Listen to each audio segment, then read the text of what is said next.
Hello, everyone, and welcome to day 4 of this LoR Masters Europe Chronicles of Bandlewood tournament. My name is Fresh Lobster.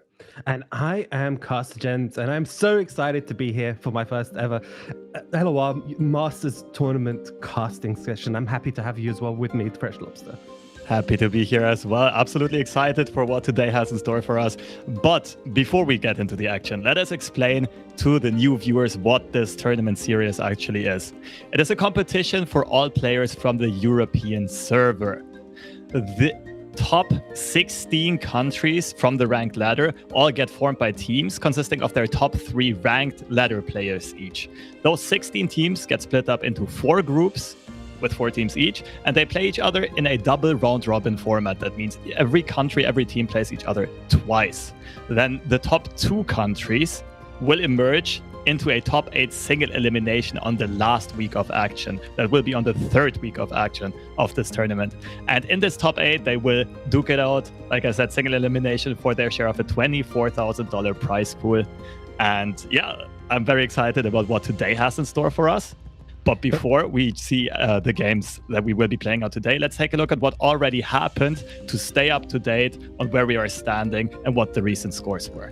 Yeah, so yesterday we had some absolutely insane matches throughout the day, but just looking at this match, we had France versus Norway, 2-0 going to Norway, putting themselves in a very comfortable position within their group, and also Russia versus Morocco, with Russia taking that with a strong, clean 2-1 victory over Morocco on the off-stream match. After that, we saw Romania versus Turkey, a very interesting series. Turkey coming in as the previous champion. Romania more of a wild card and a bit of an underdog role, but of course led by very experienced tournament grinder Katasas, managed to take the 2-0 victory. And on the off-stream match, Spain was handed their first defeat by Serbia. A very important victory for Serbia because they started off 0-2. I think this has to be a big morale boost for them to beat one of the powerhouses in Europe. And yeah, that rounds it out. The next group, that was an interesting one, yesterday's game of the day. What did you think about that one, James? Wow, Germany versus Czechia was, as you mentioned, one of the games of the day yesterday. It was a fantastic match all the way through, especially game 2, with Germany taking that with the double further top deck. It was just exciting to watch. And then the final game with the Darkness versus Severe was also so many decisions being made, so many crucial turns throughout that match, which could have decided the match for both players, but ended up with Germany taking that with the ricochet, with the Severe ricochet to close it out 2-1. And obviously the off-stream match was Belarus versus Greece, which also ended in a 2-0 for Belarus, making their group very interesting. I believe a lot of them are like 2-1 now, 1-2s. It is a close group for sure. Germany is leading the pack there, though. We will see that in a second. But to round out day 3, we had Belgium versus Poland as the last on-stream game. And that was a very important one as well to determine the outcome of this tournament, because Poland, arguably one of the strongest countries, one of the strongest regions of Legends of Runeterra players, who is represented by world's number 3 player Shihu, who got the bronze medal at the World Championship, as well as 2 other well-experienced tournament players, not really finding their footing in this tournament though. Last time they also finished 3rd place, a great outcome, but in this group stage they are currently trailing behind 0-3, and Belgium got away with an important 2-1 victory there.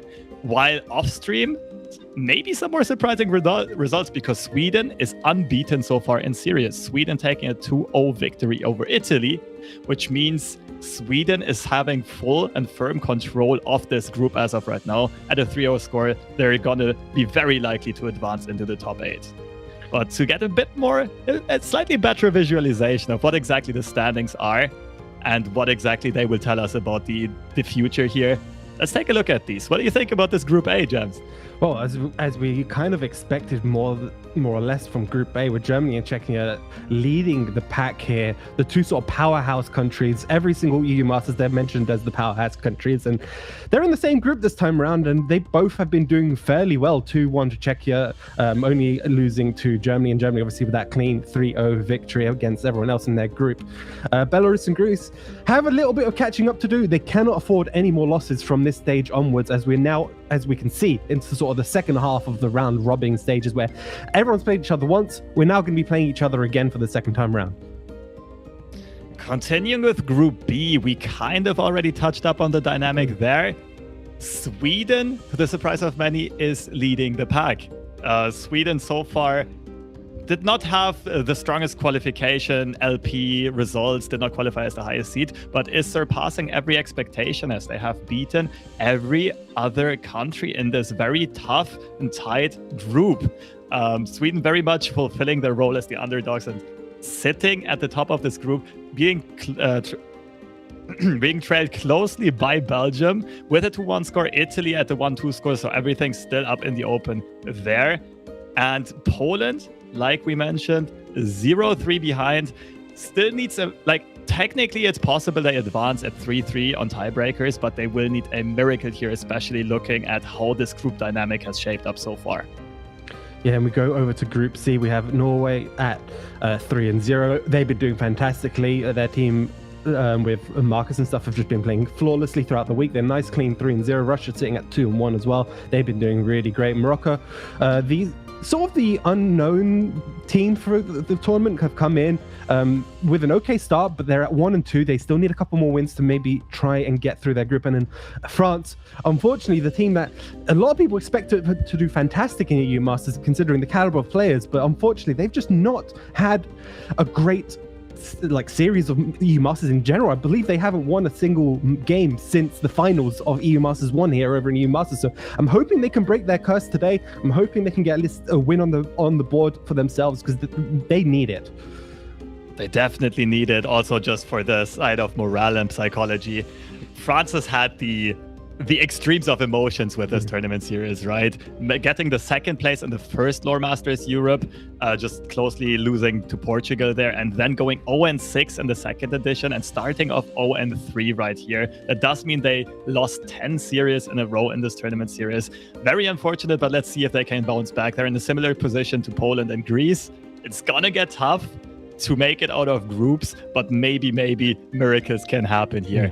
And looking further at Group D, one of the last tournament favorites here, Spain, sitting atop with a 2-1 score. A better start than they usually have. Spain always was a very stacked country consisting of highly experienced tournament and ladder players. Always been deemed as favorites, but always struggled a bit in especially this tournament series. Just fortune not being on their side most likely. But here, off to a hot start. Started 2-0, now 2-1, leading the group. Sharing that seat with Romania also at 2-1, which makes this double round robin, the second round, much more important. This is also the closest group in contention here. Previous champion Turkey and Serbia sharing the last spot, but of course everything is still very much open here. And this is one of the ones where it's, I think, hardest to predict the outcome. Romania has been performing surprisingly well so far in this very tough group. And even Serbia, even though the results don't show it, I think they impressed us through a lot of creativity with that 7 Bandle City Noxus deck lineup. And as well through quite solid mechanical play for the most part. And therefore, they are still definitely in contention to make it out of this Group D. Yeah, very exciting group indeed. And we're going to have a quick look at today's matches and what we're going to be seeing on stream for you guys. And as we can see, our first match of the day, obviously, is going to be Belgium versus Italy, with Sweden versus Poland happening on the off-stream match. How are you feeling about these matches, Lobster? How do you think these are going to play out? This is an interesting one. Belgium and Italy both have the middling seats in their group, 2-1 and 1-2 respectively. Therefore, I don't think we've seen much from Italy yet on stream. I'm very excited to see what dynamic they have, what strategy they will implement. From Belgium, we've already seen how versatile they are and how creative they can be. We also know their players, their tournament veterans. Sweden versus Poland is an interesting one. At the start of this tournament, I always would have pegged Poland as the favorite here. But just looking at the results and the performance so far, Sweden 3-0 and Poland 0-3. This is already a match that is going to either guarantee Sweden to advance and guarantee Poland to be eliminated if Sweden should win, or keep the hopes and the dreams of Poland alive. This is also going to be an interesting one. Unfortunately, we are not going to see this because, of course, double round robin, we'll see each matchup once on stream. And we already saw Sweden versus Poland on stream last time, but we will be keeping track of the results there. Group C is going to be an interesting one, though. Norway, so far undefeated at 3-0, facing Russia. Norway is another interesting story from this EU Masters after having missed out on the last one and having had a rough performance, being beaten out in group stage at 1-5 in the very first EU Masters. Now on their quest for redemption, leading the pack 3-0. And on the off stream, we'll have Morocco versus France, also a very interesting matchup. We already mentioned France having had the same tough start as Poland had. And Morocco also one of the more interesting wildcards of this tournament because not much is known about their players, but Gouda, their star player that also qualified Morocco at a very high seed, has definitely impressed so far. Yeah, and our third match of the day is going to be Romania versus Spain. Romania obviously being led by Katasis, a very, very strong player indeed. And obviously we mentioned before their group standings are 2-1 apiece. So this is going to be a decider match basically to see who takes the lead in this group, whether it'll be Romania or Spain. And the off-stream match obviously is going to be Serbia versus Turkey. That's going to be a fantastic match to keep track of throughout the day, because if Spain is the one to lose, or if Romania, whoever loses, Romania and Spain, there's going to be a tie in that group at that point at the end of this day, which means it's going to be still a massively close group, and we will have no idea who's going to be qualifying at the end of day today. And last of all, we round out the day with Group A action. Czechia versus Greece. 2-1 on Czechia's side, 0-3 on Greece's side. I'm sure Greece will not want to go out of this tournament quite yet. They will fight it out, but Czechia is a very formidable opponent. I will almost call the series against Germany yesterday a bit of a robbery. I think Czechia did everything correctly. They also very much would have deserved to win it. It just happened that Germany came out on top and is still the undefeated country. But yeah, Czechia also one of the favorites and powerhouses in this tournament for sure. I'll give them the favorite role here, but this is going to be an interesting one. While at the same time, Belarus versus Germany off-stream, Germany tries to guarantee their group stage performance, basically lock in one of the top 2 seeds to guarantee making it to the top 8. Belarus has a few things to say about it so far though, and I'm sure they will also battle it out for one of those highly contested slots. And for continuing here, we had to pick one of these games as our game of the day. And as you might have already guessed by the way the group dynamics are shaped and by the standings, we thought the highest odds match, the most important match, will be Romania versus Spain. Yeah, we've already briefly spoken about this, but both of these teams are absolute powerhouses overall. They have Romania with the Katasis, and Spain, pretty much their entire team is known for being huge ladder players and doing fantastically throughout the tournament. How do you feel about this match? Do you reckon Romania has what it takes to take over Spain on this group? This is definitely closer than it looks on paper in my eyes. Spain will always be considered one of the favorites, and they have 3 top-tier tournament grinders with a lot of results across the whole year and a half that Legends of Runeterra has already existed.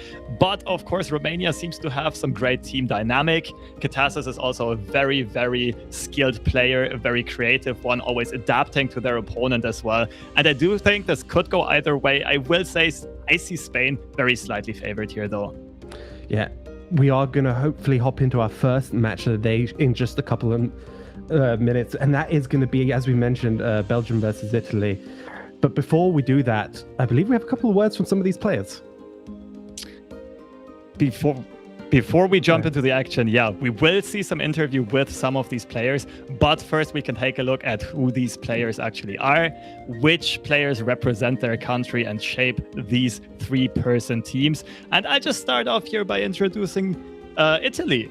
Number 7 ranked seed had always been one of the stronger nations in Europe, consisting of many, many seasoned ladder and tournament players, but a very fresh set of faces. Broken Ball has been around in the first EU Masters. Stay Positivo and Docmic, I think, have not been around yet, and therefore a very, let's say, a fresh breeze of air here, representing Italy's flag as the 7th seed. Definitely very versatile team, and a lot of potential there on the side of Italy.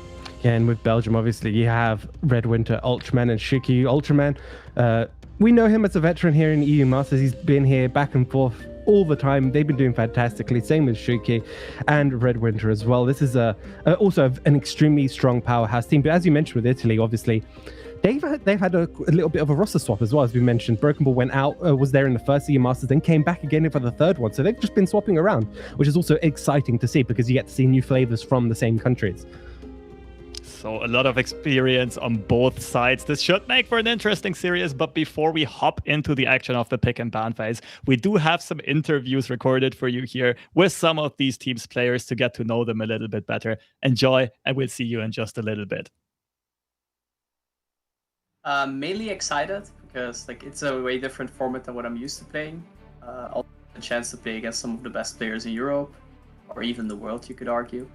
I also got the chance to meet some amazing Belgian players as well. Pretty stressful mainly. At the other side, I was pretty early Masters already because I had to prepare for the EU qualifiers for Worlds. Afterwards, I couldn't really climb early on. Then I had a pretty decent LP number, but I was 40 LP ahead of number 3 and 4 from Belgium. And I was waiting the last day until they started playing, but they didn't end up playing at all. So it was just a whole day of stressing out whether or not they would pass me. I didn't really know them. I know who they are, but they didn't really know who I was. So I got the chance now to talk to them a little bit already. They look pretty cool, so looking at to see how we can play together. It's a little bit of a problem because I'm Dutch speaking natively while they are French speaking, so we'll end up communicating in English. So let's hope the language barrier doesn't end up hurting us in the end. I think most people will agree that it's the group of death, but at the same time it stays a card game, so luck is always a thing. Sometimes teams underperform, like for example last time France ended up not being as good as you would expect. So this time, who knows? I'm not the most creative with nicknames, so I actually stole this name from my dad, but I do know his story from where the name comes from. So when he was younger, so say 40 years ago or something, they couldn't play video games on the PC, so they would have to go outside and play regularly, fun games. And one of the things they would play is Cowboy and Indian with his friends, and one of the names they utilized was Red Winter as an Indian, which stood for a bloody winter or warfield. I'm really happy that I finally came back to EU Masters because the last time it was pretty heartbreaking. I was up there in the qualification in ladder, but at the last few days I got surpassed and couldn't come back. But this time I'm really confident in the metagame and I'm enjoying it, so I think I can lead the country to a good result. I thought it would be tougher because I was kind of busy these last few weeks and I also had to prepare for Worlds. But fortunately or unfortunately, depends how you see it, I got knocked out in the qualification for Worlds, so I had a bit more time to climb. And thanks to being one of the first to play TFGP, Bundle City, I got a good win streak, and then I finished off the climb with Nami Zoe, which secured me the spot both for Italy and myself. I didn't really know them much, but we all know each other in the Italian community more or less. I know Docmic used to play a lot of community tournaments like I did back in the day, and Stai Positivo is around some Italian Discord, so I kind of knew them by name, but not really as players. And the team dynamic is okay, we are still getting to know each other, and but I think we kind of share similar ideas, but they also kind of contrast my ideas, which I like, because I kind of like having off-the-wall ideas and also having people that tell me no when I'm going a bit too wild, let's say. Not really, because I don't know much about Sweden and Belgium, to be honest, but I know Poland is very, very strong. They've become a really competitive region. Back in the day, you used to think that they were more like a two-player region, but nowadays they're just really solid and strong. I don't know much about Sweden, but Belgium too has really good players like Ultraman and Shuki. I think it's a pretty competitive group, and I think it will be fun to watch, and not really predictable. I think we can definitely do better. The first time with Broken Ball on, it went pretty well. I think the second time we can create a pattern. I think we can improve it.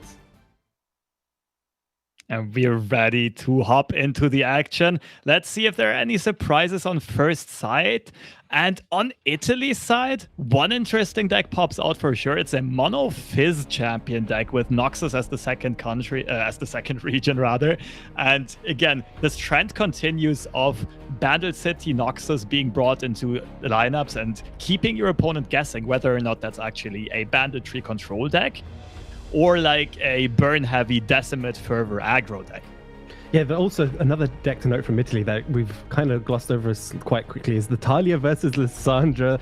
We see the Thralls here coming down here for Italy, probably looking to target the more sort of mid-ranger matchups and more the slower decks as well, where you can just swarm a bunch of 8/8s and start going for the big open swing attack turns. I'm excited to see. I hope they do pick it because it's a deck that we've seen come and go within the meta over the past couple of weeks, and I'm glad to see Italy bring it. It's a nice fresh take here for EU Masters. Apart from that, not many big surprises on both sides. A lot of standard strong meta decks, everyone opting to go for a Gangplank deck. Zoe Nami, of course, discard Scion. And the interesting one, like you mentioned, Thralls in Italy slot where Belgium is playing probably Field Rush, the Tryndamere deck, both opting to go for two very different versions of control decks. Thralls might even be called a combo deck, but Italy having a slight edge in the lineup in this regard, at least, if these two decks should clash into each other. No surprise here, Zoe and Nami get banned respectively, and this has been a common trend for both teams. On all three series they have played so far, they have banned either Nami or Zoe as the champion and therefore eliminating that deck continuously. Yeah, it's just a deck, either you want to try and maybe target it, but it's very difficult to do that with this type of format, or you just go for the straight up ban, which, as you mentioned, we're seeing a lot of these teams do. Going for this, the second ban is usually the more interesting one, because that usually gives you a bit more information as to what these teams are trying to leave open and target, or decks that they're trying to specifically target with their current lineups that they brought today. Hopefully, I suspect Italy with Thralls might want to leave decks, might want to probably ban like the Draven Scion, because they're, depending on the lineup, that could end up being a pretty bad matchup if you can't clear the early stages of the game. If you don't know what tech choices they're running as well, so if you've been tracking Belgium, they might have tech choices running throughout the deck. Nope, they just ban a straight up aggro list of Ziggs and Poppy, which is also a fantastic option. Again, it's another deck that Thralls will do weak, potentially quite weak against. Absolutely. Poppy, one of the most banned champions in this this format, in this tournament so far. Ziggs, of course, effectively doing the same thing, banning what is most likely the burn aggro deck. One of the strongest decks in both ladder and tournament performance, just at a very high power level, and beats a lot of stuff on Italy's side, whereas Belgium opts to go for a Ping City ban, a Twisted Fate Gangplank deck that has been emerging recently, and Italy did bring that Thralls deck for a reason. They queue it up immediately and get met by discard Scion. Now, this is a super interesting matchup because it depends mainly and mostly on which tech choices Italy actually plays. How many flash freezes do they run? How many AoE effects? How much board control do they have for the early game? How many combo pieces do they play to swarm the board with Thralls immediately? The same can also be said for Belgium, because Draven Scion is a deck that has a number of tech choice options that you can play. Might not necessarily be correct to play them, but the options are always there. You could have the more flock-orientated lineup. You can have the more aloof variant of Draven Scion. You can even throw, I've seen Draven Scion potentially throwing in some Scorched Earths as well, potentially. Obviously, that might not be the case, but it's something Italy has to have in the back of their mind throughout the match, whether or not that is going to be the case. Obviously, they can do a bit of reading. They can look at their prior lineups that they've been playing throughout the past days. Maybe look, okay, they haven't been playing Scorched Earth. We're probably going to not play around it this match. But if Belgium decided today, let's just change it up. Let's try some tech options maybe. Maybe we're a bit worried about Bandle. From what other people have been bringing, this throw a Scorched Earth in there as a tech, that could end up being disastrous for Italy. Scorched Earth is definitely a card that can totally swing this matchup on its own. While at the same time, for the Thralls, a number of 1 or 2 freezes are going to be the key cards to fend off the Scion attack in the late game, but also finding some consistent AoE removal. Either the early game units, as well as answers for the discard swarming that is usually very, very effective. At the same time, the Thalia Thralls deck also has to get their Thralls rolling, has to advance those landmarks to get the Thralls in time. So the Thalia deck, I would say, is definitely the less consistent of the two and what it tries to do. It is going to be a bit more draw reliant, but there's definitely a chance that Belgium does not play Scorched Earths in their deck, and that would favor the Thalia deck in that case. Yeah, for sure. It allows them to get those Thralls on the board. And we're opening out here, looking at these opening mulligan phases from both teams. And I think Belgium have an okay start. They got Draven's biggest fan, which is fantastic on 1, because then that means you don't have to try and search for your Draven. You can guarantee on 3, Boomba Bean on 2. So it's looking like a nice curve here. They can even go for that Zornite Urchin into the Grenadier, whereas Italy have a little bit more choices here to make. Do you risk keeping that Frozen Brawl on 1, or do you hard mulligan to look for the AoE removal for the early game damage that can come out from this Scion deck? I absolutely think Italy's mulligan is looking pretty good. I'm pretty sure you keep the Thrall. Okay, there we go. They don't keep the Blighted Ravine. I'm a bit surprised by that, but all 3 other options, they are not valuing the AoE removal that highly, thinking that Belgium's units are all either 1 HP or 3 HP. The 3 HP ones don't die to Ravine. Maybe they're not playing Ice Shard or any other pings, therefore thinking that card just isn't impactful enough. But they do get rewarded with another great proactive card, right? Promising Future, doubling the countdown effect of a landmark means that you will get 2 Thralls to pop out once you get to summon them. And that is going to swing the game very, very quickly. The only question is now, with no AoE removal in hand, can they withstand this very aggressive opening hand from Team Belgium? Yeah, they go for this Archer. They recognize their hand is a little bit on the weaker side for removal. So they're going to just, take their time a little bit, throw out that Archer a little bit early. They probably have more freezes in their deck considering that. But again, their hand, yes, they've got that Thrall on the board. But if you look at Belgium, they've got Draven, right? They can slam Draven on 3. They have a fantastic turn 4. They can hit for a huge amount at burst speed with the Grenadier in hand, should they choose to.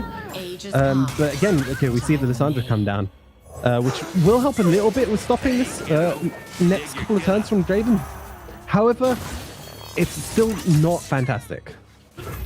Belgium's hand is indeed looking kind of scary here. They can... Oh, and they find the Lost Soul. Of course, one of the key cards in this deck that will also ensure that they will never run out of value anymore in this game. They will always have refill. They will always have a board that's wide and that's going to represent a lot of damage. At the same time, Italy has a fairly good start to this matchup. They are not trying to remove their opponent's threats. They are rather trying to get their own game plan through as quickly as possible and swing the game, swing the board state with these Thralls instead of stalling and removing their opponent's threats. Yeah, but if you're Belgium right now, do you just go for the Lost Soul? Lost Soul looks too nice right now, right? It's a bit on the sort of all-in line. However, you get to remove Lissandra at this point in the game, which, if they don't have any more freezes, could end up being a huge swing for them. They don't go for it. I said, just going for the Zornite Urchin, maybe trying to bait out a little bit of removal from Italy, but yeah, again, Rummage, Grenadier, pull Lissandra off to the side, I suspect, here with the Flame Chompers and just full-on swinging. I like this line. They're basically saying, yes, you've got your landmarks, but can we race you down before you get those off?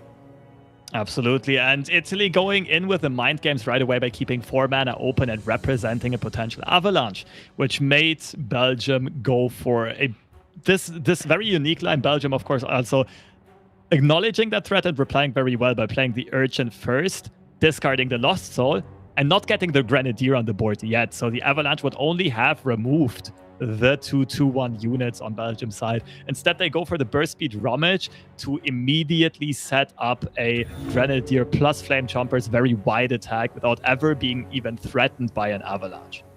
Yeah, Italy have a really interesting turn here, whether or not they want to try speed up either they can go for like the predicts and try speed and try to look for some other options in their deck, or they can just try play the 4-drop and try just double up their landmarks this turn, play the Inquisitor the next turn, and get 2 8/8s on the following attack turn of Belgium as on the defense. This is big indeed. The Dracula Inquisitor will come down in a second, and you don't expect a Draven Scion deck to have the answers for a 5 HP unit on turn 5. Of course, they could have some insane hand like Double Get Excited, or maybe have tagged in something like Mystic Shot or Ravenous Block, but it's very much on the unlikely side. And Italy doing another smart thing here. Most players just don't think too much about this, just slam the promising future onto the landmark. But using the I forgot the name of the card, but the Zillion countdown reduction instead still ensures that you get 2 frozen thralls on this turn 6. So same outcome as with Imagine Possibilities, but you use 2 mana less, and that allowed them to also play the Preservarium, also cycling, finding draw for later stages of the game, therefore using their resources very, very effectively here. Yeah, Belgium here have to find potentially some more burn in their deck, because their only real answer to A8s is basically Scion, right? At this point. And with the Sergeant leveling up, that means all this burn as well will end up doing even less damage, because they chose to not go for the Lost Soul until turn 5, which might have been just a little bit too late. They could have potentially tried to risk it and try removing Lissandra a couple of turns earlier, but by not doing that, now the Nexus has Tough, which makes all this extra burn that you might have wanted to try go over the top to try and close out this game will be very, very difficult to deal with. And we see some big pickups on Italy's side, to be honest. The Avalanche is being drawn in combination with the Ice Shard, takes care of every threat on Team Belgium's side. Except for Scion and the 8 mana Lost Soul, of course. They would have more HP, but this is just very effective means of removal. And there's nothing that your opponent can really do about it. The only thing that Italy has to maybe consider playing around would be a survival skills. The one thing that is missing for Italy, though, is a flash freeze, to be sure and to be safe in this game, to know that Scion won't hurt you. But the one thing that Belgium is missing in this game is the Scion in their hand. Yes, however, Scion at this point in the game won't actually do as much damage as you would like, because those trolls do exist, right? They will block a vast majority of the overwhelm damage, and they do actually manage to remove the Lissandra. They had to commit one of their axes to do so. Again, they were kind of playing into a freeze effect, as you mentioned. But that could have been the same case a couple of turns ago. So interesting line here from Belgium overall. Whether or not they have enough burn over the top, because that's going to be what they rely on. Scion and burn over the top is kind of their out now, because Italy, as you mentioned, got those trolls online and they've been putting them out. And next turn might just be a huge game-winning turn here from Italy if they can get these other landmarks a little bit further down as well. It almost looks like Italy might already set up the win with this next attack turn. Of course, I do expect Belgium to develop some blockers here, soak up some of that damage. It's still going to be a big chunk of overwhelm damage. With no Ravine in hand and this Lissandra being gone, no more Ice Shard threat neither. The Lissandra being taken out is actually quite key for Belgium, because now the burn does go for full damage, and if they should manage to find a Scion, chip in overwhelm damage, they might put Team Italy's Nexus into lethal range. But right now it's looking very good for Italy. It just shows how strong this Turbo Thrall stack can be if they find all of their combo cards right away. Yeah, the question is, does Italy want to play this Avalanche, right? They have an option here to play Avalanche, or they can just pass again, because they're not in a bad spot no matter what. And if Belgium does try to develop a bit more of their board, most of their units in their hand right now that they can play have 2 HP, right? Or 1 HP. They could play the Sump Dredger. But again, Italy they're not pressured here to do anything at all. Oh, we see Sweden, they're taking a game off of Poland. Poland in a very precarious position now. 1-0 down and being at the bottom of their group, really need to try swing it around on their next match. Absolutely, they're basically staring elimination into the eye here. Every match for them from now onwards is going to be do or die. But again, big props to Sweden for really getting some solid results all around. Sweden consisting of Aaron as the qualifying captain, and then I'm So Humble and Pyrox, who have also competed in the previous edition of EU Masters. A very fresh team, but definitely putting in the work. And we are currently on turn 7, which is usually one of the key turns whenever Scion is involved in a game, but in this case it just happens to be a key turn for Team Italy instead, and they're deciding if they just press A and the spacebar and just send everything into the attack, or if they hold some of their resources back to have more blockers. And maybe another consideration is to keep these thralls at a high HP count, to not take too much overwhelm damage from a Scion that might come in on Belgium's side.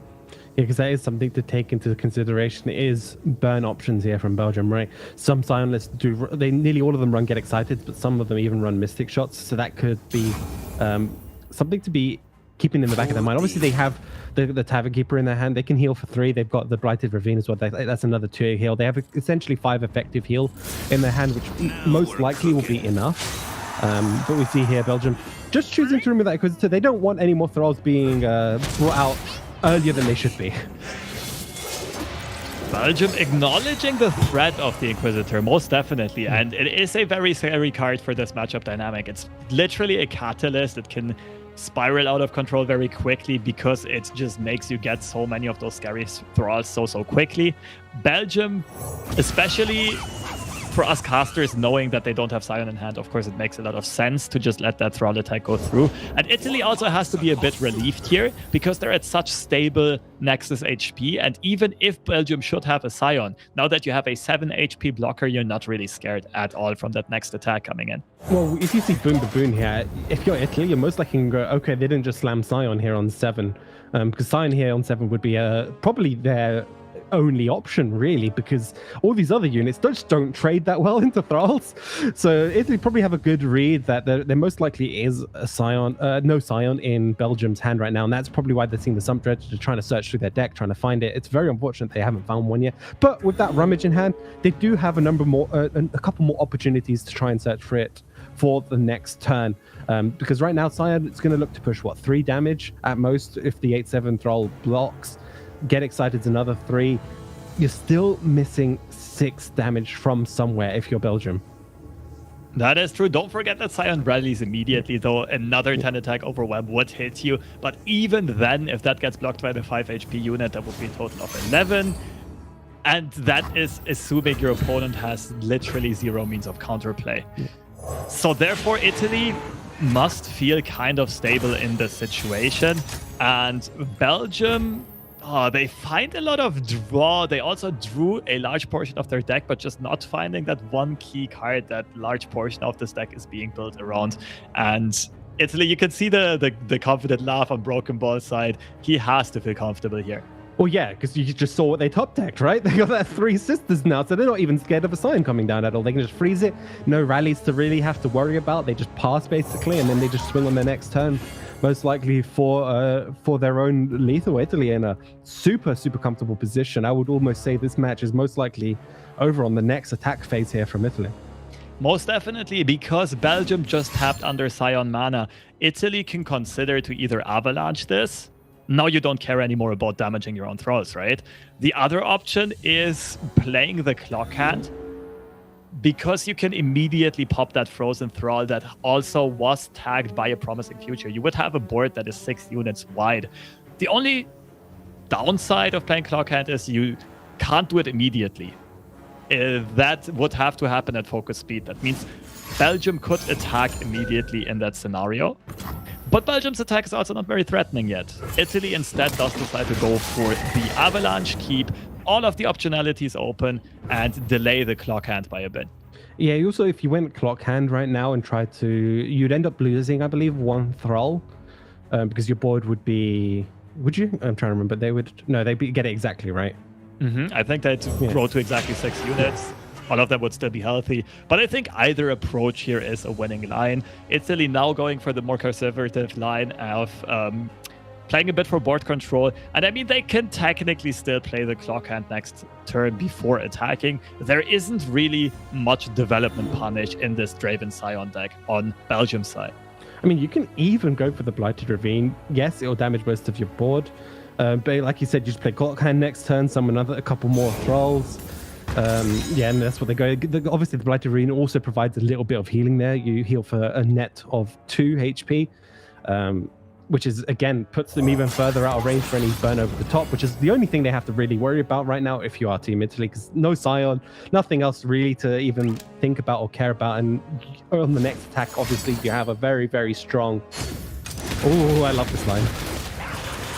Italy coming in with the flex, the Ezreal mode first, and then one of the rarer interactions that we see in Legends of Runeterra. Of course, Blighted Ravine is also a countdown card and therefore can be affected by Imagine Possibilities or Time on a Bottle, Clockwork Curator, Preservation. It's everything that counts down your landmarks. Therefore, Blighted Ravine turns into a focus speed avalanche, basically taking out most of this board. And I do think they're setting this up to play the clock on next turn and ensure the victory. Belgium's Nexus just left at a measly 3 HP, can probably not withstand a swing of 2 enormous 8/8 overwhelms screaming at their Nexus in just a second here. Yeah, I do like that line from Belgium, recognizing that they did have to go for that get excited there on this roll, because if they hadn't done it that turn, obviously with cards like Three Sisters in hand, they could have potentially had the mana to protect in Italy. Yep, they see the scoop here from Belgium. Italy takes game number 1 in a very fantastic overall position here. That was an interesting game dynamic. So it paid off big time for Italy to only look for the proactive plays in the early game. They said, okay, Lissandra will probably go 2 for 1. She will kind of stabilize the board. And we have confidence in our deck that we will draw some of the early units, or we will draw the AoE when we need it in time. Keep in mind they kicked a Blighted Ravine out of the opening hand in favor of more proactive cards. And that paid off big time. Belgium's starting hand also looked really good, but we said it right away. It's a very low curve. It's a lot of swarm. And they did draw through a lot of their deck, but not finding their top-end finisher in Sion. Yeah, and just in general, Italy had tons of healing throughout that match as well to keep themselves at a nice health total to not have to worry about any over-the-top burn. And now we're going to have a look at the second stage here. What do you reckon the picks and bans are going to be? I mean, the picks are going to be for Italy, because they've got their match here with that Talia deck. That was the deck they wanted to bring. They got their win with it, and now they're left with this. I mean, do they go for this Fizz deck? It's a very, very, very spicy list. We don't know exactly what it is, but I'm expecting it to be some type of aggro list or a band. It's not really Bandle, but yeah, it could be, right? It could be. I was going to suggest that, and I do expect this to actually be a banditry deck. Fizz usually finds the most common use there, just as the cheap build Bilgewater unit for the banditry progression. And even if you don't play Poppy, you could technically play a 1-off or 2-off Pompous Cavalier as another cheap Demacia unit. You're not very happy with the stats there. It's not really a card that wants to see a lot of play, but just as a trigger for the banditry, it makes sense. I think this could still be a very potent banditry deck, and we do see it locked in, and I think they might get rewarded here facing Discard Sion. Again, the question is going to be the tech choices. We did not see a Scorched Earth on Belgium's side yet. That means there's a good chance that they're not running it at all. While on the other side, the banditry might be completely stacked with cards like Minimorph and Stress Defense. Yeah, both of which pretty much shut out the key turns here from a Draven Sion deck. Whether if they run 6 copies of it, they only need one of those basically to shut out that key turn 7 line from Sion, because that's what that deck really wants, right? You get in that early damage potentially, and then you play Sion as that huge finisher on 7, try get a double attack. But if they just stress defense it, yeah, just let the 1 damage go through, it's kind of just like, well, you kind of just didn't do anything that turn, Belgium. You devoted 7 mana to not really be proactive enough in that match. And it's also a type of deck that loves to swarm the board, Bandle decks, right? They just swarm, they have blockers for days. Their only real worry is those overwhelm units that can come out from Draven Sion, or maybe a burst speed mass summon on the board of like Grenadiers, I believe. Other than that, they can usually handle most of the units coming out here from Belgium. Yeah, there are a couple of threats from that Discard Sion deck for sure. First of all, we see right away Banditry. Most definitely Banditry. We also see pretty good starting hand for Team Italy here with Fizz and Bandle Commando, 2 of the early units. Bandle Commando can generate that Ionia unit very early on. That is usually one of the tougher ones to get in this deck. Buster Shot, also great to deal with a Draven or a Twinblade Revenant. Will be fairly easy to activate. Not sure if they're keeping a banditry in the opening hand here. I think that is a bit over ambitious. You are definitely looking for stuff like House Spider for Buster Shot enabling, as well as just swarming the board. But on Belgium's side, I was going to touch up on this. They do have ways of not getting jump blocked for days. They have some ways of punching through, and one of the key ways is exactly this Fallen Rider, which will be discarded by Zonite Urchin most likely, or by the Poro Cannon, which is another way, like some elusive chip damage, right? So the banditry deck is not specifically known for being great at blocking fearsomes. I'd like this line. I really like this line from Belgium. Instantly recognizing this matchup is pretty much a race, right? How much damage could you put in? And you know that Grenadier later on in the game is not really going to be able to achieve that much, just being just a singular 3-2 on its own. So they're like, yep, we'll get that 3 damage in now, because later on it's going to be very difficult to do that. Absolutely true. I actually think they did find that best line, making use of that very early on. And of course, they can now still buff up that Fallen Rider in hand at burst speed and no cost with the Poro Cannon and still develop it. A lot of foresight here, finding their window of making use of the resources. But the top deck from Italy is very good. House Spider is such a key card in that banditry archetype, not only because it gives you 2 regions for the banditry, but also because it enables Buster Shot immediately. Italy deciding to go for the Bandlewood Commando first, though, to ensure they get that Ionian unit, to ensure they find another jump blocker to set up their turn 3, which is probably going to be House Spider into that crazy hungry old cat. Yeah, and Belgium, they had an opportunity, obviously, to play one of the Poros here to block, but instead realized, yeah, we're just going to play fearsome units, right? Banditry actually struggles a little bit to deal with those outside of usually when they run Poppy, but in this case, Italy is not running Poppy in this list to buff up their board, so a lot of the deck here will not be able to block fearsomes. It's probably just the Shuriman card, Bomber Twins, the 2-mana 3/2. And Tenor of Terror, right? Yeah, Tenor of Terror is not main decked anymore, though, if you play House Spider. Yeah. The Spiderling, of course, is a Shadow Isles unit that renders the Tenor of Terror useless, especially in a deck that does not run Poppy. You basically already tell your opponent, okay, I'm not even planning to go for that secondary win condition of winning through the board and buffing up the board. I just use everything as a chump blocker, and I go all in on the banditry. Yeah, I'm just thinking, what other options are there really throughout this deck? There aren't many. I guess Fizz leveling up, but that then just doesn't happen often. I'm really just struggling to find it.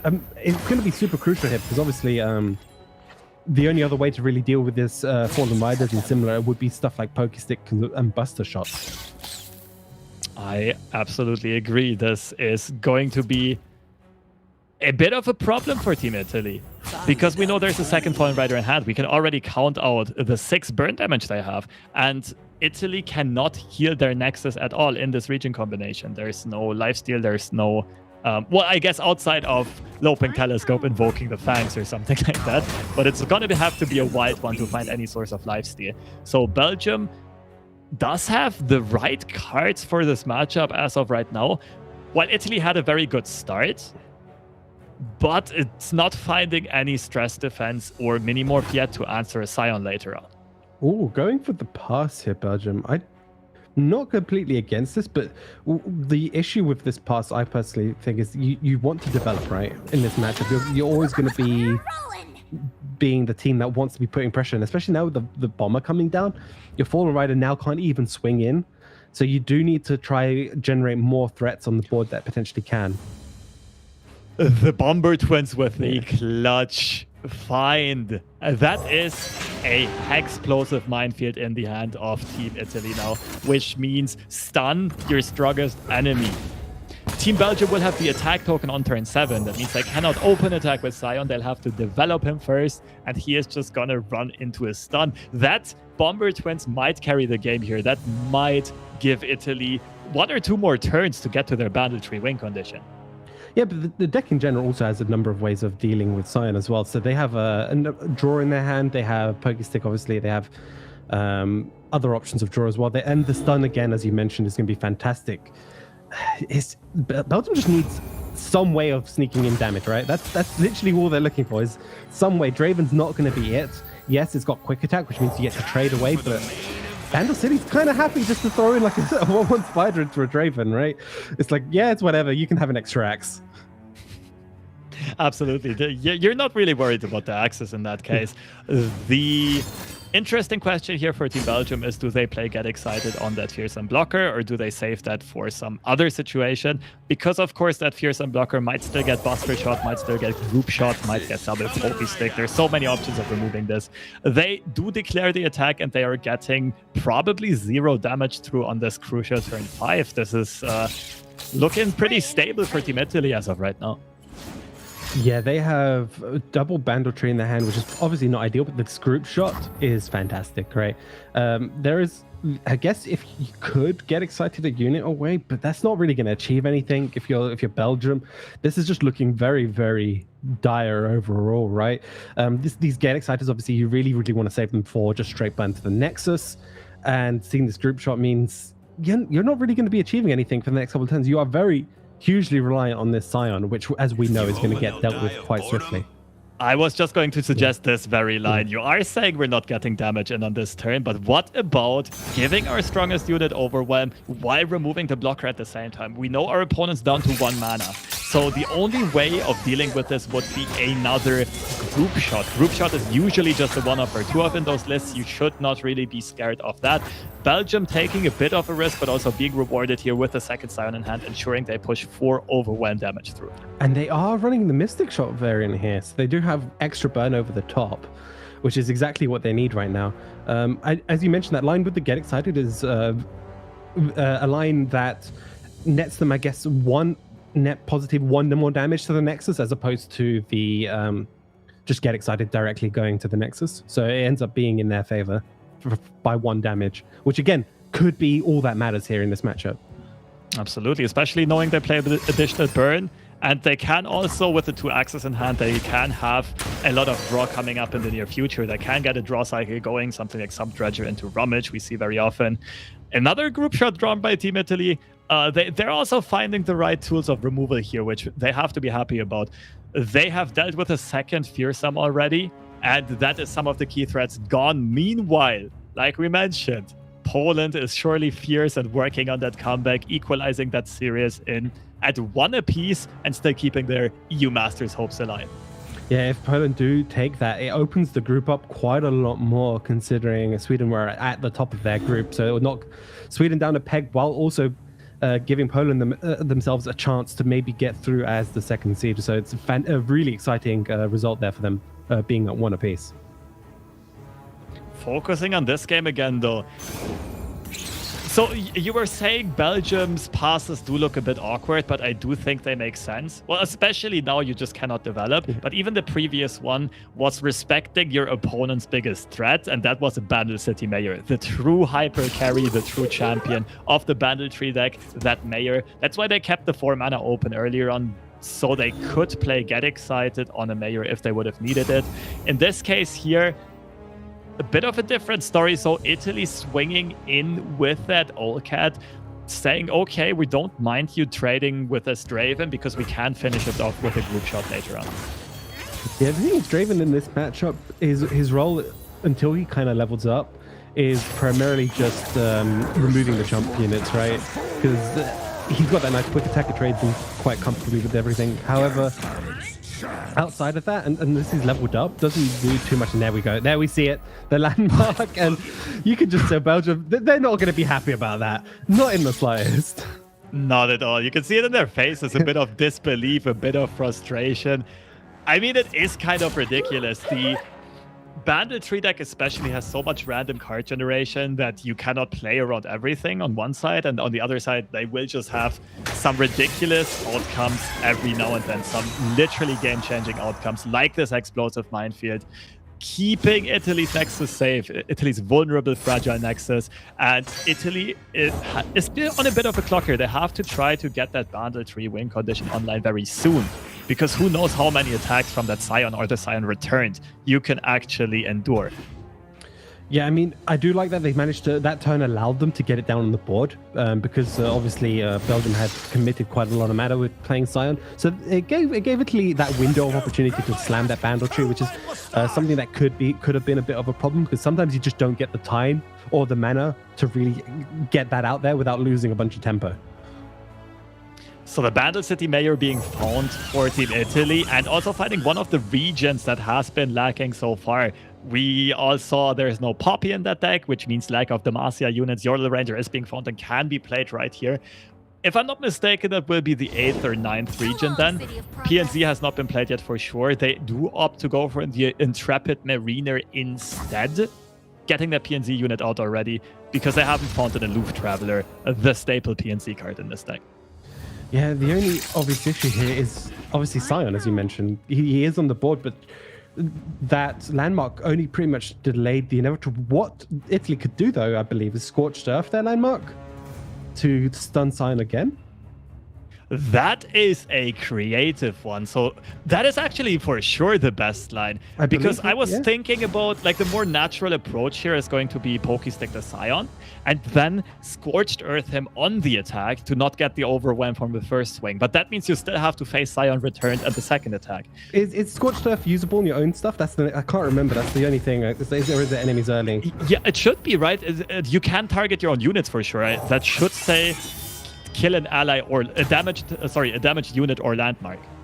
Because if you can target your own units, then you should also be able to target your own landmark. And I think this is exactly what Team Italy is considering here. They're not like the other line. Even if they didn't have this, they would have been able to hold off that Scion attack because they could Pokestick Scion, then Scorched Earth on the first attack, then group shot into Ravenous Flock if they do get the action, and they do get the action again. Omen Hawk gets generated. That's the last card that was missing. Poland taking it 2-1 on the upstream. That group's just wide open now, right? Poland now are 1-3, and they've knocked down the leaders of that group a little bit as well, giving them, I believe, their first loss of the tournament. Absolutely. Poland keeping their hopes alive, going for some miracle run like Portugal had in that very first EU Masters that they did end up winning in the end. I think they started off 0-2 or 0-3 as well. Got out of groups on 3-3 tiebreakers, so it's still possible, even though a bit unlikely and still has to be a miracle. Nonetheless, returning to this game, Belgium is doing everything they can to set up as much pressure as they can, but it is not going to be enough. The Scorched Earth is going to probably ensure that the Scion is being stunned. I'm pretty sure they saw this because they just didn't set up the other way of dealing with Scion. Yes, that does mean they will have to probably commit a little bit more, potentially their group shot as well here, just to negate as much damage as possible. And we see some spells being put on the stack. A bit unsure yet what to target with what exactly. But they do put the Scorched Earth on the stack, and I'm pretty sure we will see the Scion be stunned, which is such a good outcome here. You deal with Scion without even damaging him. That means you know that Belgium only has one card left in their hand, and that means they cannot kill their own Scion. They cannot suicide him to get the Scion returned at the rally. As soon as they lock this in, I think this game is going to be over, because I do think the only regions that are missing for them are Targon, Freljord, and PNZ, and they can play all three of those regions even after the mayor is gone. I love this line so much from Italy. It's like maximizing their resources. They recognize, obviously, Scorched Earth in this matchup. Not going to be that great in general, right? The only real unit, obviously, Scorched Earth is usually Scion. But why Scorched Earth him? You can just stun him and he doesn't have to ever attack or get any rallies, right? Suck. This has been quite one-sided so far. This time, Belgium actually finding mostly the right cards for this matchup, but Italy just finding all of the answers they could possibly wish for. Moonsilver gets picked up just to ensure that everything can be played this turn, but they didn't even need it anymore. The only thing they have to worry about is Burn, but you know there's only one card in Team Belgium's hand. Pyroblast doesn't exist in this game. Mystic Shot will not be enough. Eloof will even take care of, okay, a Draven, not of this Mystic Shot. But I'm pretty sure Battle Tree is an 8 out of 10. Freljord gets played. Okay, there's still one thing missing. I don't quite remember what it was, but we will see in a second.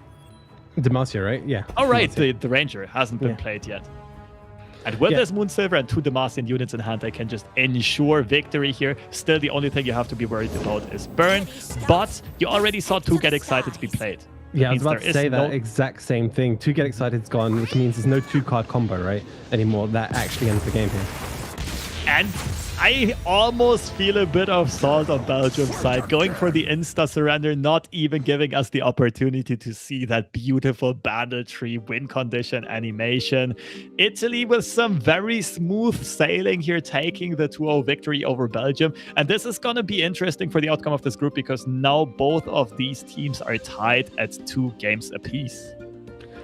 Yeah, fantastic play here from Italy. They've been doing great, and I love their lineup choices as well. Bringing in that Thralls for game number 1 paid off massively for them. And then going for obviously the Bandle on match number 2, predicting, I believe, the Sion matchup, predicting exactly what Belgium were going to try and play and putting themselves in a very comfortable position. Interesting games all around. Italy with some unconventional deck choices, lineup choices, but it's paying off big time. They were rewarded with good draws and they played very well.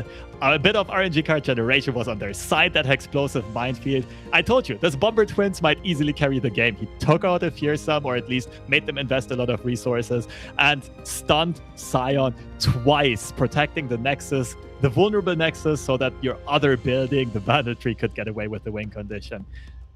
All right, that's it for this series, though. We will be coming up with another spicy one, and that will be Norway versus Russia on stream.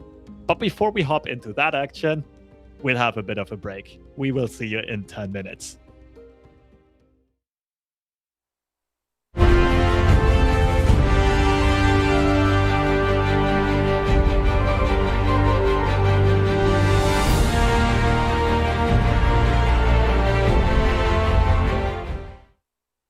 It feels kind of relieving, honestly. Last time around I missed it by 1 game in the evening, and I went on a loss streak, which felt terrible. So being back in feels fairly good, but I also kind of expect myself to be able to qualify when I go for it. It's kind of a fun story how this happened around. So Surrogate Vamos, he renamed his LoR account to something that sounded kind of Norwegian. So me and Marcus thought we had a third Norwegian climbing, and suddenly there were 3 people at 300 plus LP. Marcus, Surrogate Vamos, who we thought were Norwegian, and Echo Ranium, and I was at 0 LP. So I decided that, I wasn't gonna go for it this time, but I want to be at least part of the team if we qualify. So I went from 0 to 500 plus LP in 2 days, and I didn't play after that. I know Marcus very well. I played with him in the first EU Masters last year, which is when I started playing the game again after the beta. And he's been my teammate since then, and it's like 1 out of the 2 only people I talk about Runeterra with. So I know him very well, but apart from 2 lines this morning, is all I talk to a third teammate, Aquaranium. So team dynamic, it might be very good, it might not be good, we'll figure it out. Our group consists of France, Russia, and Morocco. And it's an easier group than what we had last time around, so I'm happy with that, but it's still a decent group by all means. Morocco is going to be very interesting with Gouda being very, very good, but I don't know the rest of his teammates. Russia being all fairly good players, and France being a powerhouse. I'd say it's a fairly even group, honestly. Last time around we had the infamous 1-5 run, which is not very, it doesn't represent how well we played after the first weekend, and the 1 Giga misplay against the UK. We could very well have made it out of that group with a bit better luck. So I think that we might make it out of the group, but it's a card game and all of the people are very good, so I'm not gonna be cocky and say we're gonna make it out, but I wouldn't be surprised if we made it out either. Yes, there are 3 strong Russian players in Russian team now. It's time to raise the bar. It wasn't easy. There was a high competition on the last day of qualifying. I don't follow the foreign community much, so I can say anything about the players from other countries. I don't know them personally, but the main thing is that we have gathered with 1 goal, to win this tournament.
Hello again, and welcome back to day 4 of LoR Masters Europe Chronicles of Bandlewood. Very clean first series there, Italy taking the victory, but we got another spicy one coming up, and that will be Russia versus Norway. Norway has been one of the teams that has at least surprised me personally the most this tournament. On their quest to redemption, starting off the first EU Masters with 1-5, sitting out the second one, and now coming back in full strength. But let's start off by introducing Russia, a highly seeded country, coming in at number 6 on average LP, led by Ragnar Rosic, who recently also played in the world's top 16 in the group stage. Did get knocked out though, and he is going to be accompanied by O5 and by Carnality. Now, these players may not be quite as known to us in the Western world, in the English-speaking world, but be assured that Russia has their own tournament circuits and that they are all very common names there, that they all already have a lot of tournament experience, although in a slightly different competitive environment. And it's going to be very interesting to see just how well it translates into this series today. Yeah, and on the other side, we have here Norway, being led here by Trish Vango, but with also Marcus and Uranian on their team. For those of you guys who don't know, Marcus and Trish Vango have been around for a long time within LoR. They've been playing fantastically for a long time. Marcus is just one of those players who you can pick up pretty much any game, and he'll be there right at the top. You can expect him, and it's no different here in Runeterra. He's been playing fantastically throughout his career here in Runeterra as well, and it's going to be exciting to see how these players will do today. As you've mentioned, they've been doing fantastically so far.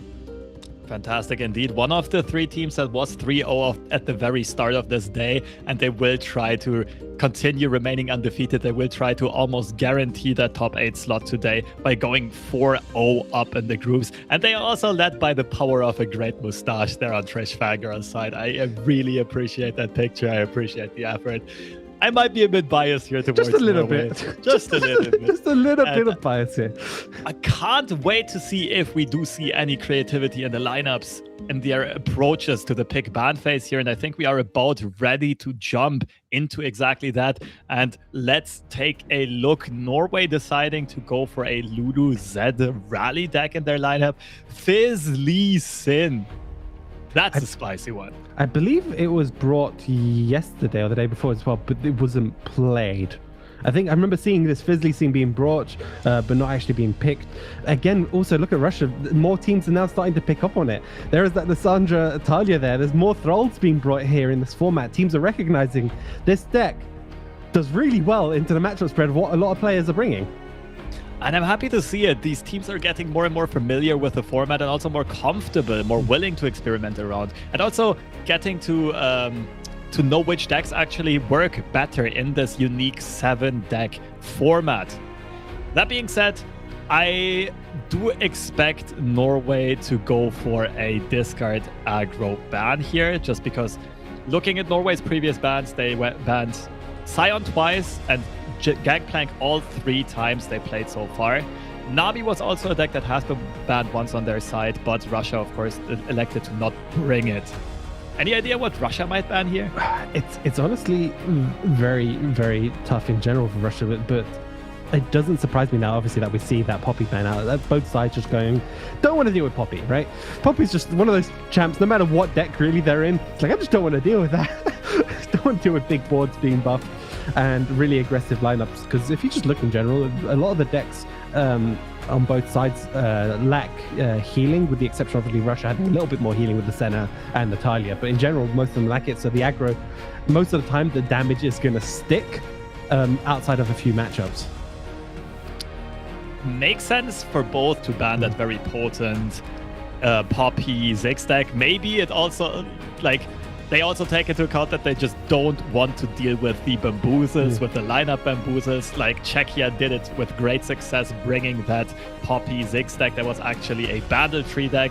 And maybe just not wanting to get involved in those mind games, but also maybe they're potentially clearing that way, the bad matchups for that Lee Sin deck. And we see Norway going for some unique ban choices this time, alongside their unique lineup this time, showing that they're definitely flexible and can adapt in strategies. They ban out Sivir Akshan, while Russia bans Scion and therefore the discard mid-range deck. Yeah, one thing to note is that Russia doesn't have like the auto ban option where a lot of decks have been taking a lot of teams have been taking, sorry, with that Zoinami, right? So it leaves Norway with a bit more of an option to change up their ban strategy. Obviously here going for the Zoinami here, the Severe Arcshine instead. And look at these picks. The Fizz, Lee Sin is out and in full force. I cannot wait to see how this pairs up against a Lulu Zed, which is again another deck that has very strong high roll potential to just steamroll a lot of matches, and I really want to see what's in this Fizzly deck, to be honest with you. I like to see it. So Lulu Zed, an old powerhouse, basically a relic from a previous meta, but because Poppy was used in a different deck, that deck is still strong enough on its own to be played with Lulu and Zed as champions. But the interesting one here is surely Lee Sin Fizz. This deck has been making its mark since just like it's basically the new kid on the block. It's a bit of a baby to the competitive scene. 4 days ago or 3 days ago, Panda kind of popularized it by making a Twitter post about it. Mr. Assassin, the original creator of that deck, apparently had a 71% win rate over more than 100 games with this. Pretty solid, and might be a tournament contender and might shape the meta in the future. Who knows? Yeah, but again, it's up against, as we mentioned, that Lulu Zed, which is a very, it's a deck that has very polarizing matchups, I would say. Like, it's very, very good into usually a lot of the Freljord lists, because it runs a number of rallies. You can just do well into that, and it can just punish decks that probably just don't get a good early starting curve, right? If you don't get an good starting curve, or if you're a deck that's maybe a little bit slow to get going, the Lulu Zed is just there primed to punish those types of decks. That is absolutely true, and also they punish decks that lack removal, right? There's no like Buster Shot or anything. There's nothing that deals 2 or 3 damage on the side of the Lee Sin deck, at least not in the common version that we have seen on ladder right now. That is going to be the interesting question though, like how similar to that ladder version is it? Which tech choices will be in this Lee Sin list? And Russia, of course, also has no idea what potential spicy things might be in there. The one thing that they can expect is this is probably going to be a lot of small elusive units on both sides, and there should be a lot of early curve on the side of Norway as well, so they can compete with the tempo and with the aggression of Russia to a certain extent. Yes, and we see the Conchologist, the Octopus, a pretty good opening hand here from Norway. The same also could be said for Russia. They've got the Fleet Feather Tracker, Bright Steel Protector, Young Witch, Zed, which is like the 1, 2, 3, and they can choose how they want to curve out there on turn 2, either going for the Bright Steel or the Young Witch. This is going to be a great match, right? I'm just looking forward to seeing how Fizzly Sin actually plays out, because it's my first time actually seeing it in action. Same here.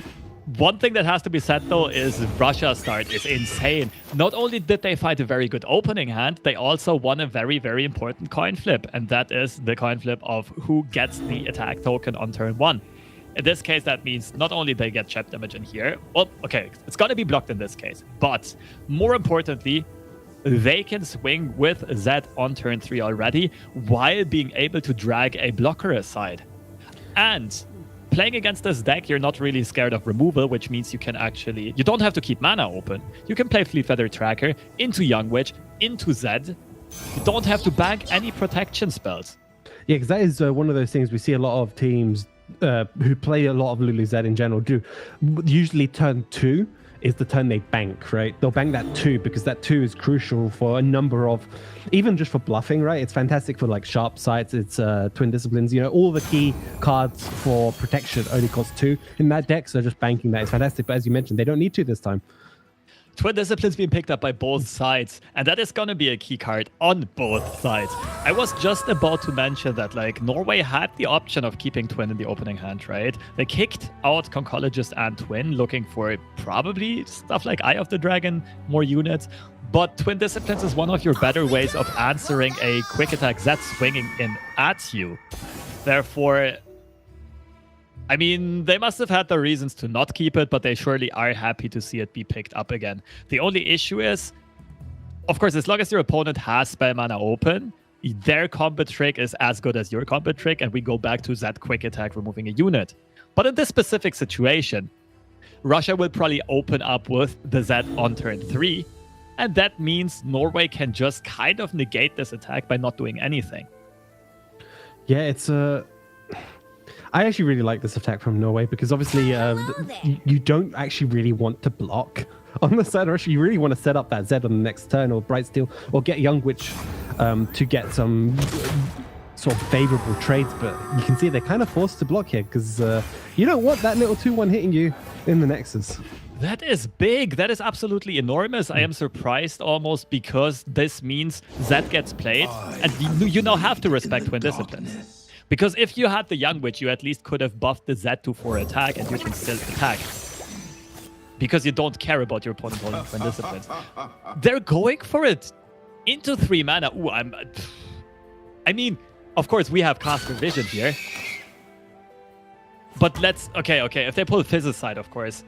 There's no 2 attack blocker. That's actually... Oh, I almost missed it. Now that the Kelp Maidens is gone as well. They only have a 1 attack blocker left here. And that is probably not worth investing in Twin Disciplines on. But they also... They have the 1-drop card, which will allow the Octopus to go up to a 3/3. Then you can twin and remove the set if you do want to risk going for it. And I feel like Norway just has to do it, right? Because this is a matchup where tempo might not, like card advantage and stuff, isn't going to be as valuable as other matchups. What you really want is to just stop the early, first 4 or 5 turns of attack here for Russia as much as you can, because the Lulu Z deck can quite quickly run out of steam. And Norway piecing the answer together. They are very familiar with this matchup. That deck has been around for a long time, and they realize that Russia's deck, Lulu Z, is very centered around those 2 champions. Like you said, they are very explosive early on. They snowball very heavily because their units are so easy to protect with quick attack from Z or Young Witch with the combat tricks. But once you take care of your opponent's board, that also stops the avalanche. The snowball running down the hill. The rallies become useless. Of course, Russia did just find another Z they can start again with reapplying pressure. And this might be big because Norway right now has a very, very slow hand. They don't have any threats anymore, and they have card generation in hand, but they're going to have to invest a bunch of mana to get that. Yeah, and you can see right now they did sort of hover that attack right there, probably discussing whether or not they should be playing around sharp sight here, because that could remove their duo here should Russia go for it. Obviously, they don't have that in hand, and they end up just getting this attack nice cleanly through. And if you're Russia now, Zed is still looking fantastic here. We're talking about hands running out of steam. Yes, Norway has draw capabilities in hand, but that hidden pathways is still costing 5 right now. Trinket Red will get it down to 3 though, because Otterpus was already played, so 1 card has been generated so far. Russia can set up something interesting here. This is not the easiest choice. Like, who do you put the Bright Steel Protector on? I think at this point you have to protect the bird, the Fleet Feather Tracker, because like you can't really play into your opponent having even more combat tricks at some point. Like if they have the perfect hand, you just can't win the matchup anyway. We see 2 rallies, and that makes me think even more that they're going to put the berry on the bird. Exactly. They are trying to build up a tiny board to snowball with these rallies. Yeah, I suspect they're going to have to go for a rally this turn as well, potentially if you're Russia. But there is the opportunity for Prank to just deny this. Well, you can only hit 1 rally. Well, they can get double octopus, can't they? They can hit potentially both. True. But the way the actions work, right? Norway would play Otterpus. That means Russia attacks. Oh, right. They do have an action. Yeah, exactly. They go for the Trinket trade instead, pick up a Sonic Wave to be able to deal with the Z next turn. A lot of foresight here. I very, very much like it. They only need 1 unit to stay on the board to be able to deal with that next turn. Yeah, and I think they kind of have to go for this Prank after this attack too, because it is looking a little bit dangerous. They're taking 6 this turn if they choose to not block the Bright Steel Protector, and potentially even more afterwards. What are they looking for? Ooh, this is so good for them. Eye of the Dragon, and they still have mana for the Prank. But if they play Eye of the Dragon first, that gives Russia the window they need to potentially play the rally. I'm sure this is what Norway is considering here. It looks so good, but it will get punished right here, right now. Yeah, and I feel like if you're Russia, you're kind of all in now on this rally game plan, right? Your Zed will most likely also level up here, and then on the next following turn, you'll have another rally here to use against Norway. And can they afford to not block here with the Eye? I guess they can. But that's going to be They're going to be going down quite low. Yeah, they cannot block with the eye, I'm pretty sure. That is sad, but you can't really stop the Zeds from leveling anyway. Okay, Russia now deciding to hold the Fleet Feather Tracker back. I think that makes a lot of sense. You don't really need to downtrade here. You don't really want to downtrade here. And if Norway blocks both of the Zeds, like the Zed and the Living Shadow with the units, I'm pretty sure that Team Russia is fine with it. Yeah, they're going to be happy, right? No matter the outcome, I believe. This is looking pretty dire for Norway. Yes, they've got the dragon. Oh, Cancun Colleges, give them something. Just make that rally cost 7. They're not rallying this turn, right? All right, rally is unplayable this turn. You are slowing down your opponent's game plan very effectively here. You are giving yourself some breathing room. And the important card here is the Sonic Wave, but it will be met by the Twin Disciplines. And as we can see by that little eye icon next to the card in Russia's hand, Norway knows that Twin Disciplines is in their hand. Therefore, they do know that they can't remove that here, even with that Purple Berry Shake. Purple Berry Shake into Resonating Strike means a unit grows to 5 attack, whereas Zed will have 6 toughness, 6 HP there. Yeah, this is luckily they do get a little bit of healing out of the Dragonling, but this Concologist doesn't really provide options they're really looking for, right? The Purple Berry Shake, as you mentioned, is okay, but doesn't really allow them to really do whatever they want. And the off-stream match, France going up 1-0 up against Morocco. As we mentioned before, they are currently on a very large loss streak here in EU Masters. Whether or not they can break that, I'm hoping to see they do, because they're a team that does deserve to do fantastically in these tournaments. They've always done fantastically in qualifying, so it's going to be interesting to see how that one plays out. That has to be big for France, because it is actually the very first game they even win in this edition of LoR Masters Europe. They lost every of the 3 series 0-2 so far. So maybe this is breaking the ice. Maybe this will up the performance. But like we said, Norway only investing the Sonic Wave here and not going for the Purple Berry Shake, but rather with the Ghost to have an additional elusive blocker. Right now, the only thing that matters is protecting the Nexus HP and not getting too much damage through the board. And now that you don't have an elusive left, of course, you can get one at burst speed with that Ghost. Yeah, and these Dragonlings, this Eye of the Dragon, is going to be pretty big here for Norway. It's going to be the card that keeps them in the match for as long as they possibly can until they get their key cards. They get the Lee Sin here, which is again one of those cards in this matchup I believe doesn't have any overwhelm options, so it's primarily going to be used as sort of like, it is a finisher, but it's a much slower finisher than the other decks. It'll be just sort of like slowly cleaning up, like the duo potentially, or like the Zed over a couple of turns while chipping down at the Nexus.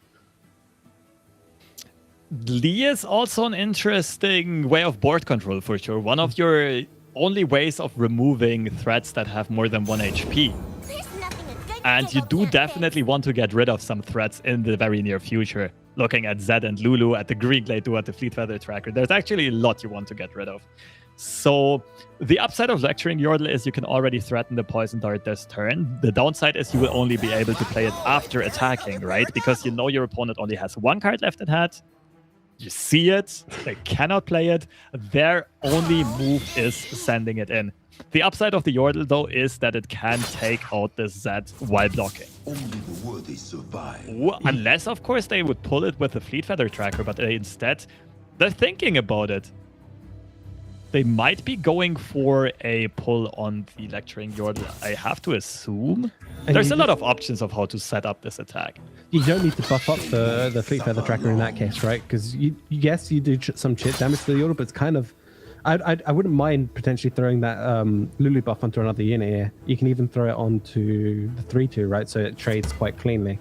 The Bright Steel Protector.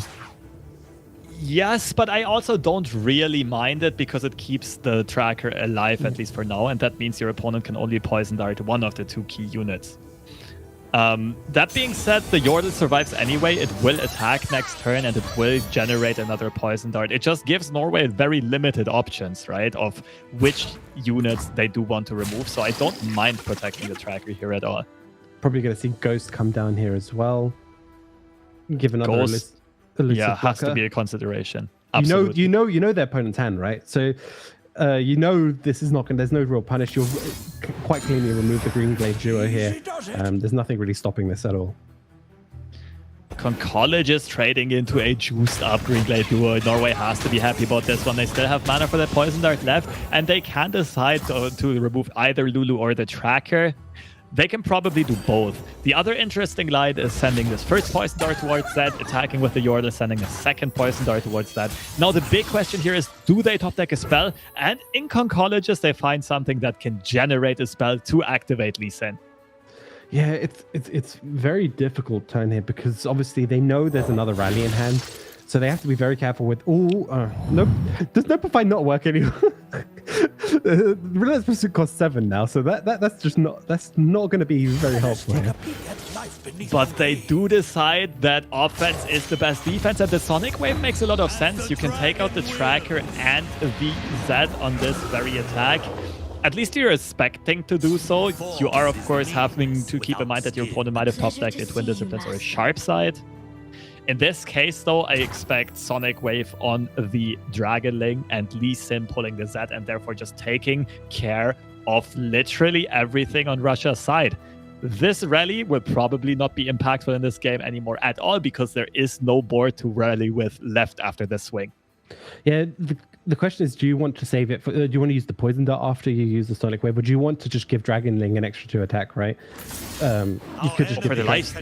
Yeah, just to get more life steal, put yourself in a much more comfortable and safe position, health total wise, to know like elusive stuff can come through and easily just take you out. That is an interesting option. I'm not quite sure about the swing. Maybe they're not respecting Rage's Resolve a lot, saying if they only have Resolve, we win anyway. Seem to change their mind. One thing you can do is not pre-commit the Resonating Strike, right? Because right now, the only thing that keeps your opponent in the game is the third Twin Disciplines on the Z. And therefore, that keeps your options open. If your opponent has a combo trick, you can wait to see them commit it and then play Resonating Strike.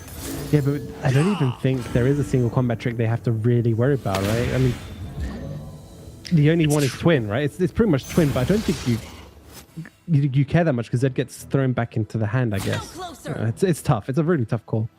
Yeah, you might be right. At this point, you don't really... You have enough blockers. Your Eye of the Dragon will be activated, which is also huge. Yeah, I think you're just entirely stable here on Norway's side, and I don't really see outs for Russia anymore. It would have to be like a Shadow Assassin draw chain, but they find a Young Witch, a puny 1/2 little girl sitting on a flying carrot that has nothing, no friends to support, no allies to attack with here.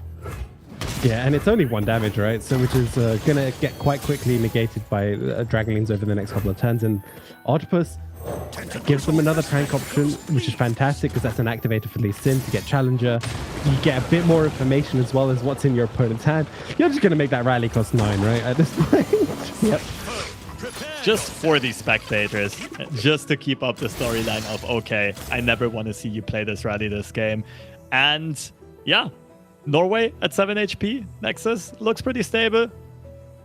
Looks like they will go for the lethal right now. They're 1-off. Okay, maybe that was a bit of a technical difficulty, but the surrender comes out from Team Russia, realizing they cannot do anything here anymore. GG, and I love to see it. The creativity actually paying off for both teams so far, for Italy and for Norway. Some more exotic options that their lineups have been built around, taking the victories here and paying off.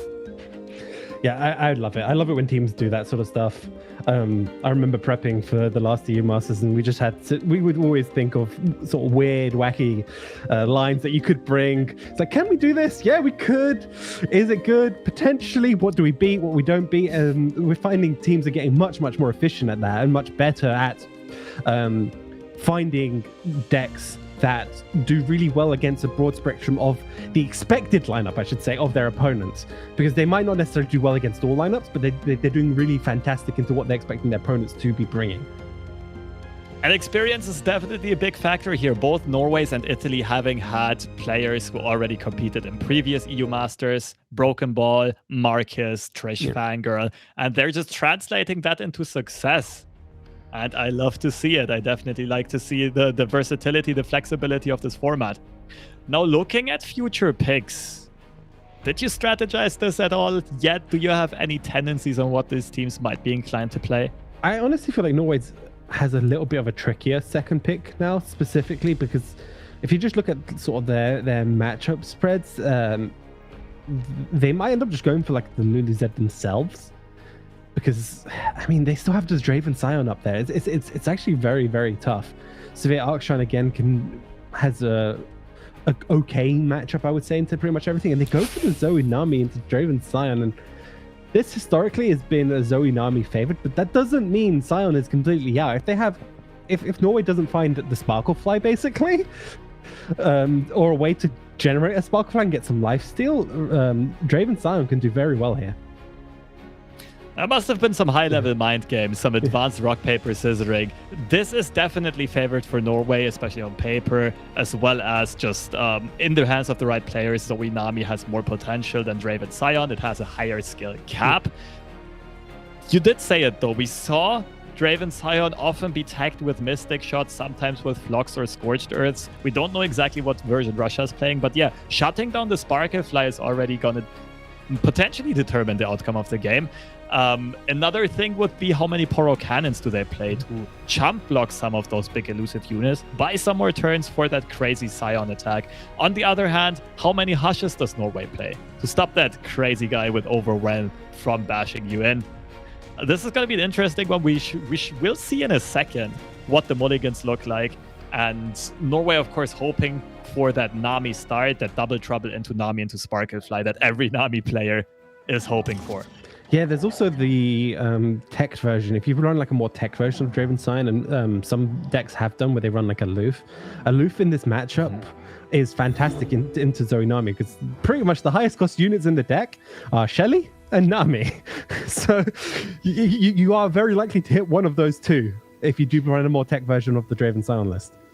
True. Burblefish is a thing, though, that can often protect a Shelly or a Nami, but we did see Mystic Shot on Russia's side. We see the Arachnoid Sentry as well. That's also a very interesting tech because that means that Ravenous Flock is probably in this list as well. And we see the ladder stats coming in 64% for Nami Zoe against that discard aggro list. Now, with the tech choices that we already saw from Russia, I would say this is a bit closer to 60-40. Maybe even a bit more than 40% for the Scion player, especially if they should run Ravenous Flocks and Scorched Earth as well. Yeah, and one thing to note is obviously when you usually see Zoe Nami players dropping Zoe on one, it's usually a pretty big indicator they most likely haven't drawn the Nami, right? Or at least the piece of the combo to get the Nami rolling, right? Either missing some type of useful spells or just in general Nami itself. And if you're Russia, you can definitely get a strong read there. Okay, we're just going to put the gas on, right? We've got double... Look at Russia's next attack turn, right? They got Rummage into double Grenadier if they really want to go for it. This might get pretty crazy pretty soon. Yeah, either double Grenadier or the Flame Chompers that they will get as well to pull aside a blocker. Now for Norway, this is a bit of an unorthodox opening. Having super cool star chart in the opening hand means that Zoe generated did not generate a 2-cost star chart, which is often the common play on turn 3, but a 1-cost star chart. But you still want to bank 3 spell mana here, ideally, in case you do find a Nami, or to even just keep up the threat of the Nami. They are being rewarded with finding an Equinox, which is also big in this matchup, because Twin Blade Revenant is the best way on Russia's side to contest the Nami, and the Shelly, basically. And Equinox can just shut that down very mana efficient, immediate. Yeah, however, though, look at this next attack, right? If you're Russia, you're thinking, how much do we want to really go here for this? Do we go all in? Or do we try pull this? Okay. I mean, you're never really getting a better turn to go for the all-in, right? The only thing you might want to consider is pass and bluff a Twin Blade Revenant. Basically, make Norway potentially not play the Nami. This is something that Russia has to decide right now. Do they play a more patient control combo-oriented game plan? Or do they go full send and turn this into an aggro fiesta and just try to close out the game ASAP and kind of maybe call that read of having played the Zoe earlier on? Like, okay, we don't think you have Nami, and we will not give you any chances to find her. Yeah, the only question really is, obviously you're going to want to try to do as much of this at burst speed because Norway has that double trouble, right? So you can't necessarily see, like, the issue with this line here is obviously double trouble will come down here from Norway, which will stop a lot of the damage going through. That, and you just saw your opponents use a super cool star chart. There's a good chance they have a crescent strike. I respect that they want to invest everything into this attack. It does kind of make sense. I'm not sure, like, maybe I agree with you that just going for the burst speed opener would have been better. We saw something that almost never happens. The Reborn Grenadier was not summoned through a discard, but it was being played for 1 mana and discarding the Flame Chompers to achieve that purpose. So yeah, definitely high tempo on this opening, but also giving Norway this opportunity to play the double trouble for some blocks. Yeah, I'm just trying to think how much damage output would have changed, really, actually, looking at these blocks. Because you would have just played double Grenadier, I believe, and then you would have had pretty much the same amount of damage block, right? I guess you push an extra, 3 potentially? No. Something like that. It's very similar overall. Yeah, it is the same outcome. I guess you do force some resources out of Team Norway. Maybe it does make sense after all. Nonetheless, a very scary attack to face on turn 4. But this board will also be dealt with very soon, very quickly. Make It Rain, hoping to hit the Boom Baboon. Completely whiffing here, though, and therefore taking 10 Nexus damage when not having a Sparklefly in hand. That means they're down to 6. And we can see Russia has 5 burn damage in hand right now. Yeah, all they need is another Mystic or Get Excited, and they can seal it. If they get a Get Excited, they can do it next. Either way, really. I think they have the mana to do it all. Double Grave Physician in hand. That does ensure cycling, but of course, it only draws units, and they don't have a discard target right now. This is the downside of their very resource-heavy attack last turn. They could have just gone for 2 Grenadiers, which means they still would have had plenty of discard fodder in hand. They instead now have to get rid of a Grave Physician, and only therefore being able to draw 1 unit instead of 2 with that combo. And I do like this line here. Just Grave Physician, try to draw as much through the deck as possible, increase our options and chances of drawing into more burn. Also creates a much more threatening open attack on the following turn. Again, we were talking about this matchup before. As I mentioned, Sparklefly is a key card and Nami is a key card, and we've yet to see either here on the side of Norway. And this is what happens when the Nami deck doesn't get those 2 sort of key cards in this matchup. Absolutely agreed. The Shelly can carry a lot of other matchups, but she's not what you need in specifically this one. It's just not buffing your board fast enough, and you're not having found a lifesteal unit depth. Going for the Equinox and the Flame Chompers just to prevent the width of the attack, to take out a bit of pressure, to alleviate it a bit. Get Excited comes out while Norway is tapped out of mana. Flame Chompers on the board, 6 units wide attack. Norway realizes they cannot do anything here. They cannot draw anything here. GG, quick surrender, and we're back to the drawing board at 1-1. Norway having found about the best matchup they could have found, but not the right cards in hand, whereas Russia's opening was just way too fast for them.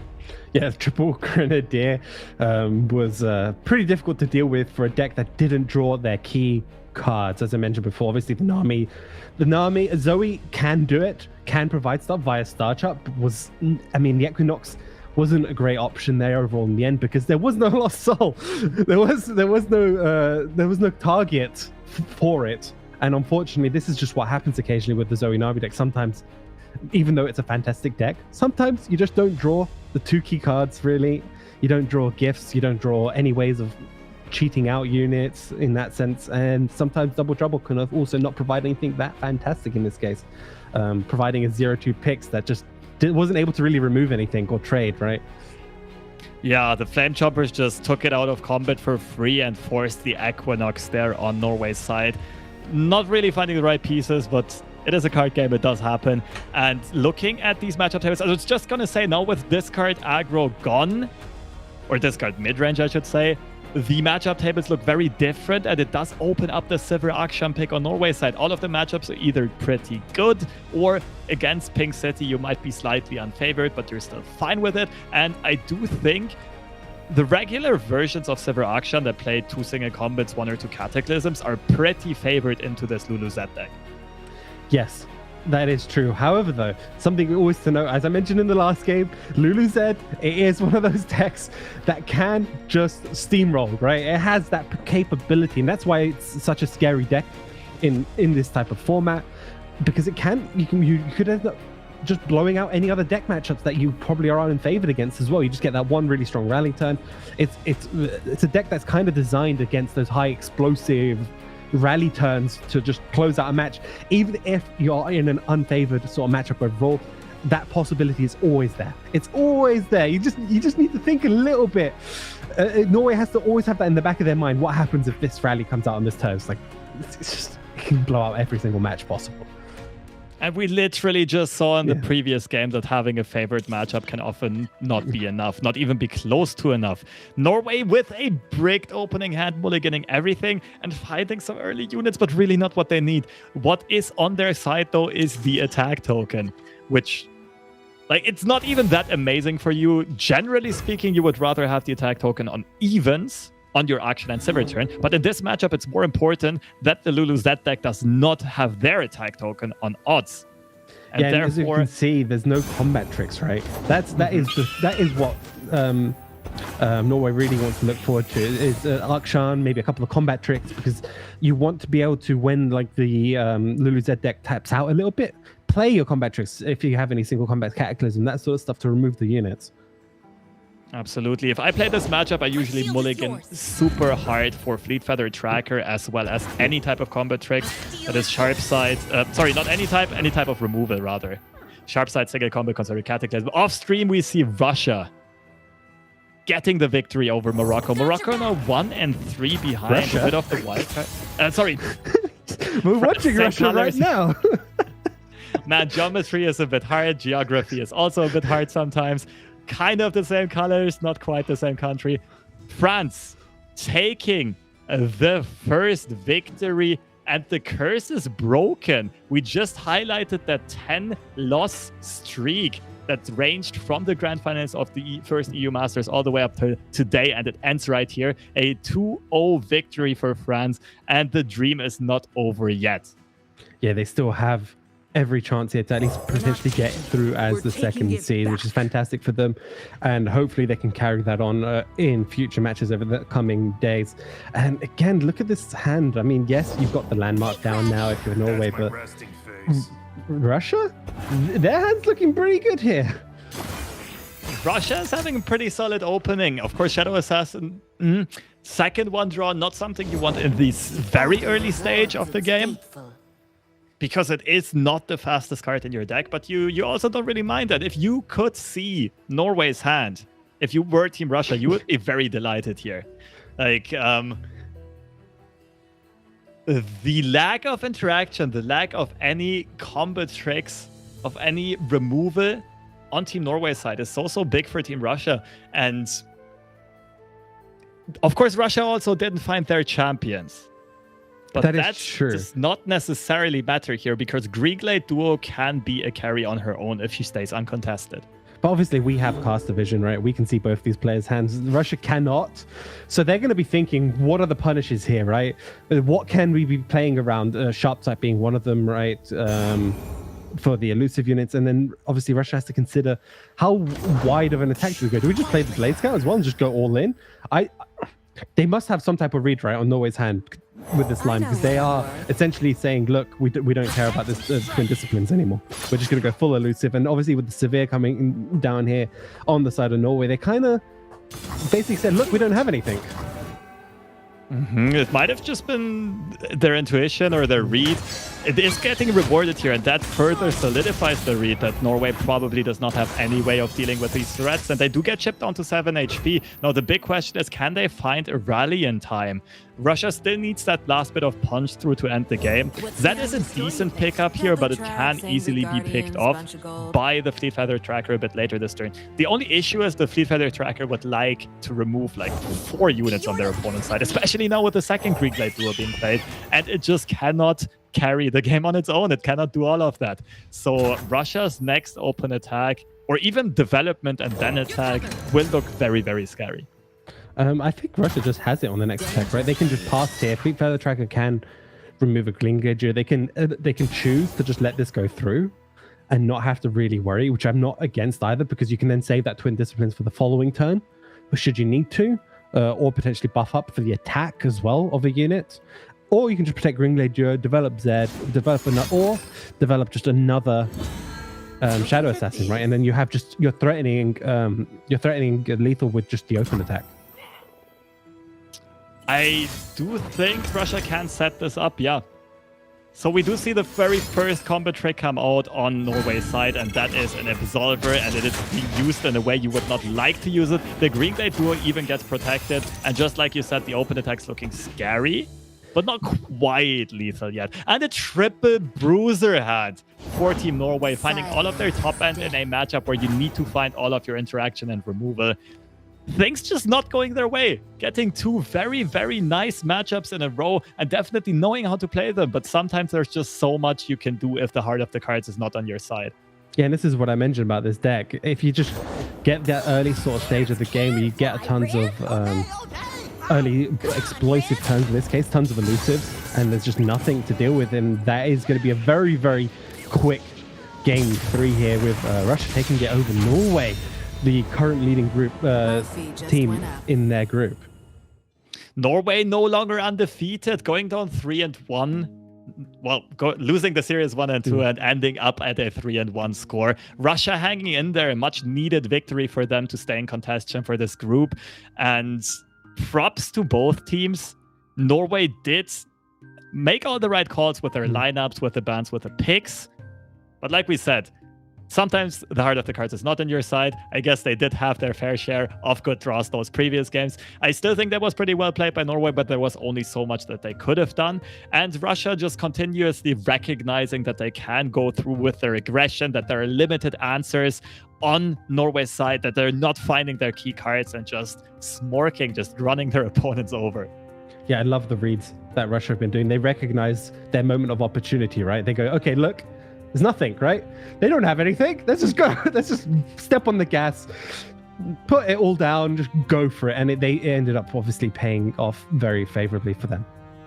A very lovely series, and it did end up ending pretty quickly to the surprise of many. But of course, some very explosive matchups and just the lack of defensive cards twice in a row on Norway's side ensured this quick turnaround victory, this quick comeback reverse sweep for Russia. 2-1 here. And that's it for this series. We will now follow with Group D action and our game of the day coming up. Romania versus Spain. But all of that will happen after a bit of a break. We will see you back here in around 10 minutes.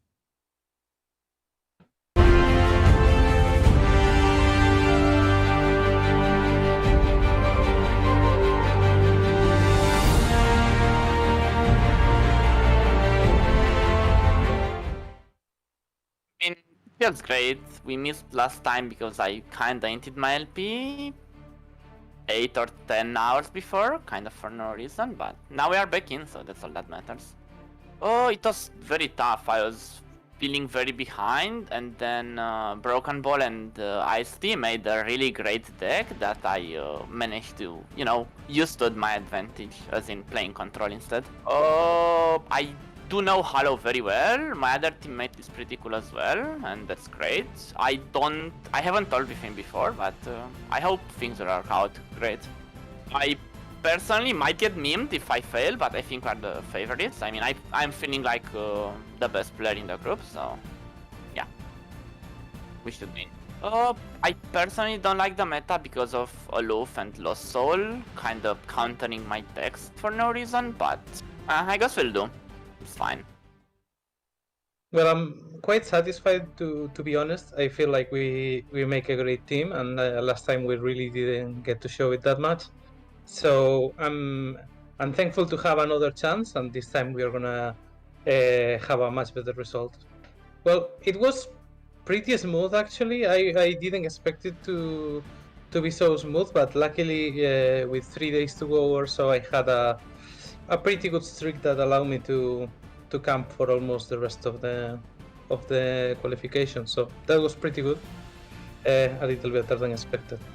Yeah, well, I think so. I mean, we already knew he was a fantastic player. You know, we didn't need this result to really show it.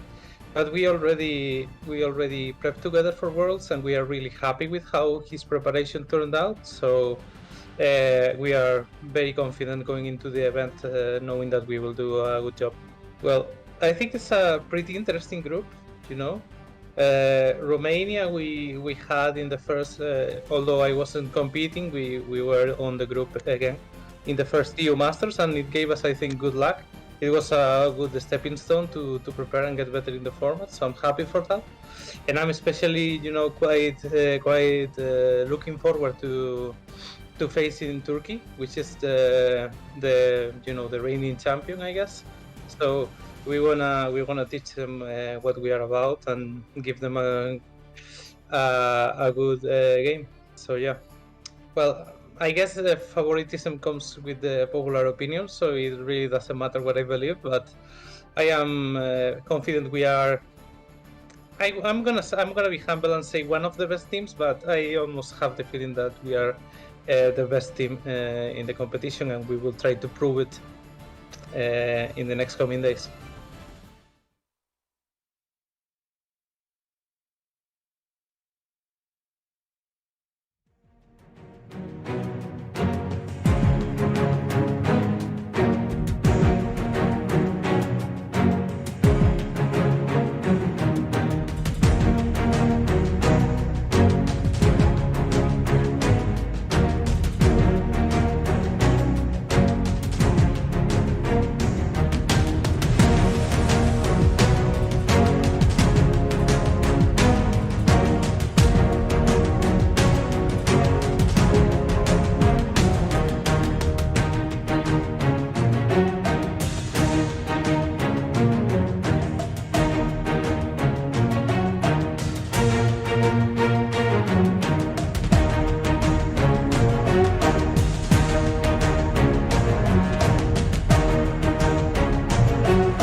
welcome back to day 4 of LoR Masters Europe Chronicles of Bandlewood. Second half of group day action has started right here, the second round of the double round robin. And I would say a couple of surprises so far today. Not only by the decks that were brought and the lineups that were brought and actually played as well, but also the teams that were lower ranked beating some of the early favorites of this tournament. Italy taking a 2-1 victory over Belgium here, and Poland also beating Sweden. That's an 0-3 country beating a 3-0 country. Quite the upsets in the first round. The same can also be said about the second round, where Russia, obviously, as we just saw previously, taking it over Norway. But also, we saw France on the off-stream section breaking their curse, getting their first win on the board here in the European Masters, and doing fantastically here for themselves, giving themselves that opportunity to get back into their group. But what we've got, as we mentioned before the break, we have Romania versus Spain, our game of the day, and I'm super happy to see how this match will actually play out. Both of these teams are still fighting for contention, still at the top of their group, both 2-1, and the winner of this obviously is going to put themselves at a nice 3-1 spot in their group, making sure they're going to be sitting quite pretty here in their group for the upcoming matches. Both teams are already sitting kind of comfortable here, but of course both of them are also very much in it to win it. Both of these teams want to prove themselves, and I'll just start off with Spain, one of the always all-time tournament favorites. Spain, one of the strongest regions and countries of Legends of Runeterra overall. We have Sergi leading the pack here as the highest ranked qualified player, who came over from Gwent, a competitive player from Team Aretusa, has had lots of success around multiple card game titles and just translated that into LoR since the very early days. We have Cosimo, who joined a bit later but has made some remarkable splashes on the tournament scene, also having been one of the European representatives at the top 16 of Worlds. And Faul, a third veteran, also having been in the first edition of the EU Masters, also very comfortable with the format already, alongside Sergi, and also having played tournaments since the very early days of beta. Yeah, on the opposite side, we have Romania being led by Katasus, a good friend of mine, and a very strong control deck player. He's been known in sort of the European team as like one of the premier control players, and he's representing here as the captain for Team Romania, obviously joined by Hollow and Cross here. Hollow, again, another strong ladder player that's been around for a reasonable bit of time, and Cross, a more sort of unknown player, but he's got two very strong players here with him. They're going to be sort of helping each other out and could provide some new viewpoints for Katasus and Hollow as well to bring here to the table. So this is going to be a tightly contested match for the dominance, for the reign over this Group D, and we are ready to see what these teams have in store for us. We are ready to jump into the pick and ban action. And let's look at Spain's side first. We see Zoe Lee Sin, the other type of Lee Sin deck that plays completely differently than the Fizz Lee Sin that we saw earlier on. Besides that, mostly rather meta standard decks. Yeah, nothing too surprising other than Romania doing what they did yesterday, I believe, or the day before, where they bring the double Draven, the Draven Kates, which I believe got banned out as well for them the other day as well, which is it's an interesting strategy because you are allowed to bring it. They are decks that are legal in this format, but as we've seen before, it does leave them open to the bans. So they must have a strategy where they want to get some of the other decks through, right? The pick ban phase. That's the only reason you bring a double champion lineup, is usually you want to, yes, you deny yourself more options, but you put yourself, arguably, the theory is you put yourself in a more favorable position overall with your matchups for what's left on Spain's side after the bans, so that you can get better matchups in general, even though you have less options. It does allow for some interesting decision makings though, right? We see the first ban come in, discard Scion getting taken out by Romania, and the Ping City deck being removed for Spain, or rather on Spain's side. The interesting part about this Draven Caitlyn deck is that it can also serve as a bait deck, right? We all remember the storyline of game designer Ruben Zhu also taking the ladder by storm with a fake control deck, playing 3 Dravens and 1 Ezreal in his version, and disguising this as a reactive deck, but playing a plethora of burn cards. Basically just a full-on face damage deck. And this could be the same idea here for Romania. You basically have the same deck twice, but even after you lock one of these in, your opponent does not know if they're facing a reactive deck or an aggro deck. And they also don't know what they should mulligan for. Also, I have to talk about these bans a little bit. I do love Spain going, if they were going to ban Draven Cake, banning it second. I do like, because if you ban it first, the issue that is you give a lot of information to the banning strategy to Romania, right? You tell them, okay, we'll just get rid of these 2 decks, which means you can kind of predict what their second ban might be a little bit more. However, if you choose to ban something like Pink City, you can say, look, we might just leave Draven Cake up. You don't know that yet. So you have to now, Romania has to base their bans around potential different ban that's going to go through that isn't Draven Cake. And another interesting fact here, just speaking to the versatility of both of these teams, as we, first of all, have the picks already locked in.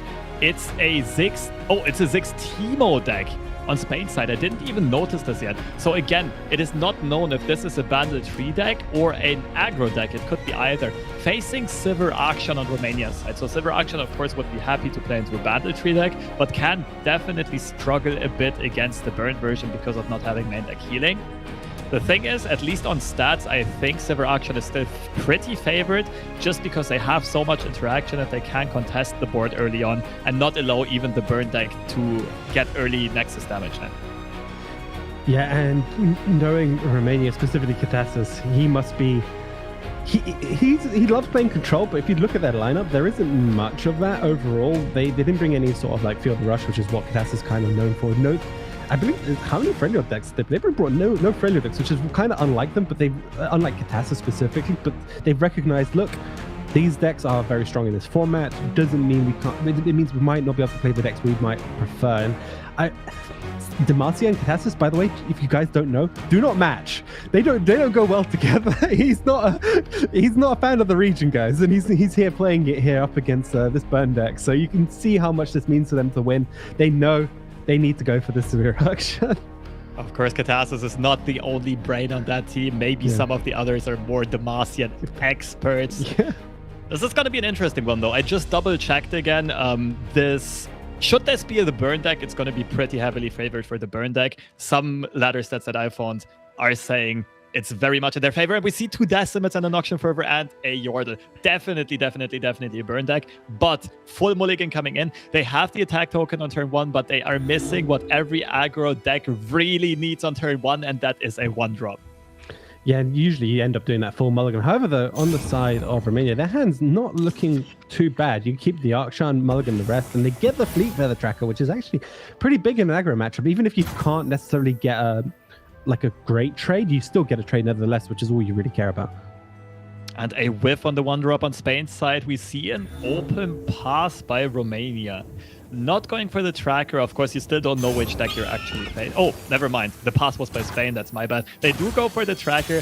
I was going to say this just makes sense. There's not much this gets punished by, and they can go for an open pass here, or they can just drop the Akshan, stay developing on curve. Spain a bit unfortunate here to draw the 1-drop 1 turn too late. Yeah, and that's in sort of in general, that 1-drop is fantastic because it's basically the Bandle City equivalent of like a Legion Saboteur, basically, but it pretty much guarantees that 1 damage. And so even in the later stages of the game, you can play it because you will get that 1 damage. This Stone Stack is coming down though, does shut down Romania's turn 2 attack here just a little bit, but that pickup of Sharp Sight, they have the single combat. These are very sort of valuable combat tricks here for Team Romania to allow themselves to stabilize here. Sharp Sight is by far the cleanest answer you want to have in this situation. Not only does it protect your unit, you also have an action on board, right? He gets a strike in, and you targeting the action means you also discount the Warlord's Palace by 1 stack. Anyway, you get your own game plan rolling very, very quickly. So the opening by Romania is looking very good. Also a single combat in hand. Interesting choice by Spain here to not go for the Ziggs. maybe to give the sharp side less value, to not give him such an obvious target. Then again, even a sharp-sided Akshan trades into Ziggs, right? So they just say, we want to go wide, and we want to push as much damage as possible.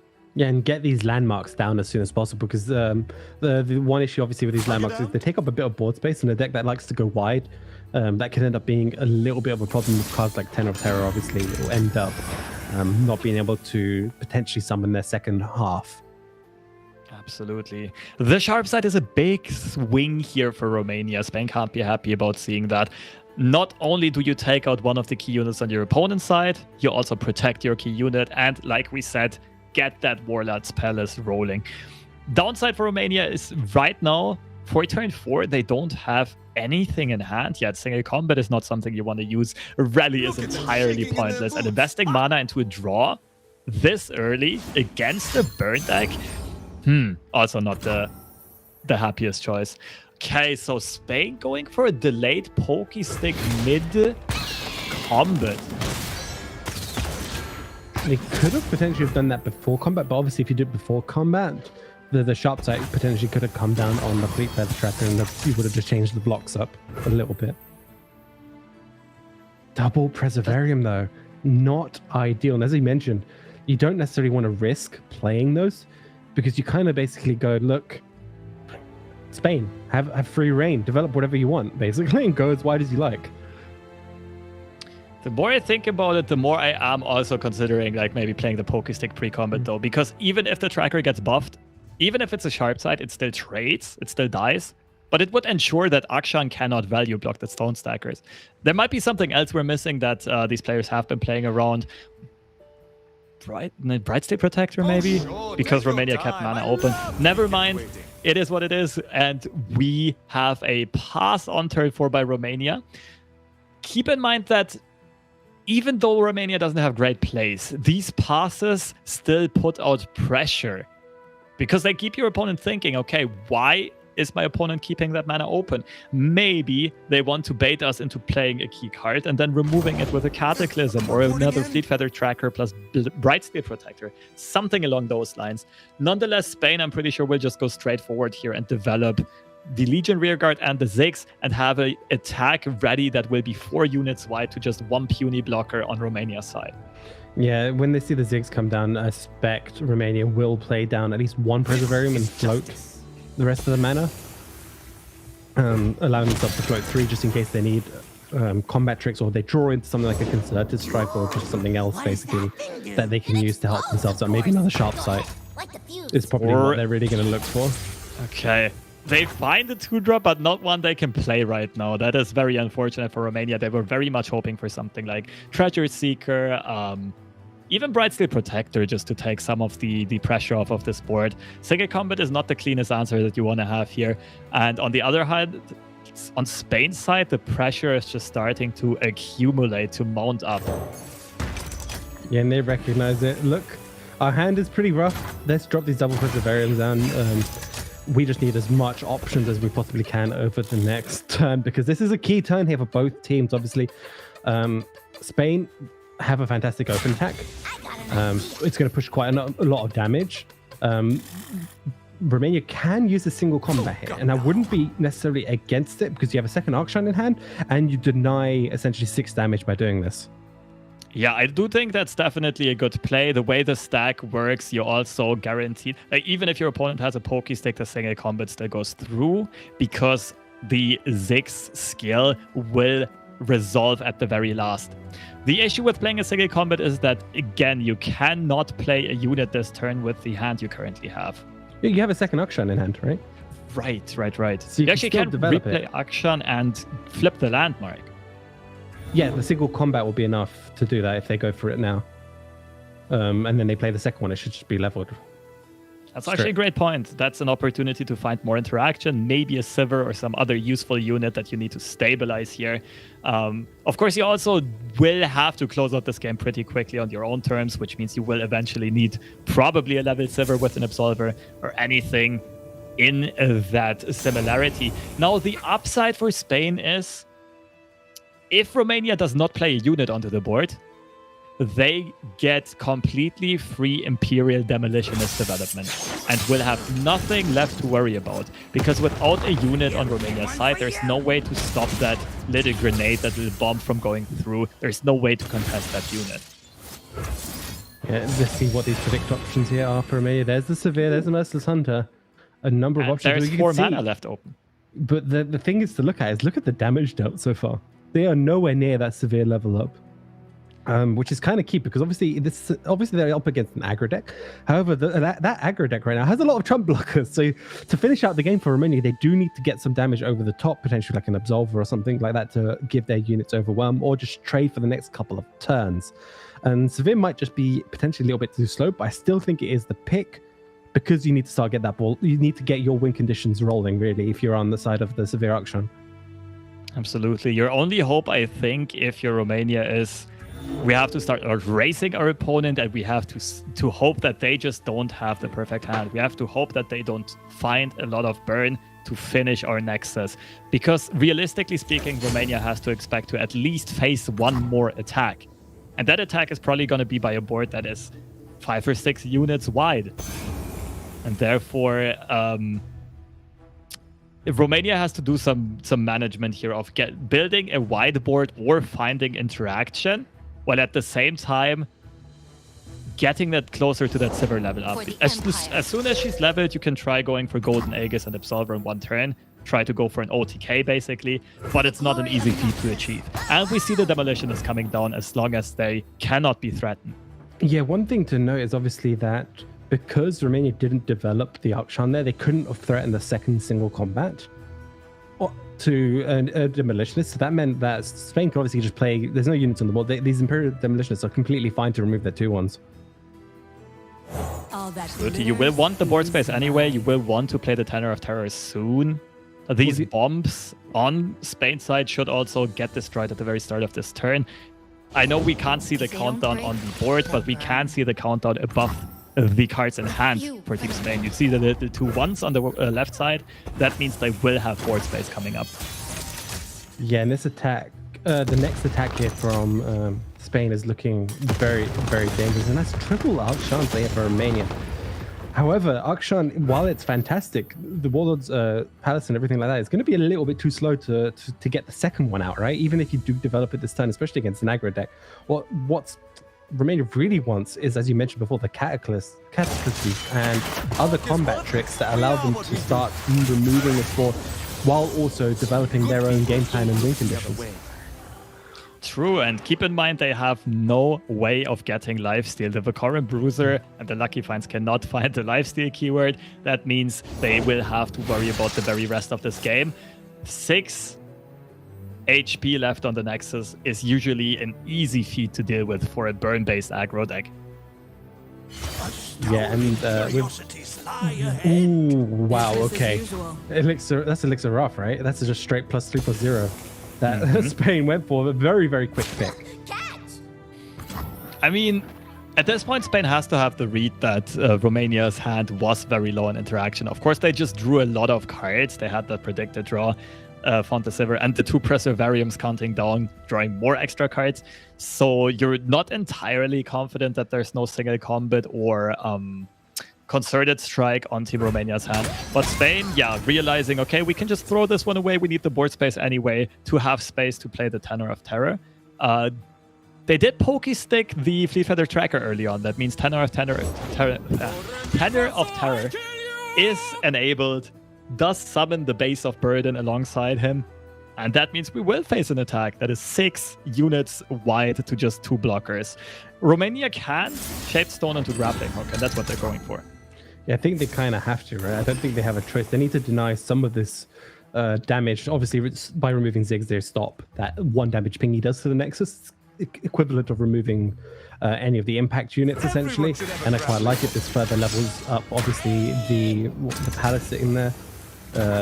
And gets it a lot closer to leveling up. They can potentially do it this turn, right? But that might just be a little bit too late because we could see there's a Fervor, there's an Elixir, they're still 5 units wide, and yeah, game number 1 here going over to Spain. It is too little, too late. Romania got close to finding their own explosive turns, to getting that Warlord's Horde tick, maybe get the discount in your hand, then be able to play Rally and Absolver in one turn. But they couldn't quite keep up with Romania's pressure, even though they did not find the 1-drop on 1. They always had enough fuel in hand to keep the board very wide after that, and Romania just not finding the right reactive cards, just not finding the answers. And so far, throughout this day, we've seen this trend of the aggro decks kind of just overrunning all of these reactive decks. I mean, that is unfortunately the nature of card games, right?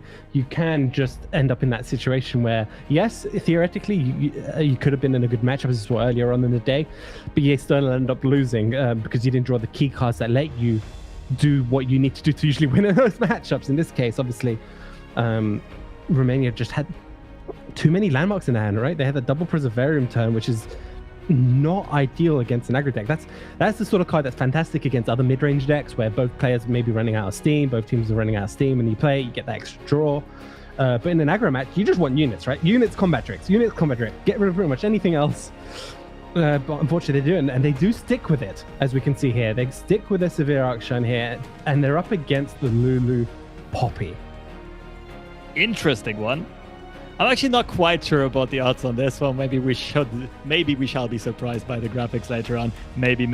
It's a Demacia mirror though. Both decks have access to rallies, and both decks have access to a lot of value as well, and are able to out-control the other one and go over the top. They do so through very different means though, right? The Akshan deck usually does so through the Landmark, through the Warlord's Palace and the Warlord's Horde, whereas the Poppy Lulu deck does it through Bandit City Mayor mainly, and can then find some big units. Something like a Yordle Ranger might be very good in this matchup, maybe even a Shark Trainer. At the same time, the Poppy deck can always go very wide. It can swarm, and if one Poppy buff ever goes through on like 4 units or more, it can just decide the outcome of the game already at a very early stage. Yes, well, that's true. Severe Action does have its own share of combat tricks to help remove units like Poppy. We see the single combats. You can get the Archon spell as well. You can get Cataclysms. There's concerted in some lists as well, usually. All of which can try and remove the key units from Spain when they do drop down ultimately on the board. The issue here is, like, on paper, Severe Action has everything to deal with the Poppy Lulu deck. But there are just more threats than answers, because not only Poppy is, of course, Poppy is the biggest threat, but accompanied by Lulu, especially if you have a Yordle Smith or a Fleet Feather Tracker on board. So you already have 6 copies of cards that are big threats. And then keep in mind this lovely gentleman with a glorious mustache that is in the hand of Spain in the mulligan phase already. Bandit City Mayor, another 3 copies of a very threatening card that usually needs immediate attention and removal. That means 9 cards you have to be super scared of. While Romania only has like 2 single combats, 1 or 2 cataclysms, and the Merciless Hunter and Concerted Strike are rather slow and expensive and inefficient, clunky ways of dealing with those. Yeah, however, they do get double Merciless Hunter here in the side of Romania. They did throw away a Cataclysm, just recognizing they needed more early game stuff in their hand. There's no point really holding onto a Cataclysm unless you have your quick attack units anyway, so to get that sort of value. So I do like their mulligan phase. I also just like the fact they got Merciless Hunters. It is a little bit slow, but it is removal nonetheless. It will remove like Bandle City Mayor if you want to, if you're threatened by it. And alongside with the Bright Steel Protector, you can get some great value of it because of how the attack turn orderings have come out from both of these sides. Romania is able to develop Merciless on 3 on their defensive turn and then play Bright Steel Protector and get a nice trade. We also see a clutch tech top deck on Spade's side. Riposte is a brilliant card for a Demacia mirror match.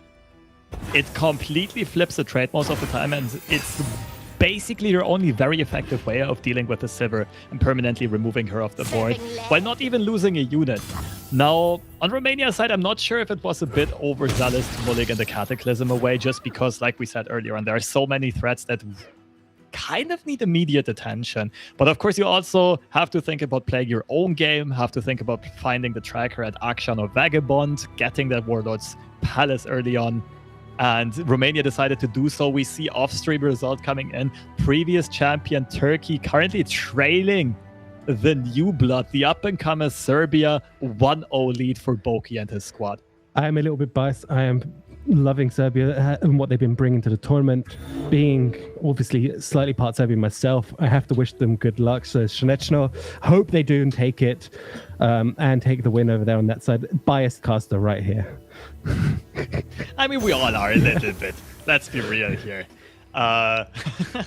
Of course, I'm pretty sure Impetuous Panda and Mogor will be watching this, will be rooting for Spain with all of their heart. I have a slight bias towards Germany, but it is what it is. Returning to this action, Romania not developing on turn 3 because they want to keep that Merciless Hunter threat open. Because they know that Spain's place on turn 3 are also some of their key cards, and that would be Bandle City Mayor or the Lulu. And Romania wants to grant them vulnerable, wants to turn them into another gift for Renekton. Spain acknowledging here, like, okay, we have plenty of value in our hand. We don't mind this game taking on, like, going longer. This is a very interesting decision. Usually Lulu Poppy is quite a tempo deck, but with the hand they have, with the Telescope and the Mayor and the Riposte, they can definitely play the value game, and they realize, okay, Romania is burning more mana than us right now, and they also don't have a Warlord's Palace yet. There's no countdown that favors Romania. Therefore, I very much like that end round.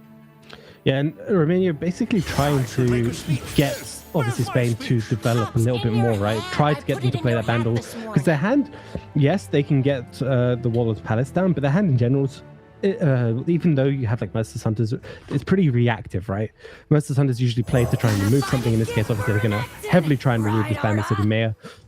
Try and deny this mana reduction as much as they possibly can. However, there's already a couple of them being played. We see the Owl come down here as well. And now we really see the lack of Cataclysm giving Spain a lot of mana-efficient development here.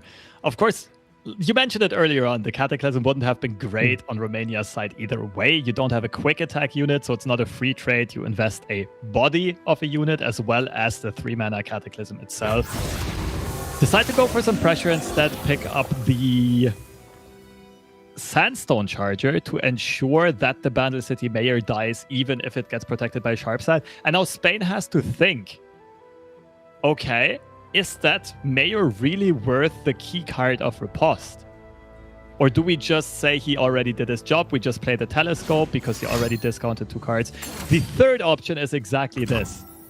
A bit of an unconventional play, but the other barrier that will not find a much better purpose in the near future, protects the Mayor and ensures that the Bandlewood Commando has very high chances, at least, of generating another 0-mana Hungry Old Cat. Yeah, I love this line. I think you do want to hold on to that Riposte, because that is probably one of the key cards, as you mentioned, especially in this matchup, because you don't have a great way of dealing with quick attack units, right? In general, like Severe, Arkshan, all that sort of stuff. Your only real answer is to give a Riposte something, so you can at least try and attempt to remove Severe. Obviously, things like single combat can stop that, concerted strikes can stop that, but it is kind of like they're only out if they're in a sort of a bit of a pickle where they have to try and remove a Severe. Romania making use of that fearsome keyword. Not sending in the not sending in the Sandstone Charger is a bit of an interesting one.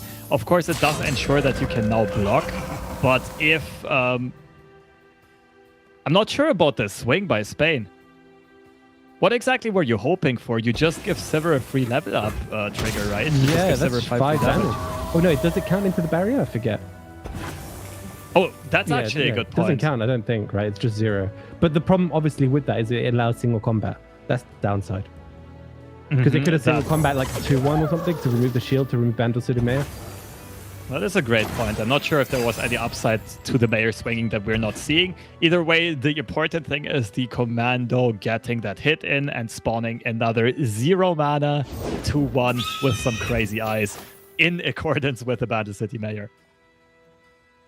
Yeah, and we're probably going to see the telescopes going off this turn as well. And I do like the Fleet Feather Tracker because it gives you a way of trying to remove this Merciless Hunter.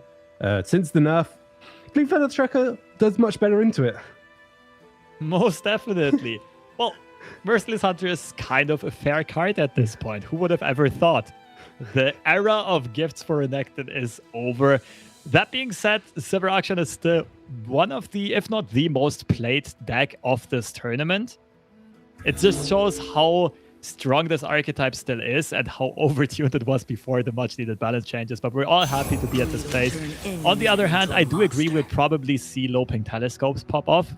One of the most controversial cards in this set, not only because of the voice line, which might drive some people crazy, but also because of the almost infinite possibilities it generates. It can get a Loping Telescope cycle going because it can find itself, but also the pool of epic cards is just so big and so versatile that you don't know what to play around anymore.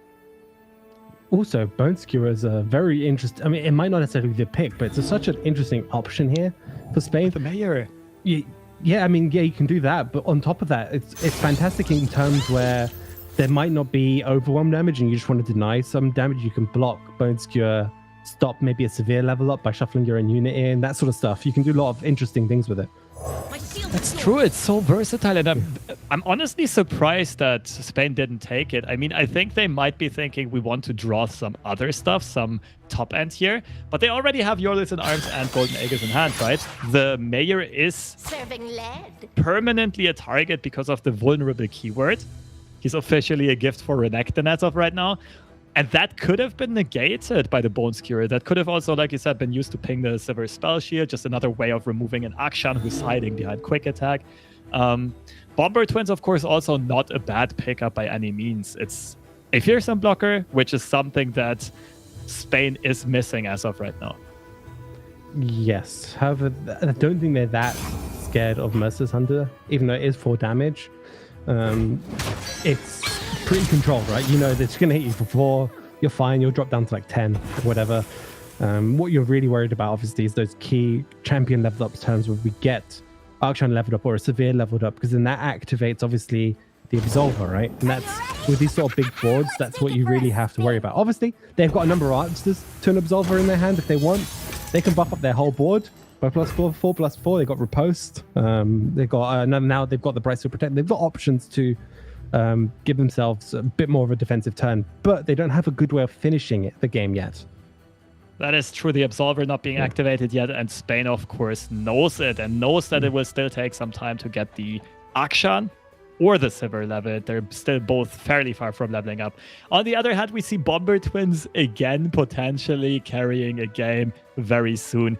Bomber Twins is like going to the casino. You can find entirely useless landmarks like Ripper's Bay, like Star Spring, or you can absolutely high roll a crazy feat here. Like Preservarium is one of the best rolls. Started Peak is a great one. We saw that Hexplosive Minefield just perfectly rounding out what Italy needed against that Scion earlier on. This Bomber Twins has delivered as well, but as of right now, they don't have the board space. And they don't really have the need to go for any start to peak and for any low-cost Celestial cards. What they want to do is keep this board wide and set up a Yordles in arms turn. Ideally even paired with a rally, I think. Yeah, this turn looks like it could be a fantastic turn for Spain, but again, Romania's not going to give them that sort of information, I should say, right? They're not going to allow Spain to take the risk. They could go for straight Yordles in arms here into like a rally, which would actually completely blow out Romania right here. But obviously, because Romania is just bluffing a lot of mana, leaving loads of stuff open. Save itself, Spain obviously will never really realistically take it. They can wait until the next turn, then play it, then rally twice, right? And attack twice with it.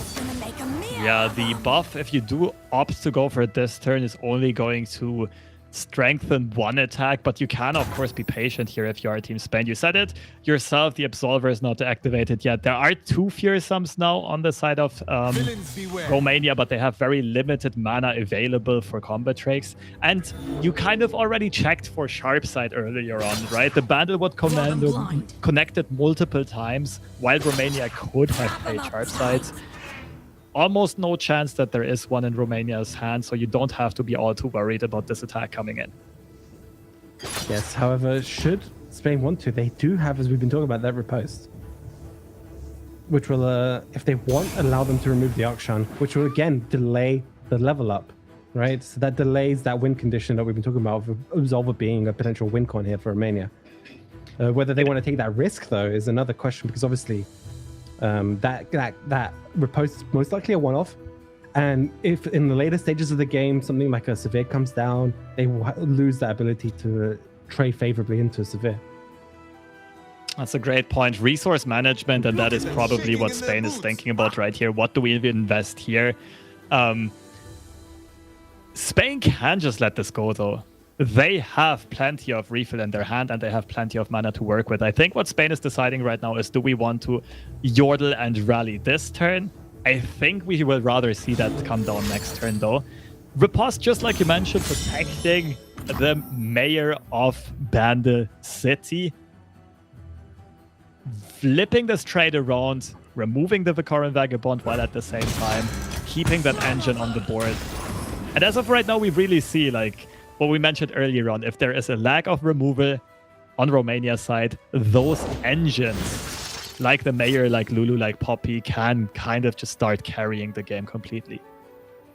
Okay, so again, another couple of sort of interesting options here. They've got cold shot, which obviously will create that parallel convergence if they want to. But Tenor, again, just another fantastic option. The only issue I have with Tenor, obviously, is when will you have the board space to really play at this point in the game? If you go for like the Orient Arms, most of your board should survive. And there we see that Absolver here. But no champions leveled here for Romania. Mm-hmm. I think the Tenor still makes sense because it's basically your plan B or your plan C.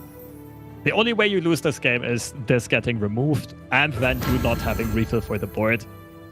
Spain could have gone for the gamble with a parallel convergence, but of course it's very inconsistent. They just go for the Yordles in Arms here, making that board ginormous and threatening every unit on Romania's side to downtrade here.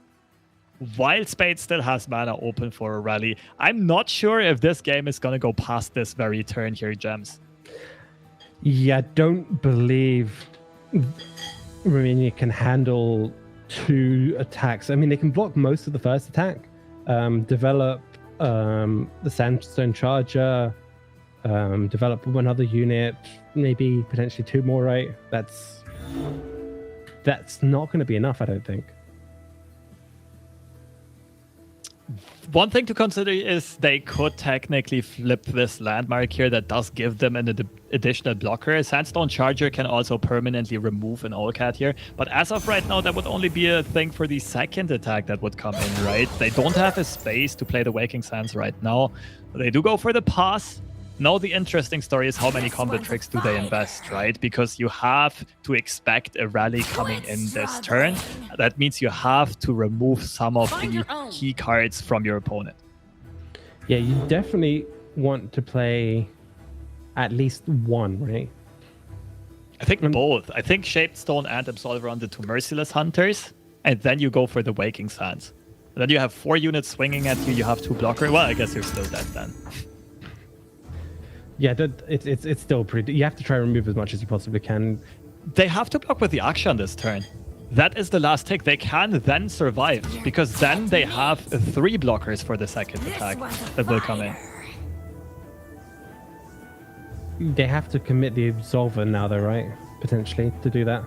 To survive. Yeah, they have to play Absolver and block with Akshan. And they don't do it. That is GG, I think. So basically, Romania is saying... we can only win if our opponent does not have a rally anyway. We will need that Absolver as a win condition, so we just pray. We just pray that our opponent has single a break combat, potentially, if they find it from the predict. Is that enough? They don't get the chance though, right? The Vagabond gets played that... Oh, sorry. They have to rally. Yeah. Slow speed. I'm still stuck in the past. You are right. Concerted strike or single combat, but they are down to 5 Nexus HP. It has to be single, right? Because you have to play Sandstone Charger and then you won't have enough mana for a concerted. Yeah. Now that I think about it, is it? I almost would say that was never winnable for Spain. I also miscalculated earlier on. They would have to block all of the attackers coming in on the second swing as well, because they're going down to 5, right? Yeah. So even if they would have had 3 blockers to the 4 attackers, they're still dead. Of course, Spain here, using the whole mana efficiently, can even play the Brightsteel Protector as a 6th unit. Yeah, because even if you use the Warlord's Palace treasure, the card that comes out to predict, to summon a Sandstorm Charge, that's just not enough. So you have to predict and look for, and that is not it. So that is most likely going to be game here for Spain, taking it as a 2-0 victory here over Romania. And they're going to know that the second they see this relentless pursuit. Yeah, there's nothing to be done. Romania was probably expecting it, but still might have been wise of them to just go for the only way they can still win this game, and that is hoping your opponent does not have it and keeping your own win conditions in check. Because realistically speaking, your only chance of winning this game would be the very next attack turn, and that's probably when you want that leveled Akshan plus Absolver combo. Yeah, so really well played for Spain. Other co-casters are going to be very happy to see that when they see Spain. Yeah, nice 2-0 over Romania. Unfortunate for Romania there. Not being able to take it with that severe action, just letting them down today a little bit. True. I mean, you called it. Katasos and Demacia don't go along too well. I suppose even the rest of the teammates could not reverse that misfortune. But Spain is the story of the day right now and solidify their reign over the Group D. And while we're talking about it, we saw the results come in here for the off-stream match, and it's actually 1 apiece now between Turkey and Serbia here.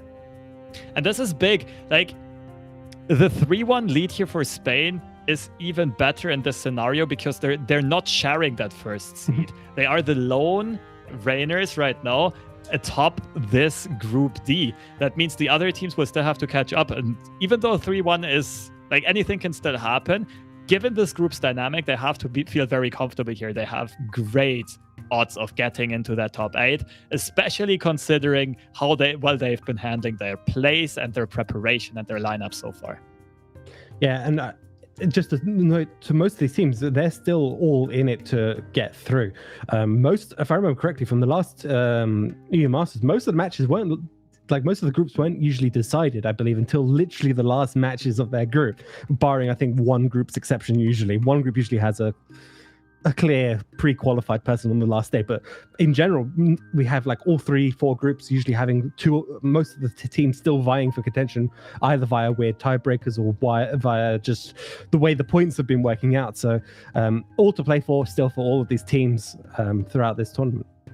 And so far, none of the teams that went 3-0 have been able to extend it to a 4-0 lead so far. Like you said, maybe this group phase this time started out a bit more polarized. It looked like the early favorites also might run away immediately with some unbeaten scores. But today, all of this gets reversed a little bit. All of this gets evened out a bit.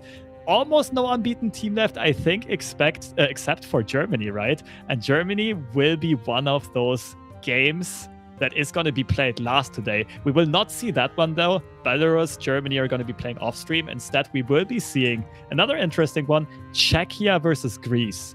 So Czechia, we all remember what happened yesterday, a very unfortunate loss against Germany. One cannot describe it in other words. And Greece also having had a rough start as one of the new teams, the fresh teams that might not have experience yet in this format, starting off the 0-3, but definitely wanting to reverse that. Yeah, and I cannot wait to see those matches. We're going to hop to a short break here, and when we're back, we're going to have our next match here for you guys. Don't go anywhere.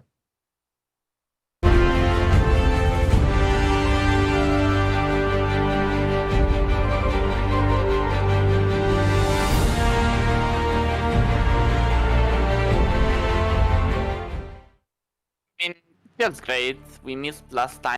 Yeah, it's amazing because we always like dream to came back and after a year we are reunited and I'm so happy about it.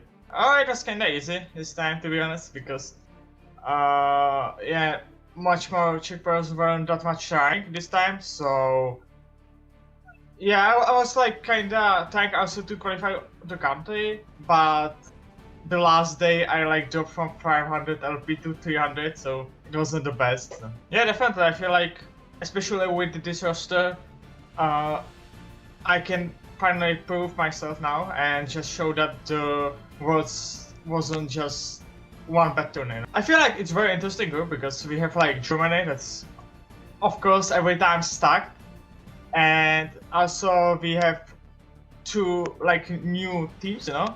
So we don't know what to expect from it. So I think it's gonna be very interesting. Yeah, definitely. I feel like name-wise we have the best roster, and if we make it work, then I think we can succeed. Yes, I'm really proud. We have tried to qualify in the past as well, but we didn't make it. Red Naxel, our second guy this year, was really close last time, but we made it this time, so we're really happy, all three of us. And not gonna lie, it was stressing. I managed to climb to 495 RP about a day before the cut, but a few hours before the deadline someone passed me, so I had to play another game. Thankfully I won, so we're here. I always liked metal music, and as a kid I was using nicknames like Metal Knight or Metal Rider. Then about 10 years ago I wanted something final, so I added an F to the Metal Rider, made it Metal Frider, because Frider is the beginning of my last name, so I thought it fit. I think it is a really hard group. Czechia and Germany are experienced teams, and us and Belarus are new to this, so it will be hard, but we practiced a lot, and I'm sure we can make it through. We know each other for a while. The Greek LoR community isn't that big, so we're close, and I've played with them in the past. I think we will do really good.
Welcome back to the action of day 4 of LoR Masters Europe Chronicles of Bandlewood on this lovely Sunday afternoon.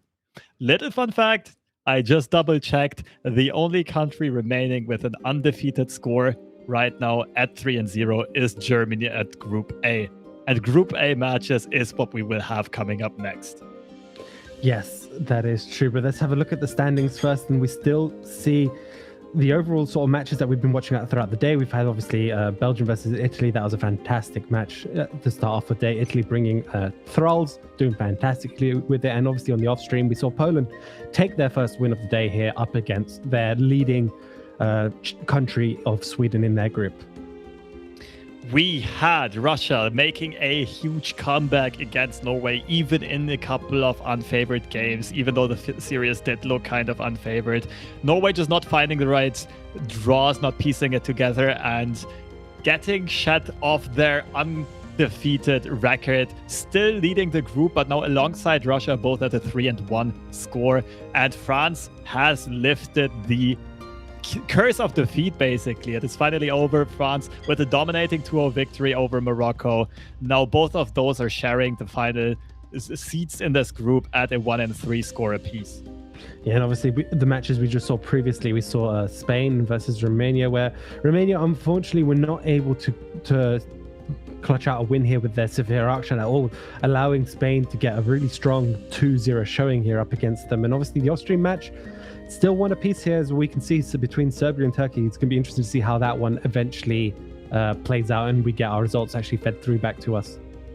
Yeah, both of those teams are having a 1-2 score in the group as of right now. And you definitely don't want to be that one team that is trailing behind everyone else, that one team with the worst score, that one team that has the lowest chances of catching up.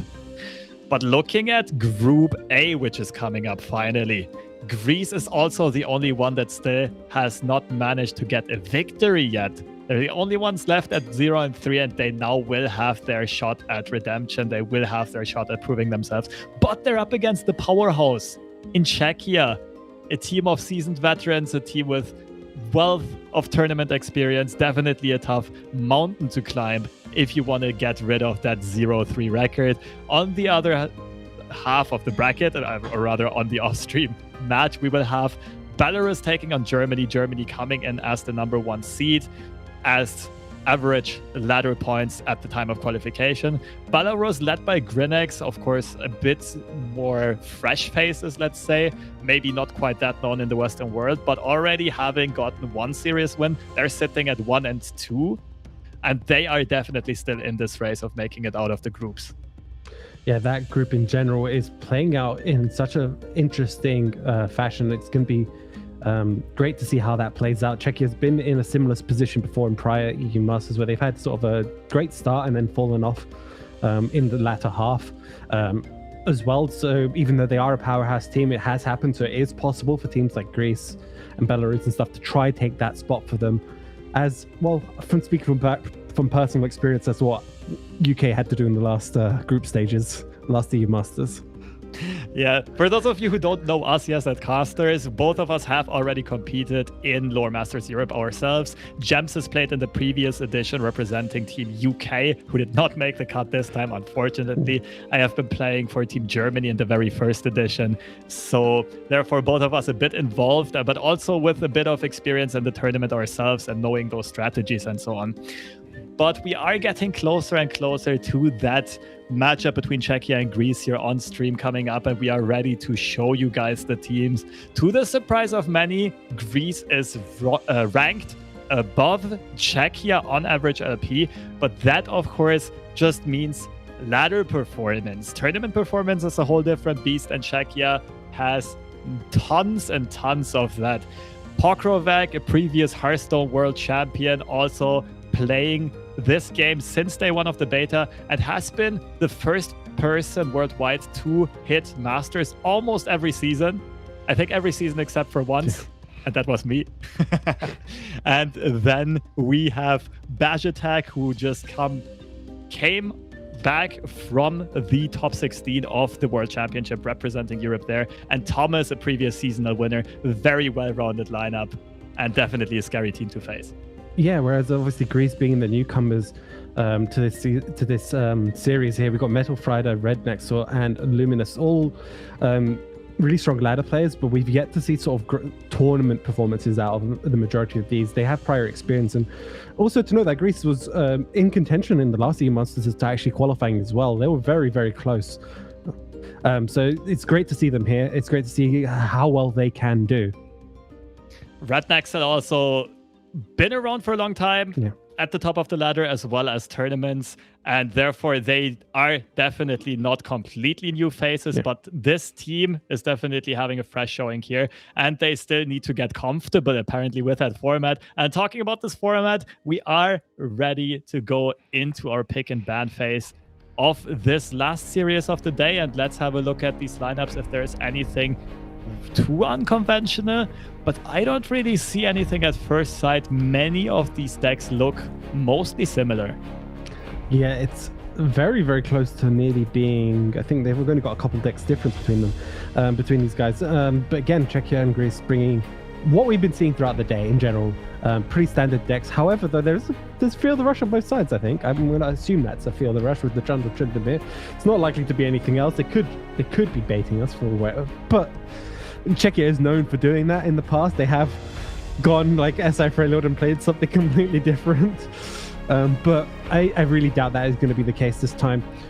I'm expecting we're going to see like the Zoe Nami's banned in general, or maybe like the Draven Scions across, or like the PNZ Noxus, I should say, on both sides. Something along those lines. It'll be one or the other. Talking about bans, Greece has banned Poppy every single time so far. Never wanted a piece of that very, very strong champion, that new champion. Apart from that, the bans have been mostly mixed. Greece has banned Draven once, Sivir once, Sejuani once, so always adapting to their opponents and adapting to the current leader of the lineup. And Czechia has banned 5 different decks overall. The only champion they banned twice was Draven. Maybe they don't want to face the discard deck here. Then again, they also do have plenty of decent matchups. They have Zoe Nami, they have Darkness. That being said, they do take out the Nami this time around, and Greece opting to go for the Ziggs ban and banning that deck that is maybe an aggro deck, maybe a Bandle Tree deck. You never know. You bring up such a great point about the bans being so varied, because I remember the last EU Masters, I believe the bans were like 90% the same thing between all the teams. And now we've got such an open meta here where we can actually choose different banning strategies. Because if I remember correctly, it was nearly always just ban.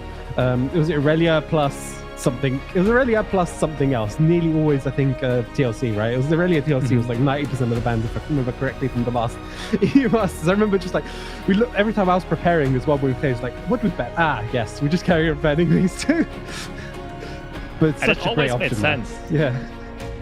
All right, Czechia opting to go for a Sivir ban, not wanting to face any of that Demacia pile, that versatile Demacia pile that is very popular in this tournament. And Greece going for the Dragon ban again, and therefore taking Caitlyn Draven out of the side of Czechia. Therefore, all Noxus-based decks gone on Czechia's side.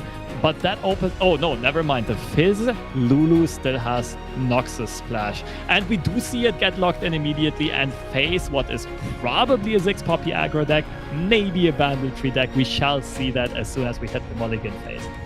Yeah, as we've mentioned in the past, we have seen some bait decks, I should say, or like hidden decks where they say it, like this for obviously purpose, this Ziggs Poppy deck could be obviously the standard aggro deck, but it could also just be a Bandle deck that they've snuck in, right? And that might have been the consideration for the banning opportunity to remove the decks that remove landmarks, right? You remove the Draven Gate. Yeah, I'm just curious to see if Greece is going to try to beat Czechia at their own game with their own weapons. Of course, Czechia was the first one that we saw on stream pull this off to great success when they queued up Ziggs Poppy into an Anivia deck. And everyone thought, all right, easy win for Anivia, but no, we saw Minimorph in the mulligan in the opening hand, and Czechia just managed to out-control Anivia like crazy with a double Bandle Tree on board. Let's see if Greece took a page out of the playbook of Czechia, or if it's just the standard burn version. Yeah, I do think if it is the burn version from Greece, that should put them in a bit more of a slightly favorable position, because no one likes to play the mirror, right? I mean, you'd rather have like the burn here, and Let's have a look here. This is definitely the burn list here from Greece with that Imperial Demolitionist in hand.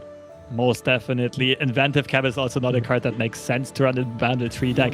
But on Czechia's side, also some of the key cards. You want a 1-drop on 1 against an aggro deck.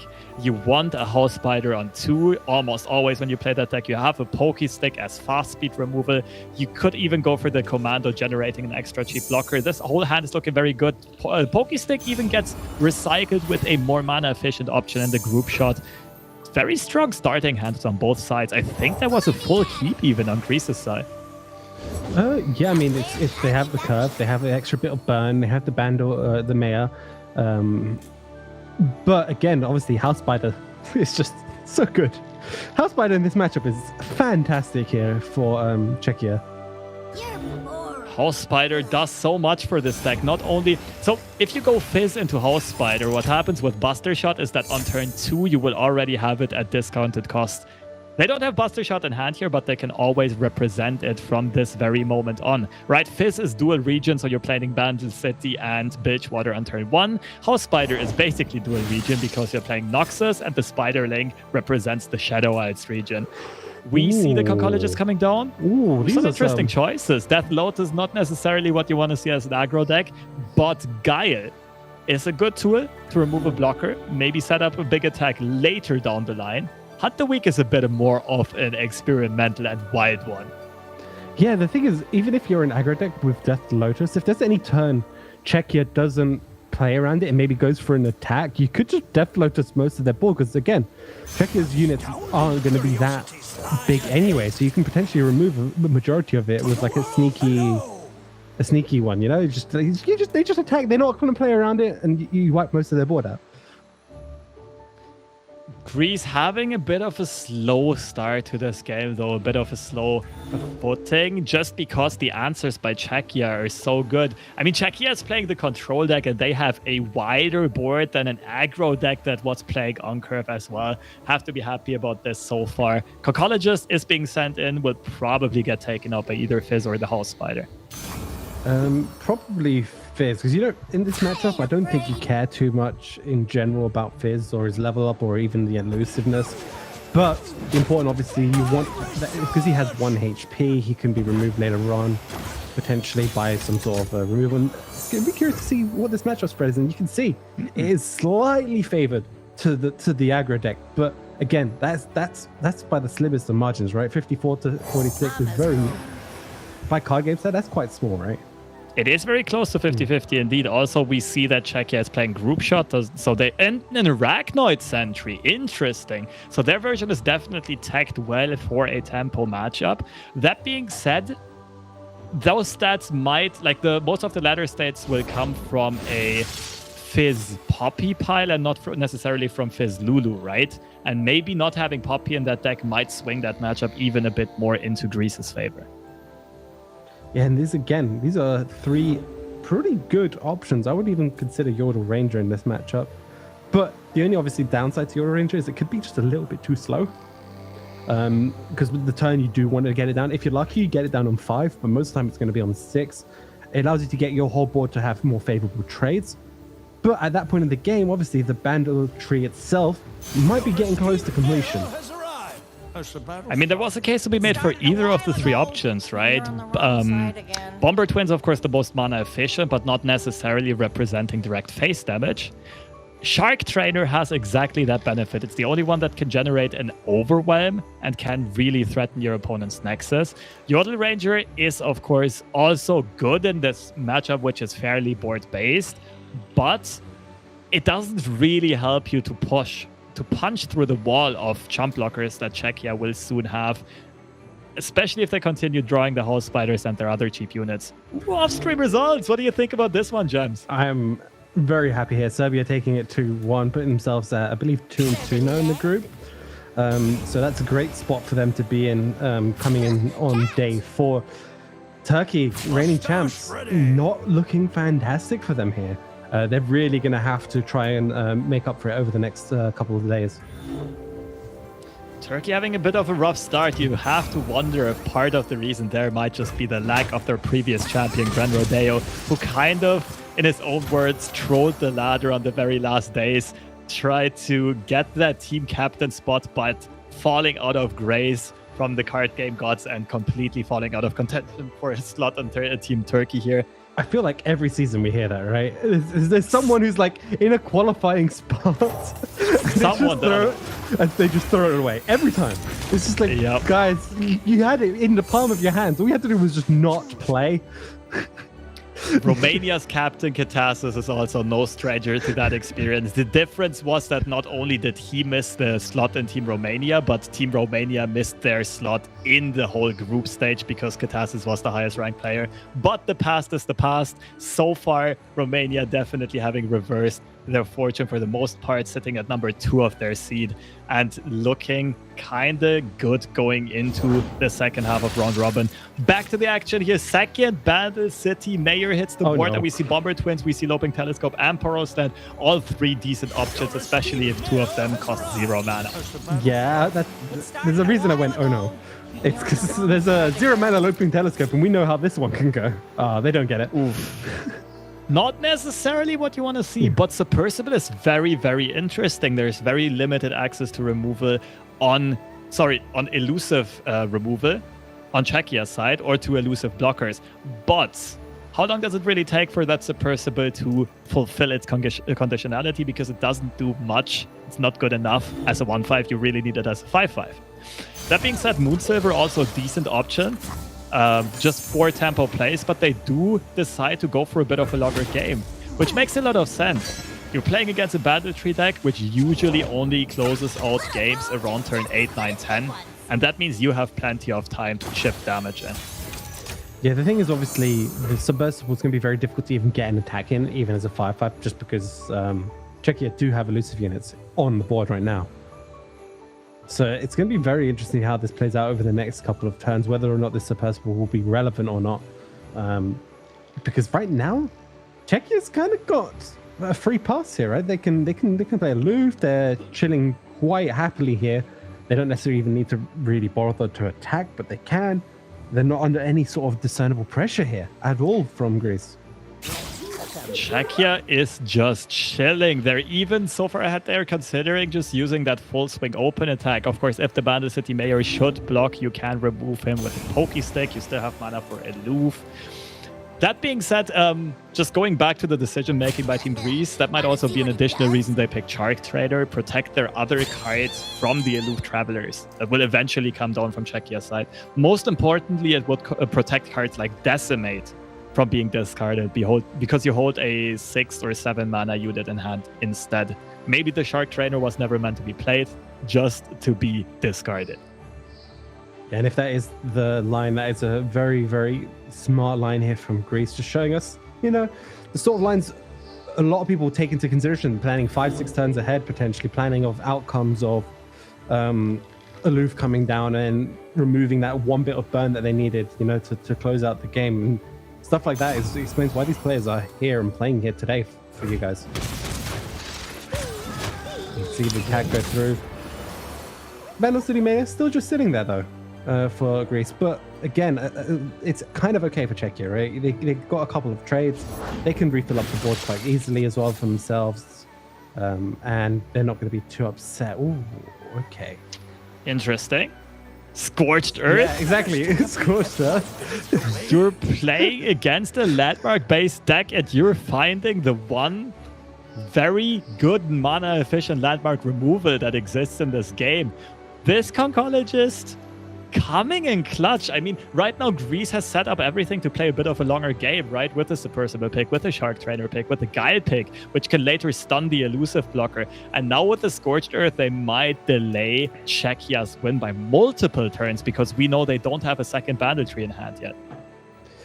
Yeah, that card right there, the Scorched Earth, is game defining here for Greece, because usually, obviously, they need to put the pressure on, which they haven't been able to do. So as you mentioned, they're playing like the slower game. They have to slowly chip down the health. But again, the slow game favors Czechia a huge amount. And if at any point, obviously, Czechia commits like 5 mana to play Bandle Tree, that Scorched Earth will punish them. It's 2 mana more efficient, which will usually mean that the Greeks can then also probably develop on top of that and try go for a bigger win condition on that turn. And maybe they might just be setting up for that sort of big turn where obviously Czechia goes, okay, we have to drop Bandlewood at this point. Then you throw the Scorched Earth. Maybe that's what they're setting up. Nonetheless, Aloof Travelers coming down here for Czechia, discarding the Shark Trainer bye-bye, but that does mean Submersible might be coming down pretty soon. Also, with this card generation, it's very much easier to fulfill the condition, the 10 different cards that have to be played for Submersible. I'm not quite sure what it's at right now. I think it might not be at 10 yet. It's probably not at 10 yet, but for their turn 8 attack, that Submersible will surely be a consideration. For now, they're just trying to go as wide as possible, chip as much damage as they can, because as of right now, if you're playing an aggro deck, it's turn 6 and your opponent is still at 19 HP, you're usually not happy. That's usually not a good sign. Yeah, that's not a good sign. However, obviously we know that most of the damage, when it does hit, will stick. There's no real healing in these decks. So it's just a key matter of when and how Greece can get that damage to stick. This attack's looking pretty good for them this turn. And overall, they won't be able to push too much damage, but they will start creating a bit more like board presence, right? They'll remove a lot of what Czechia's built up. Not all of it, obviously, but they'll remove some of it. And obviously, we're looking at Czechia's hand. I mean, they have Bandlewood, but that Bandlewood is going to have to obviously generate a ton of value here for them. So interesting choice by Czechia here to go for the pass instead of the Pokey Stick on the Legion Saboteur. That would have prevented 1 damage from Greece hitting Czechia's Nexus, but it also would give Greece board space again. Czechia might be thinking something like, okay, if we remove the Saboteur, there's probably going to be something scarier coming down instead, and therefore decide to be patient, decide to not use the mana. I think this is the turn where they want to play the Bandlewood. And I can't wait to see their facial expressions once they see that Conchologist generated Scorched Earth. Yeah, and because of how the turn ordering is going to happen, it's not like Greece will even have an opportunity to necessarily tap down below 3 mana, right? So they're nearly always going to have the Scorched Earth available for them. Should Czechia decide to just play Bandlewood this turn. I mean, they don't necessarily have to. They could obviously still go for the Bandlewood Maya and try generate more and more value. But we'll just have to wait and see what they go for. I very much expect the Bandlewood here, though. If they would have won for the Mayor, I think they would have taken slightly different decisions in the first place. Maybe do lead out with the Pokey Stick. It's also just the best window of time you'll probably ever find to play Bandlewood now that your opponent's attack token is used up, and you'll have plenty of mana and the Mayor support to refill the board next turn. Pokey Stick, you can. So this just basically screams Greece really prioritizing that 1 damage that Legion Saboteur can provide, hoping to even potentially get another 1 damage on their following next attack. We of course know this most likely won't be possible because Czechia does obviously have the double Pokey Stick in hand to deal with that kind of whenever they want. Don't have to deal with it this turn. But you can just see the value, right? They're hoping Legion Saboteur can essentially push for 2 damage and try get a little bit more value and draw from the Pokey Stick too. And it does come out in Budget shaking the head. He thinks he queued up the wrong game. He thinks he might be playing some other RNG-heavy card game whose name cannot be spoken. But Scorched Earth will take care of the win condition right now on Czechia's side.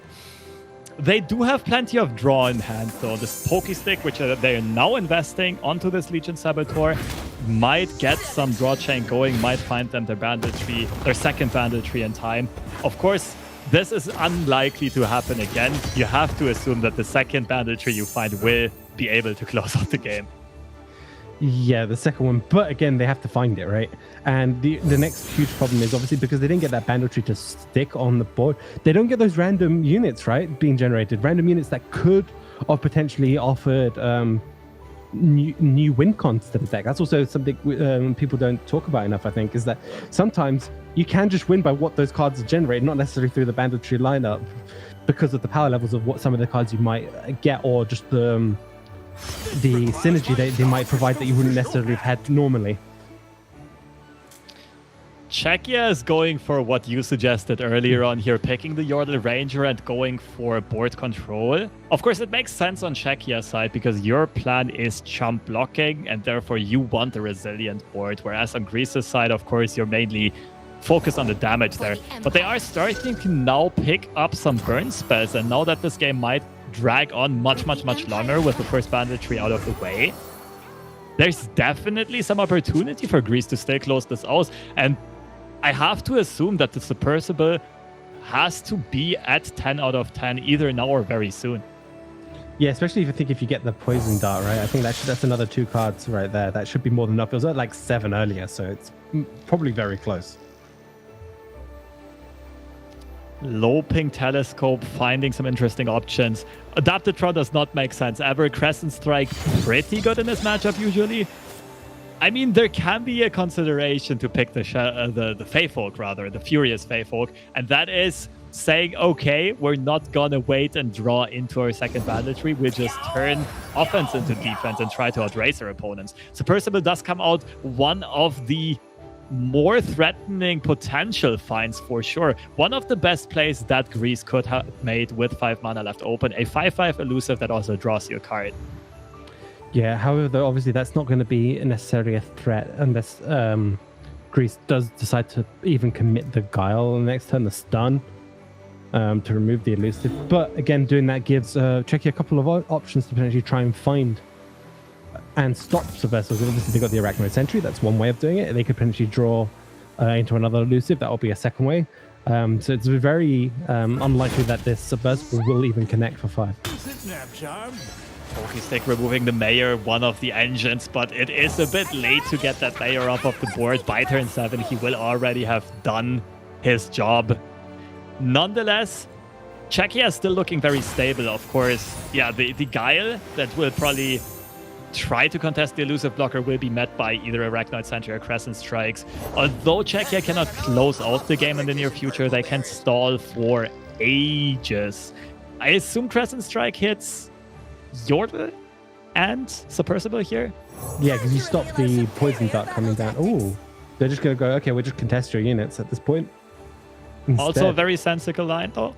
Like, permanently removing the Yordle is even better than just stunning him. And this is going to actually force out the Guile here. But again, as we can see, there's a Crescent Strike, which will pretty much shut down the entirety here of Greece's development turn. If you're Czechia, you're going to be quite happy to see this, right? You just Crescent Strike here. Absolutely. You do have to invest a resource that is somewhat important, but also it just does so much here. It prevents a lot of potential damage coming in. You could even pair this up with the Ravenous Flock that you just... Oh, no, never mind. There's 1 mana missing.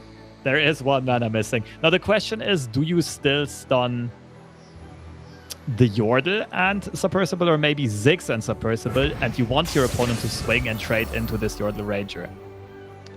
So if you decide to try and remove the Yordle Ranger, I mean, if you try to remove, you're going to lose your scout attack unit, right? That 5/5 will most likely get removed by the double poison dart. That's the only downside. So if you want to try and keep that alive, it's better to stun the Yordle.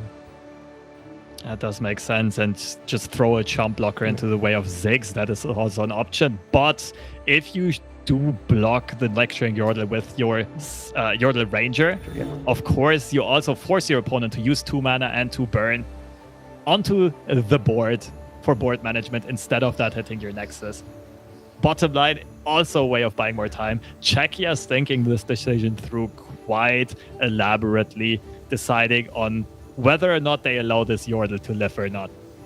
They have options, right? They can. It's like basically either Arachnoid Sentry, which is fine, or Crescent Strike. Going for the Arachnoid Sentry, quite happy just to say, okay, we'll save this Crescent Strike for a later time where we can maybe save more life, or even more importantly, can we use it on the offensive? That might be what they are thinking, but I don't really know. Like, I don't think Czechia can expect to win through offensive. It's at least going to take a long time.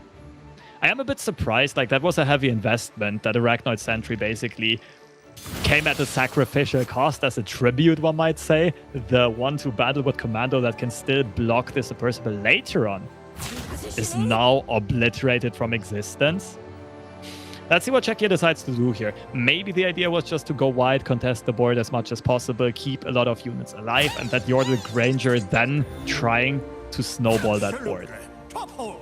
If you're Czechia, you just probably full block most of this here. Your priority is to survive.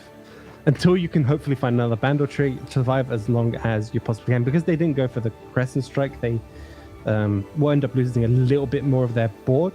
However, with Lulu in hand, maybe they can try to find something to work over the next attack or two. But again, it's looking a little bit tricky. Oh, this... Okay. This screams, we're okay taking some damage. We might go more aggressive on the Crescent Strike. No, leaving... If you're leaving up the 3-2. Yeah, basically leaving both of the units up that can potentially generate damage on the next attack.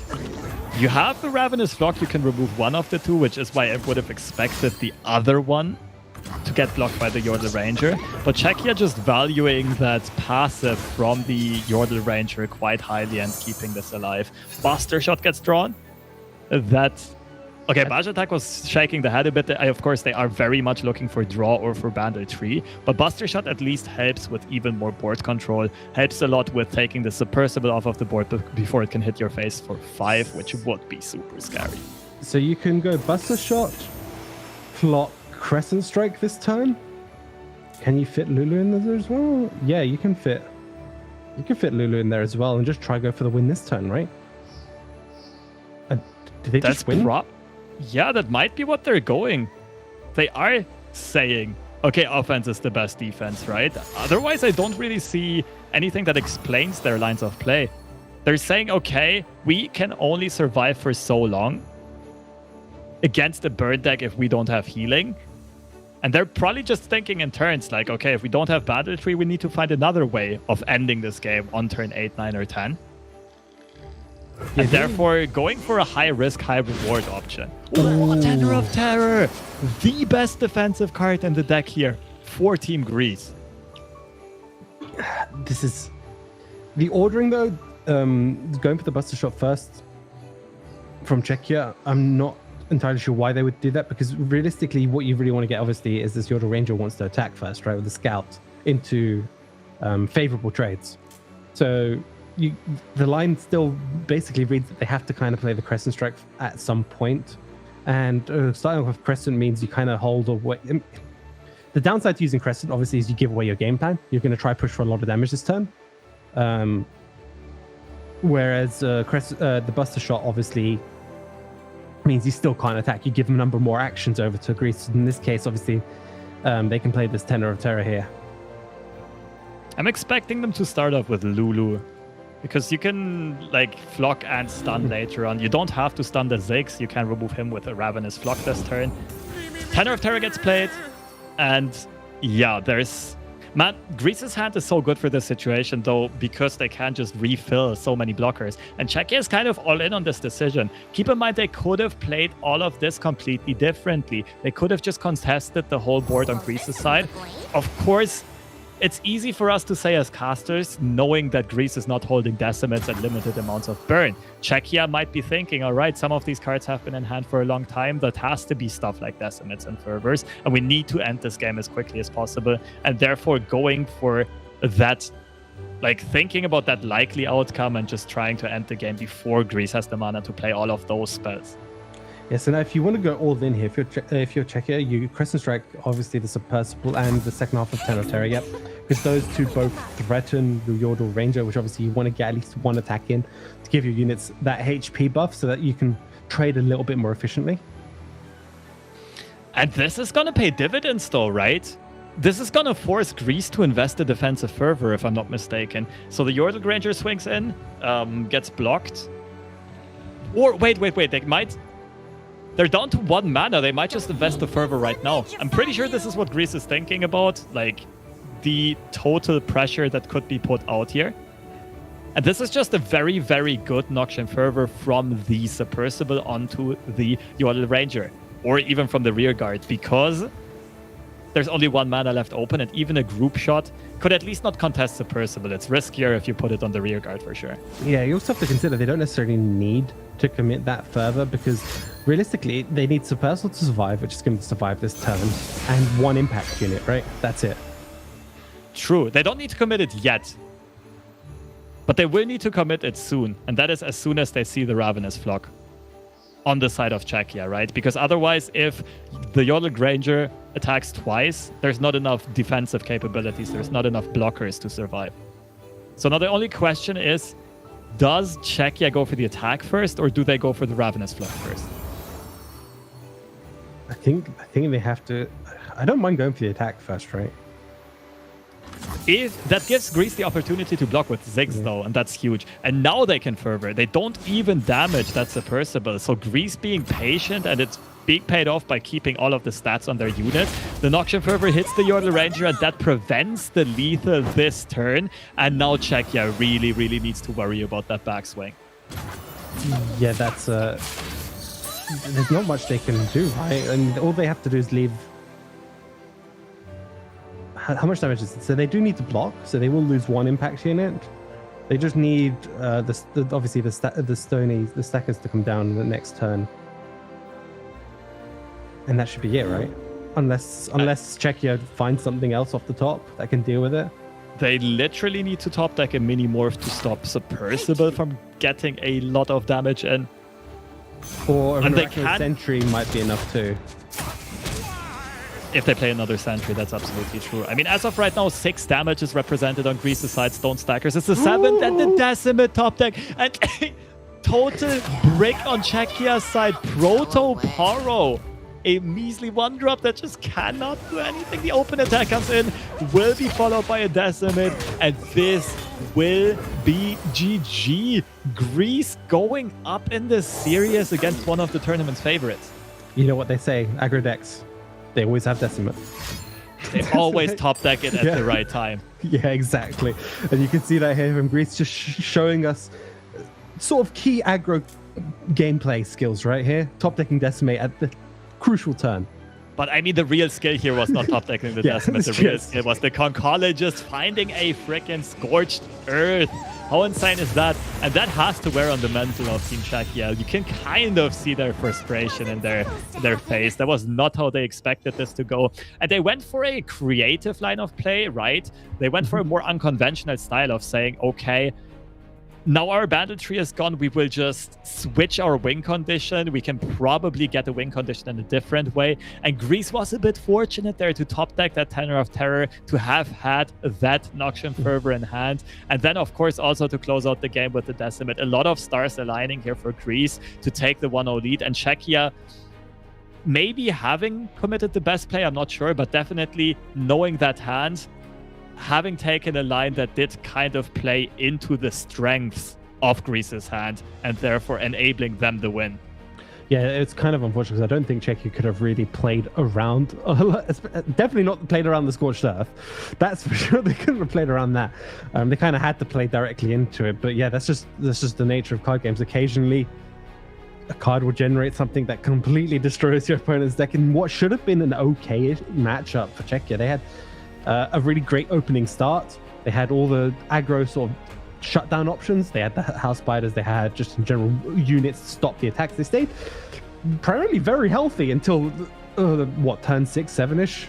They didn't actually take that much damage, if any, and then it went just straight downhill the second that Scorched Earth came down. Absolutely.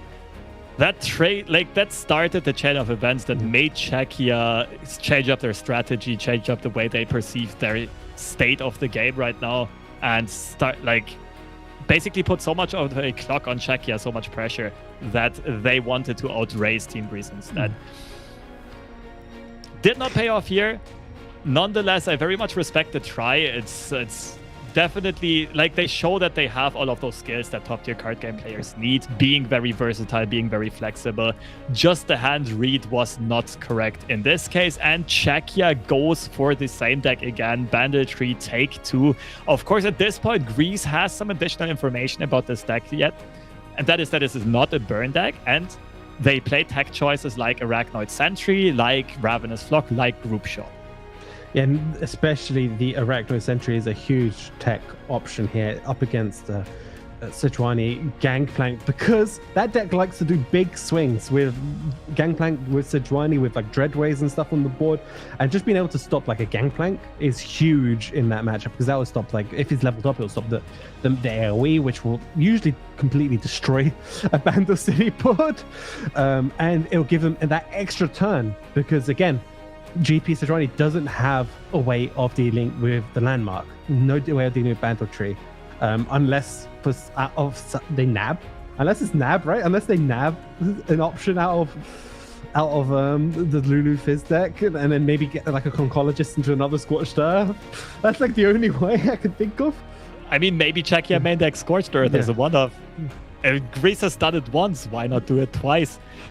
You made a great point, though. This list so far, the Arachnoid Sentry is going to be a great tech against these champions, but one card we have not seen at all yet, that would be great, was a Minimorph. We don't know how many Minimorphs Czechia is actually playing. If they maybe cut down to 1 or even 0 Minimorphs, that would very much favor Greece in this scenario. But it might also be the opposite. Maybe they are playing 2 or 3 Minimorphs. Maybe they even tagged in a stress defense. That would also be absolutely huge as a defensive option in this matchup.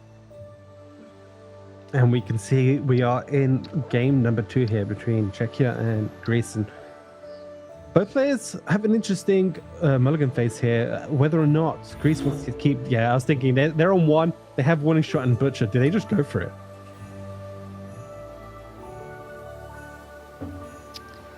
This is a full send start on Greece's side. Well, they already chose, so... Yeah. I mean, they already mulliganed. This is what they have to work with. Very limited resources for now, so they do need to draw some useful stuff in the right curve. You don't really mind banking mana on turn 2 because of the Make It Rain coming up. Make It Rain is also pretty useful in this matchup for sure. But at the same time, we see Team Czechia with the perfect 1-2-3, enabling Buster Shot on turn 2, having the Mayor for turn 3, and having the win condition and the Bandle Tree already in the starting hand, even a Sentry Clock combo. This opening by Czechia is looking great. Yeah, the question is, how aggressive does Greece want to be with their level up conditions? And this is the line I was thinking. Do they just go for the Make It Rain here?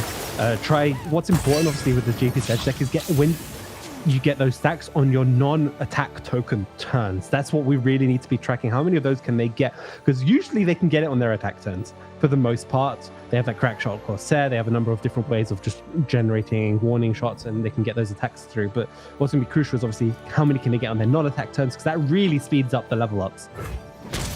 We see the matchup statistics coming in. This should be very slightly favored for the Bandle Tree deck. Definitely because of those key removal cards like Minimorph, and in this case the Arachnoid Sentry, but it's pretty close to being a perfect 50-50, especially against a formidable opponent like these 3 Greek players. They do keep on finding all of the tools to get the Nexus triggers, the Plunder triggers, the level up triggers, but what they are really missing is some pressure on the board besides this one lonely Jagged Butcher trying to carry them through victory. Yeah. And if you're Czechia, I know you want to develop Bandle there, but you're honestly quite happy just to hit pass back there. That's a turn with no stack on the level up conditions or plunder. Yeah, nonetheless, the Parley is an okay draw. At least Parley plus Make It Rain can now contest the Bandle City Mayor, which is a very big thing to achieve in this matchup. That would have to mean you have to invest 2 cards that are potential plunder triggers in 1 turn, though. Babbling Bjerg, a tech choice that we haven't seen in a longer time, is gonna pay big dividends here, though, by smoothing out the draw, by definitely tutoring one of the top-end threats, which is either Gangplank or Sichuan.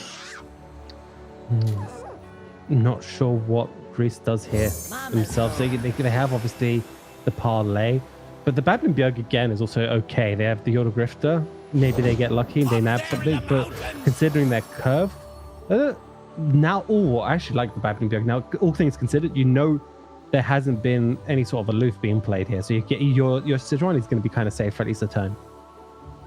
That is a great point. I mean, kicking a Babbling Bjerg out of the hand is almost equivalent to kicking a champion out of the hand, right? Because you shut down that 2-turn draw.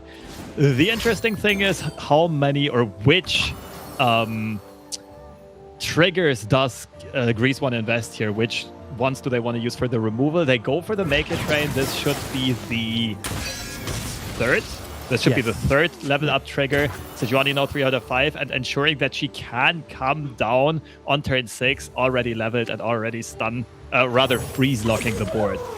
Yeah, although I don't think Sejuani is as important, I would say, as Gangplank or Dreadway in this matchup, because yes, you freeze up the board, but the way you end up closing out the game usually will be from a big Gangplank turn where he can just do that over 1 damage. He can destroy most of the board.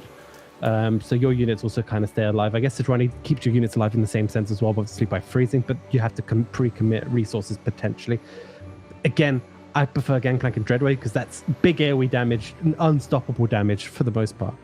Great point there, Gems. I think the Greek players would have also preferred to see Gangplank here over Sejuani, but still Sejuani is a good tool for board control, ensuring that your board snowballs. I was just going to say, the upside of Sejuani is you have much better allegiance odds. There should just be like 2 copies of non-Bilgewater cards left, the 2 Sejuanis. Nonetheless, we've seen this over and over in some very key games, in some very big tournaments. The Yordle Grifter refuses to live up to his purpose and is just an overpriced 4-mana 3/3. Yeah, not only do you miss out on the nab, you miss out on the warning shot as well, which is another one of those key cards. Obviously, you can play Sejuani and then you can warning shot, freeze a whole board on a defensive turn, freeze it on an offensive turn as well, and gives you so many more fantastic options. And now that puts Greece really far behind on pretty much everything, right? They're behind on the stacks. They're going to be behind on just in general getting resources, because the nab could have resourced like let's say the Yordle Grifter takes a Bandle City Mayor, right? That's fantastic, right? You now have your own generation. It's very unlikely, but it's just one of those things to keep in mind, that on the possibilities of what they could have missed. We see a very low value Arachnoid Sentry being invested here, trying to stop the aggression from Greece early on. This, I was just going to suggest it. Parleying a damaged unit can be shut down in multiple ways. Greece, of course, with that parley also getting much higher odds of getting a plunder trigger through the board. But Czechia finding potential refill, deciding to not play it. Warning shot comes down before attacking. Looks like they don't want to take the swing here. Yeah, the swing's not that great, right? It's just a double trade happens. They don't really achieve much with it, so they're kind of forced to use that warning shot, which again, due to Grifter being missed, that's one less warning shot now that they have in hand that they could have kept hidden, you know? They had to use the one from their deck as opposed to the one Grifter could have given them, because Czechia would obviously have the information. They had that one in their hand. A loop is an insane find here, though. But will Sejuani just come down now, right? You saw Bandle Mayor come down. Do you just play Sejuani to play around it?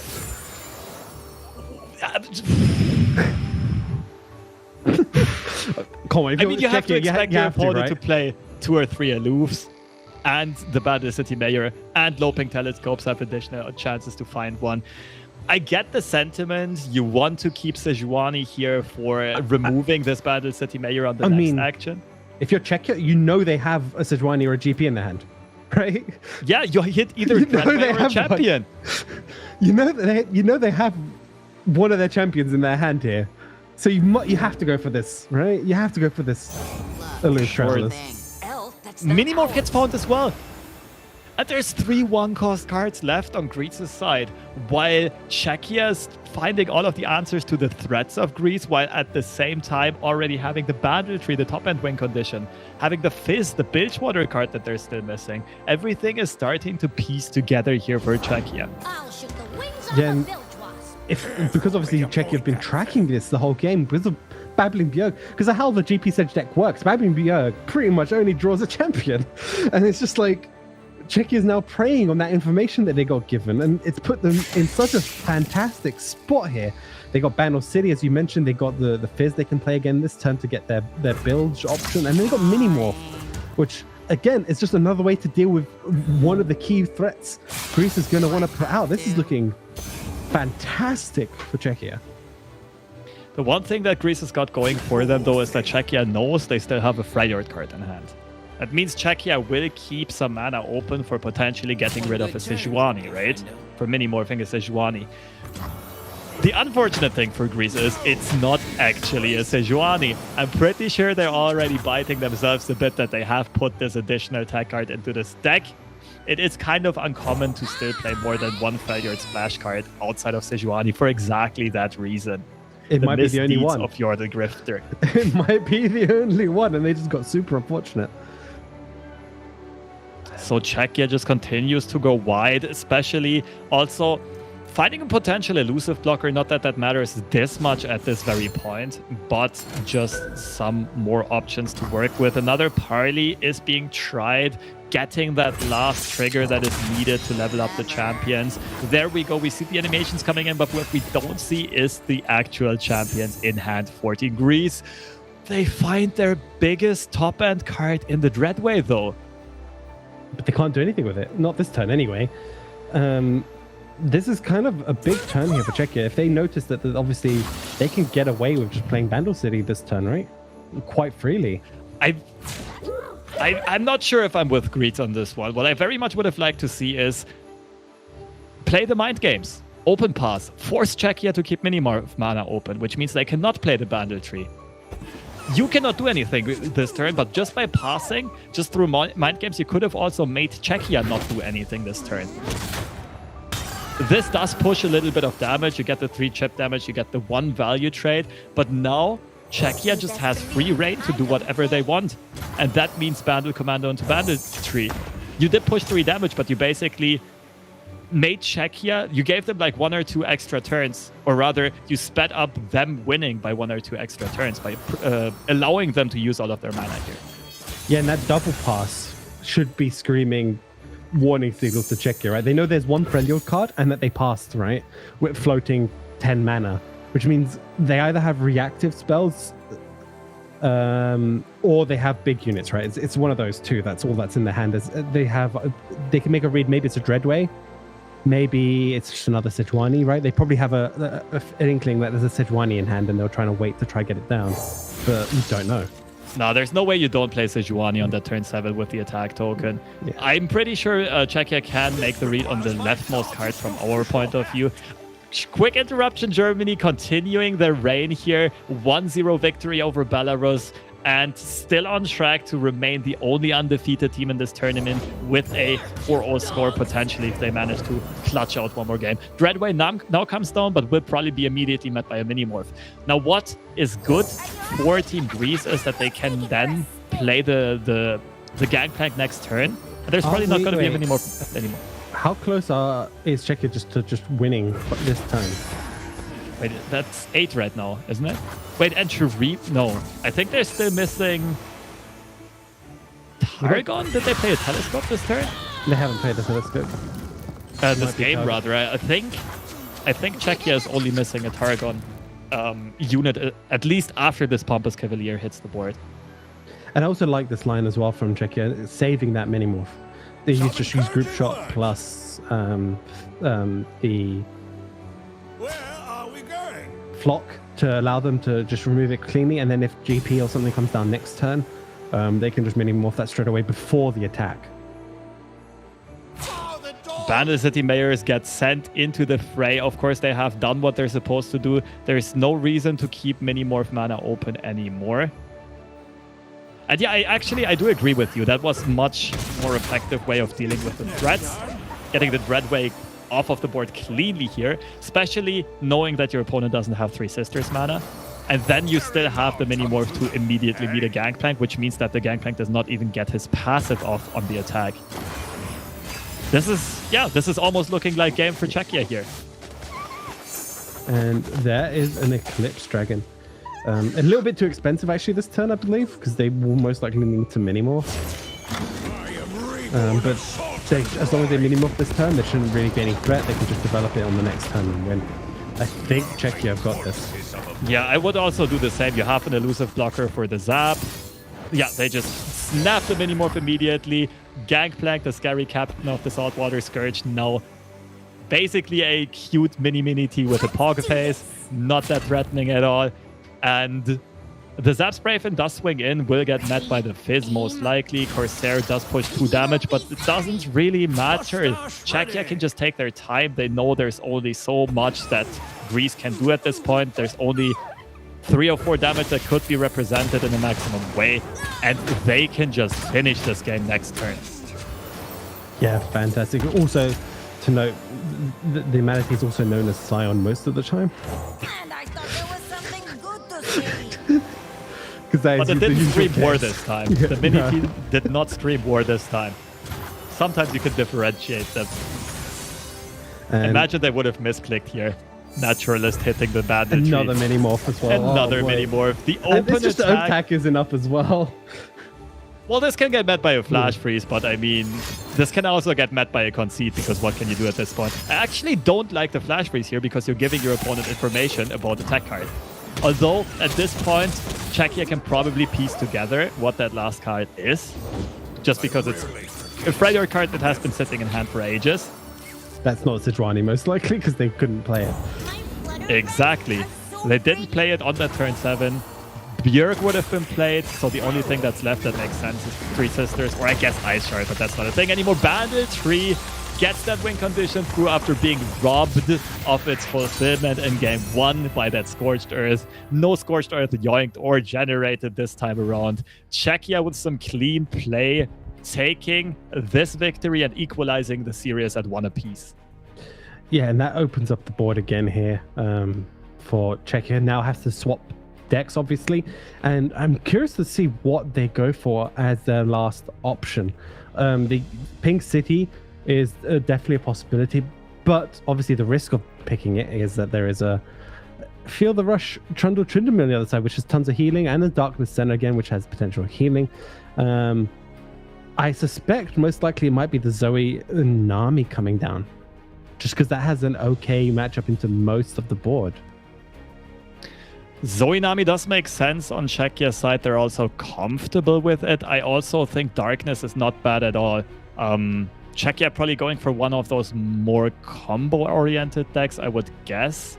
Now for Greece, it's interesting. I would dare say that Gangplank Sejuani still looks like it has the most even matchup spread out of the decks that are left. And there's no real counter to Zoe Nami, right? The best things you can do is getting close to 50-50. Yeah. This is going to be interesting one to see what Greece decides to go for here and what exactly the mind games between these two teams will be.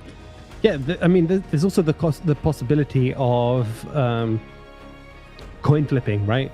Because this is the one thing a lot of teams don't talk about. Obviously, you try to pick what's the best spread, but if both teams are doing mind games, sometimes the best pick obviously might just be to choose something at random, because that could end up giving you a more favorable matchup because your opponents will not be expecting it. And it has happened in the past. People just go completely left field and end up with a fantastic matchup. That's actually a great point. We saw that happen earlier with that Draven Scion in the Norway series. We actually saw it happen twice. Norway willing to queue up very polarized decks. Both teams actually willing to queue up very polarized decks. And Norway having gotten the better of it twice with some very favorite matchups, but not having had the fortune to actually get carried to victory by that fact, not having found the right cards. But that's a great point you make there. Like, some variance in those decisions is really good to stay unreadable, but still you have to expect some choices to be a bit better than other ones, and we see a Darkness Mirror for game 3 of the last series of the day. I think we might still be here tomorrow, the day after tomorrow. This matchup can take forever. Yeah, for those of you who don't know, this matchup can and has usually gone all the way to pretty much both decks being decked out and having to track literally how many draws have been played on both sides, because of how both the decks work. They just both go back and forth removing each other's main threats until one deck essentially runs out of cards.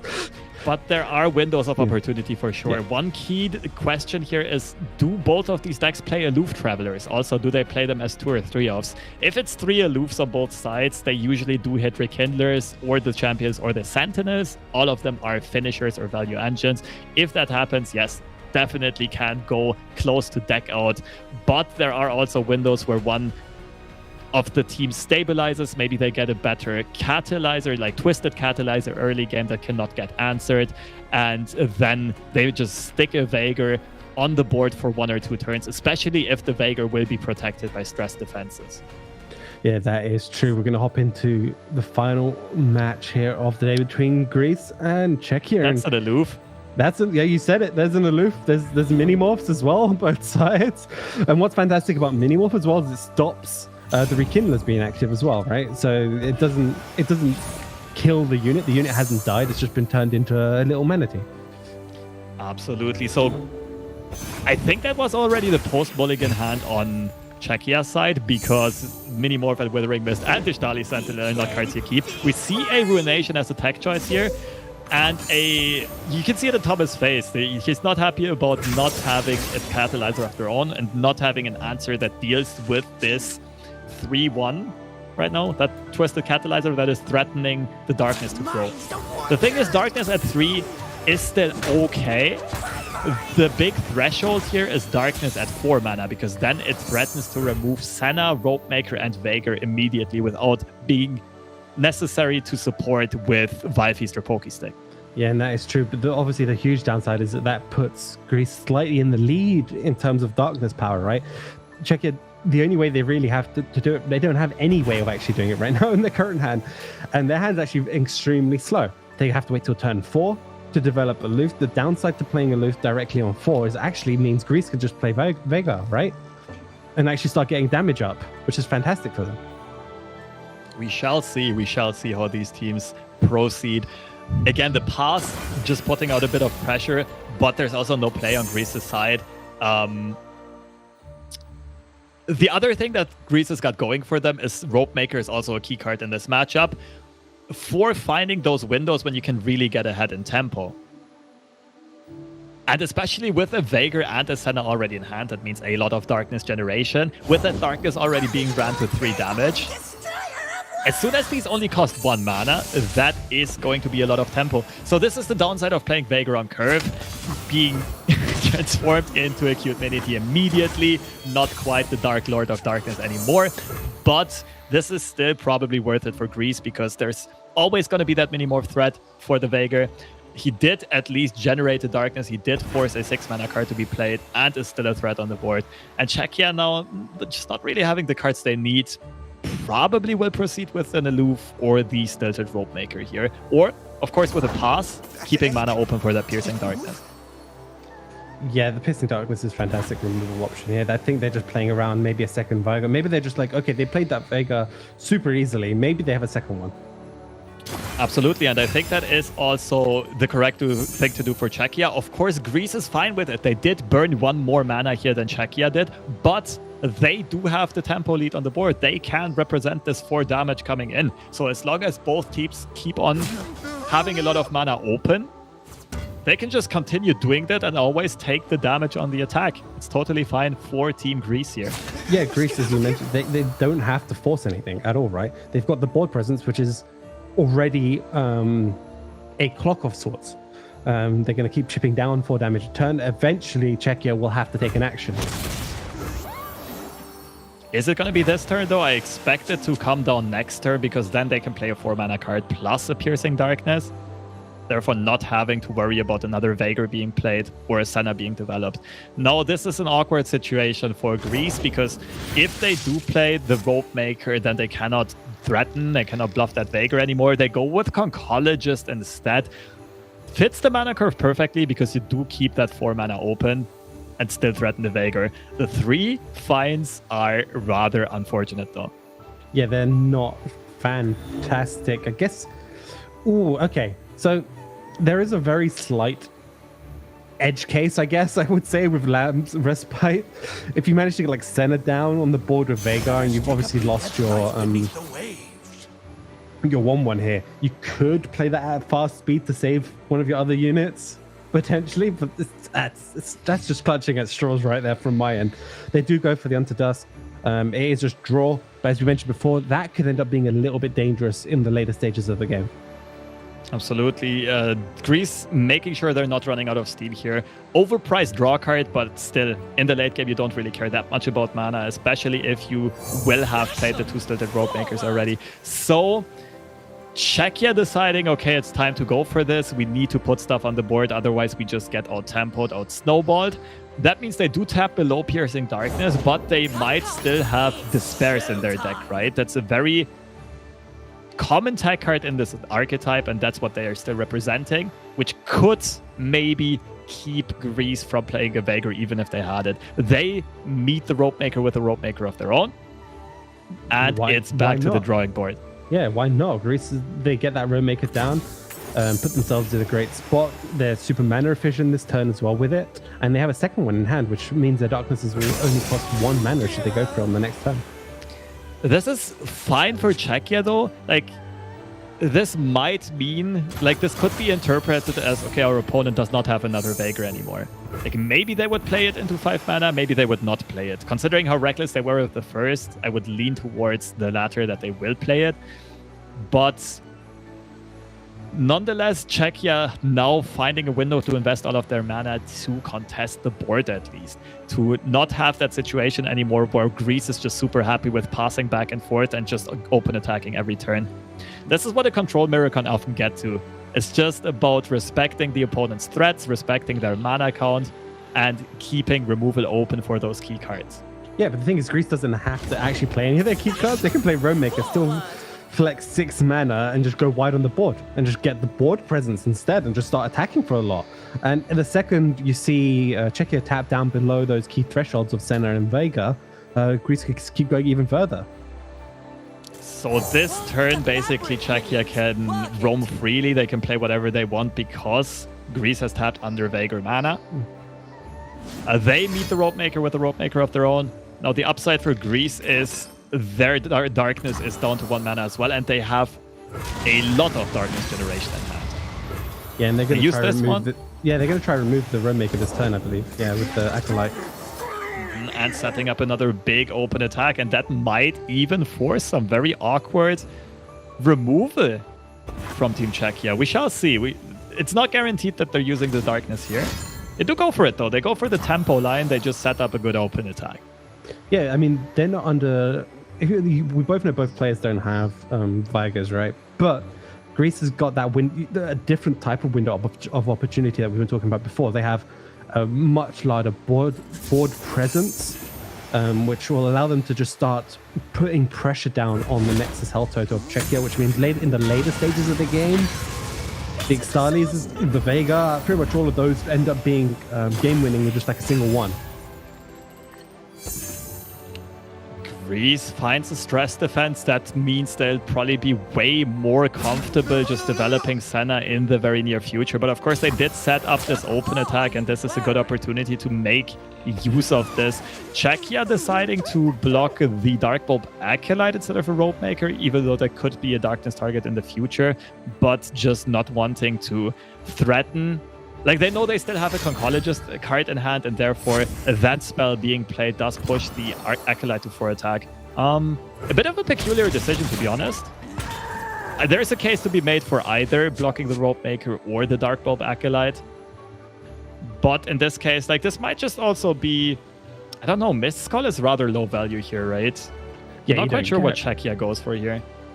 You don't really do a Mist Skull. I don't mind the Ixtali here. You need to get some lifesteal going as well. And you also need to get the Veigar level up condition going, even though your Darknesses do only do 2 damage at the moment. That is the biggest culprit here for Team Czechia. The Darkness has been outgrown, and Greece just having more champions in hand. The Loop Travelers will have the Ruination here, Ruination serving as great decoy to those finishers. But that also means that's one less option of removing a potential champion. Yeah, and if you're Greece, do you play the 2-drop, the Chronologist? Conchologist. I could definitely see Conchologist into Dark Bulb Acolyte into open attack. Well, they don't have the open attack. They have to... I mean, they can wait. They can still wait a turn. You're right.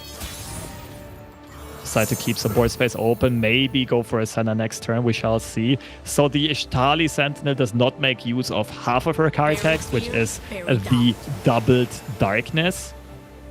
But both teams with full mana here, Ishtali swinging and just trying to stabilize the Nexus HP and kind of getting this tempo situation under control of not being aggroed down by a similar or almost equal control deck that you're facing.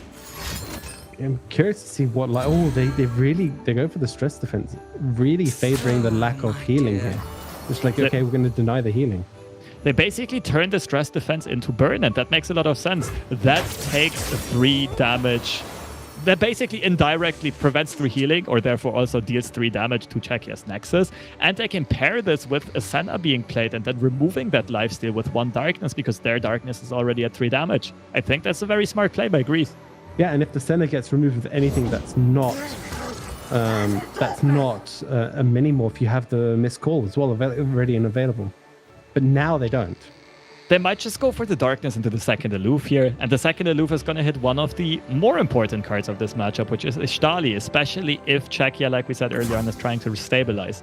But we do see some answers, some fighting back by Czechia for board control. Darkness being used. I think they rather try to go wide. Of course, the Ishtali here is also a prime missed call target in this very situation. This is... It's a very difficult call. I mean, you could, and I feel like they really should actually just risk this darkness. Obviously, you can miscall if you're outside of Czechia, which they 100% just snap doing it, and I think it's correct as well for them. Yeah, you could either go Ishtali into Dark Bulb Acolyte, or you go Darkness into another Ishtali into another Darkness. Both of those lines make plenty of sense.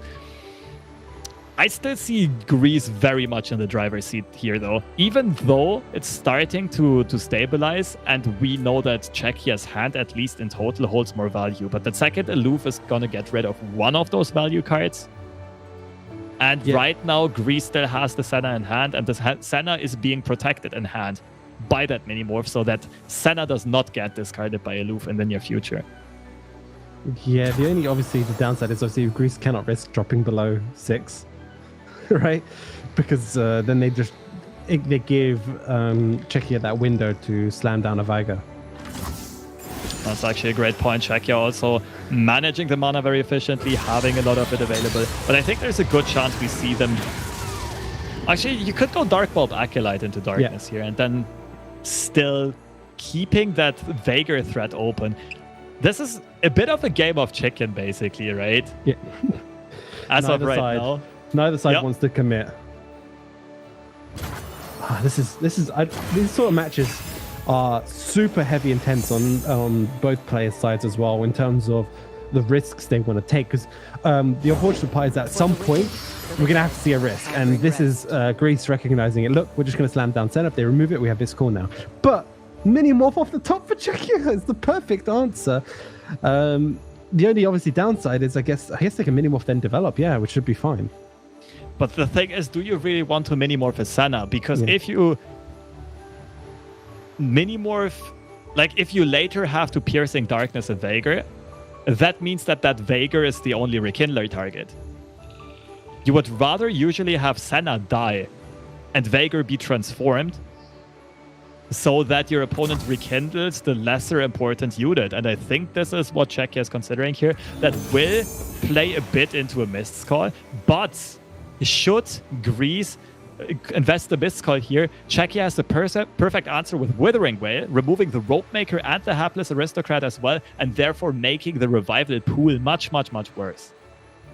Yeah, especially if you end up hitting that 1 in 3 and grabbing the Hapless Aristocrat. That will be the worst possible outcome here for Greece, should that line ever happen. Again, I mean, this is a lot of healing, though, for Czechia. This is going to give them that opportunity to be okay this turn. They've got the Ixtali before, and Germany, you must be happy right now. It goes 2-0. 4-0. 4-0. The best score in this tournament. Germany is still out for redemption. They did not make it out of the group stage last time, although they were qualified as the #1 ranked country, I think. And this time they're basically guaranteed to make it out, and also with a solid seed. Much stronger showing from Germany this time around. Of course, part of it is variance. It's partially the same team. It's still led by Teddy. But I'm very happy to see that this time it seems to be going well for them. And I also like the single commitment to darkness here, as opposed to just playing them as called together. Basically, giving an action over to Czechia. It's one of those things. Obviously, it doesn't really, in high level play, it won't matter as much because both sides will recognize, look, they're just trying to pass an action. Let's just pass back, which is what we see Czechia do anyway. So again, the game of checking continues, or rather, what should we call this? The Mexican standoff. Kind of hesitating to pull the guns on using up their full mana. Mid's call comes out. Now, the awkward thing here for Czechia is, I mean, I'm pretty sure they're investing with the Ring Whale. That will mean they would technically tap under a potential Veigar removal mana. And that's probably the one thing that's keeping them from doing it. But I think this is just way too good to not take it. And here it comes down to a die roll here. What will the Mist Call hit? Oh, Atlas no. Aristocrat! Oh, no. The lowest of low rolls here. Czechia has to be happy about this one. Greece kind of did this. It feels like they did everything correctly, but they got the absolute worst outcome here. And this actually might flip this game state, to be quite honest. Keep in mind that not facing is... Oh, okay. So Greece not developing a Veigar most likely means they don't have one. So Czechia might get a bit more reckless here now, right? It's definitely a real possibility that might happen, but again, look at Czechia's hand. They got a Senna now as well. They got Darkness. They have another Extali. They have their own Aloof, which will hit a mini morph. This is super tough because look at the life totals as well. Both players are actually in a pretty comfortable spot, even after this attack. I would actually say that Czechia is probably favored here. They just have access to more cards. They have the more impact cards. And the only thing that they need to do is keep mini morph mana open for that Veigar. Second Aloof. And then Ishtali on the other side, though. Do you just commit Aloofs here? You can't necessarily play Senna this turn, because obviously then you put yourself out of mini morph range. But an Aloof I really seems like fantastic Aloof. here. Yeah, Aloof just seems great. Yeah, Aloof into keeping mini morph mana open. This looks good. Twisted Catalyzer. Okay, I guess better sooner than later. Gets hit on both sides. But, of course, this Catalyzer at this point is most likely just going to be Darkness fodder. Yeah, and if you agree, so you still have that Oncologist still in your hand. You can go for it, right? You don't have to commit a Catalyzer here. That just dies straight away to Darkness. I mean, it's the same thing for Greece, though, right? If they tap below Minimorph mana, that also gives Czechia an opportunity to play the Veigar. But yeah, one line that they could definitely go for is something like Catalyzer into Conchologist. And that also will give them an open attack if it goes past end round. Okay, these are some very nice options. The Purple Berry Shake can buff up your Hapless Aristocrat. The Black Spear is fantastic as a removal option as well. Black Spear is... Yeah. Yeah, Black Spear is great here because, of course, all of your opponent's key threats have 4 HP. Shake would have been interesting, but arguably not to protect the Hapless Aristocrat, but to protect the Catalyzer, right? Because you know Czechia's Darkness is still at 2 damage. You can probably get a Catalyzer hit with a Shake through, but it's also just not necessary. I do like that option by Greece. They're recognizing, okay, we don't have that many answers to our opponent's champions. We'll just take another one with this Black Spear.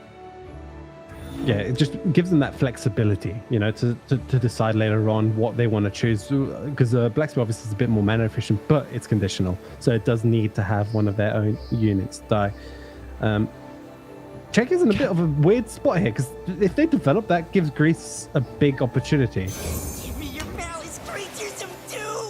That does give them the opportunity. I do think they go off of the read that they probably don't hold Veigar, and they are going to get punished here most likely. Okay, yeah, if they spend even 1 mana here, that just means Veigar's going to come straight away here if you're on Greece's side. We have to assume so. The interesting question is, does Greece go for a Black Spear on the Catalyzer here to even outgrow your opponent's Darkness further? I mean, it makes sense, right? Because the next Darkness that you will have will deal 4 damage. It's guaranteed. Veigar can't really be removed here at 3 mana. While that is true, what other opportunity do you ever get to have Vega come down and be able to play a Darkness? You don't, right? You don't get that opportunity. That's a great point. They cannot play Vega and the Black Spear. I miscounted mana there. You instead... Yeah, I like this a lot. Probably just... I mean, sending the Darkness in for board control also makes a lot of sense because that means you push more damage through the board. So Darkness might easily hit the Dark Wolf Acolyte here. I mean, Face is almost the same outcome, but I do think that if that means you do get more hits through and keep the board control, then this looks very good. Man, this Veigar top deck and Czechia playing into the read they had earlier on. Now again, flip this game state around. This Veigar is now completely dominating this battlefield.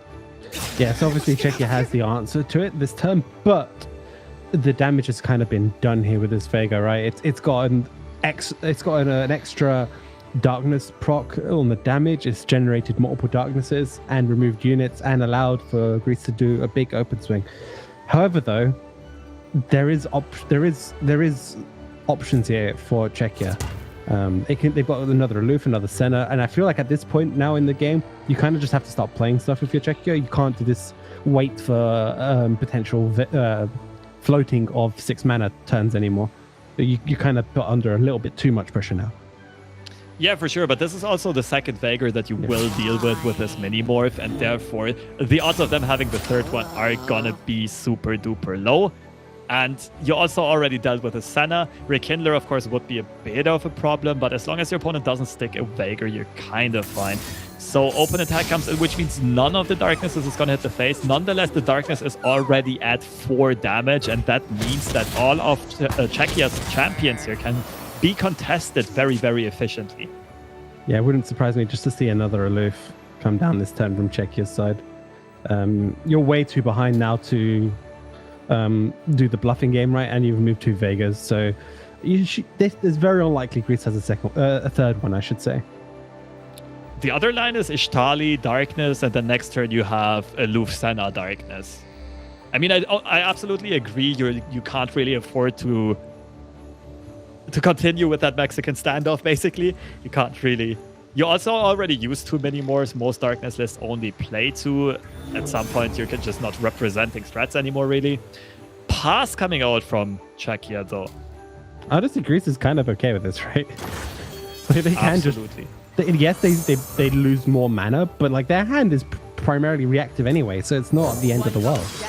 This is exactly what happened at the very early game stage here, just at the later stage of the game, right? Greece saying, okay, we burn more mana, but we have the tempo lead, we have the board lead, we are fine with this turn, with you not stabilizing, basically, and therefore just threatening lethal on that next open attack. Yeah, and we can play Darkness here to remove Senna because it's perfect, it's 4 damage, while also still preserving our mana for a mini-morph should we need to. Darkness comes down here. It is 3 damage now, rather. Now that the Twisted Catalyzer finally got 1 hit through, that means you Black Spear is active as well. Oh boy, this is rough. They don't even need to use the mini-morph here. But man, Czechia is getting rolled by Concologists today. Yeah, you can just see it. Thomas is not happy. That Black Spear completely ruins their game. I mean, the mini-morph as well would have been equally bad because they obviously... But with Black Spear, you also lose a unit, right? You don't even have a 3/3 blocker left behind. That is devastating. That is truly devastating. And just the most effective way of dealing with your opponent's champions in this matchup, outside, of course, the 1 mana Darkness. But that also means that Czechia still has the perfect answer for Veigar in Minimorph. And they have the Dark Wolf Acolyte to generate another unit. They can also just go 6 units wide here. Open attack looks good. Man, this is rough for Czechia. Yeah, you can even play the Darkness that the Acolyte generates to remove the Aloof. And just have a great open attack. I don't really expect Czechia to play a lot more removal here. I think they can top deck something like a Vile Feast or a Pokey Stick to alleviate some pressure, but I think that list only plays 1 Withering Wail, which would of course be the cleanest answer. They used one earlier, right? I'm correct. Yeah, they already... Czechia's already used their one Withering Well. But the Ishtali, of course, can somewhat stabilize. Because if you're Czechia, you know, like if you go down to 4 or 5 HP, you always need to be worried of simply an Ishtali Sentinel closing out the game. That's definitely a threshold you don't want to pass. Yeah, if you are Greece, I think you just go Dark Bulb, Acolyte, Darkness, and just swing and hope for the best. You can totally see it. Wait, have they fixed the bug with Minimorph yet that you can Minimorph your own units? That's a good question. Also, is it actually a bug? That's a different, rather philosophical question. Or is the card just misworded? But, okay, by not going for the Darkness, you're potentially missing out on 1 damage, right? If you would have went for the Darkness, then your Augment would have kicked in on the Dark Bulb Acolyte. And with the Minimorph, you would have represented 9 damage, still 1 off lethal. It's probably too big of an investment to not even represent lethal. So here you're pushing 7 damage. And there's not much that Czechia can do outside of playing Ishtali Sentinel and hope that your opponent has no Veigar or Ishtali of their own. Yeah, we obviously know that Drees doesn't have any of those. Is there a line where you consider potentially mini-morphing Ishtali? Luckily, you can wait a turn to do that, but is there a line where you consider that if we see like an open attack, just to deny the healing? I mean, if you have 2 mini-morphs, I think it's worth a consideration. The other option is also just top deck another ping. The Darkness already almost deals with the Ishtali. The question is, would you minimorph this turn? Probably not. No, I don't think you do. Because you can't play both. It's not ours. That's a minimorph gone. That has to make Czechia feel a bit more comfortable, but we also see the Vile Feast, what we just mentioned. The ping, in addition with the Darkness, deals with the Ishtali Sentinel perfectly efficiently. And you can still keep the Minimorph open for a later Veigar. Trixie Tentacles? Yeah, I'm just like looking at these. This exact copy of an ally. Splinter Soul could be interesting too. Splinter Soul on Aloof. Ooh. Splinter Soul on Aloof is also really good. The question is, when do you do it? Do you wait another time, or do you go for it now? Because obviously, you might want to just attack with a 1/1 Aloof. Let us take a peek at life beneath the waves. They do go for Tentacles. All right. I believe, Czechia right now has to find something of these Conchologists that's going to be useful, because they are not in a great spot. Absolutely, and they are making use of all of their mana. Pokey Stick is a great fine. Trinket Trades is okay as well, but Pokey Stick just looks like the best option here. Okay, hear me out. Lobster, Sap Magic. You get closer to your champs. That's not how this works. It tosses from the bottom of the deck. Yeah, I know, but you increase your odds of drawing champs. Oh. I'm not sure that is how logic and how toss works, but at least psychologically, I guess your deck is thinner. That means more champions in there. They do go for the Pokey Stick after all, just going for the main deck draw, which also increases your odds of drawing champs, by the way. I know, I'm just joking. Absolutely, I get it. But the Trixie Tentacles, I'm still a bit surprised by. Oh no. Veigar number 3, and there is no reply on the side of Czechia right now. I mean, their only option is basically to play the double Pokey Stick here before Veigar comes down, right? I mean, and hope to find something, but then you have the Trixie Tentacles to get rid of this very Darkness. Absorb Soul does something. Gluttony is utter garbage here. Shroud of Darkness is interesting, because you could, if you get your if you get to a point where you get a champion in your hand, you could potentially give it Spell Shield. Yeah, but I do think Drain Soul makes the most sense, to be fair. Now, the only thing that... Well, the Trixie Tentacle actually does come in clutch here, right? As soon as Veigar gets played, like, I expect Greece to go for something like Darkness into Veigar, and that's exactly the moment when Czechia will at least hold on a bit longer if they play that fast speed Trixie Tentacles. Yeah, they can still play Pokey Sticks no matter what. They might just play their Ixtali as well to try to get that healing. So they have multiple options to try to get some healing. Ishtali does make a lot of sense here. Also, again, like we said earlier on, the odds of your opponent having drawn Veigar are super low. You can't really play around it anymore. You're not in a situation anymore. Greece just decides to bob it immediately, goes proactive here after already having seen too many morphs, and this has to be the moment in time when Czechia needs to play the Trixie Tentacles. The only problem is, what do you do next turn? You lose to an open darkness, don't you? I'm pretty sure at this point. I mean, you're getting really close. Absorb Soul will keep you alive, I believe, for one more. I mean, you can also attack with the Ishtali this turn, so you're kind of fine. It's actually not the most obvious choice for Greece. Well, I guess that leaves them devoid of choices. Trixie Tentacles does target the darkness here. And that means the Ishtali will most likely at least connect once. Might get mini-morph though. That is a very interesting decision that Greece has to take. I'm not completely against that, right? Because you set up a very strong following turn if you are Greece by doing that, but you lose your ability to remove any later threats in the game should Czechia find a way to survive. That is a very good point. I think I like the mini-morph as well, just like going off of the situation here and the hand read that you might have at this point. The thing is, darkness on Czechia's side is at 3, right? So darkness into double Pokestick actually takes care of the Veigar. Yeah, but you just can't do it this turn. Yeah, of course, but next turn is perfectly fine. Like, what's gonna happen is Greece will put the darkness on the stack right away as long as Veigar is still vulnerable, but they cannot answer the Absorb Soul. Okay, we did not consider this, but of course it makes perfect sense. Why invest in Mini-Morph if you can do the same with just a measly Valfi? Yeah, they're going for the darkness here. You're completely right. This is such a close game. This is what Dark Mirror is like, by the way, for all of you guys who haven't seen this mirror matchup before. It ends up in these weird states where, even though right now Greece can potentially just win with the dark, obviously the Absorb Soul will give them. Wait, how much damage? Absorb Soul heals for 4.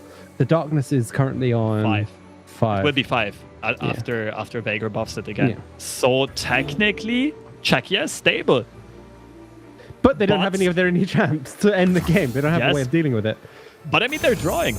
And Greece only has limited finishers left.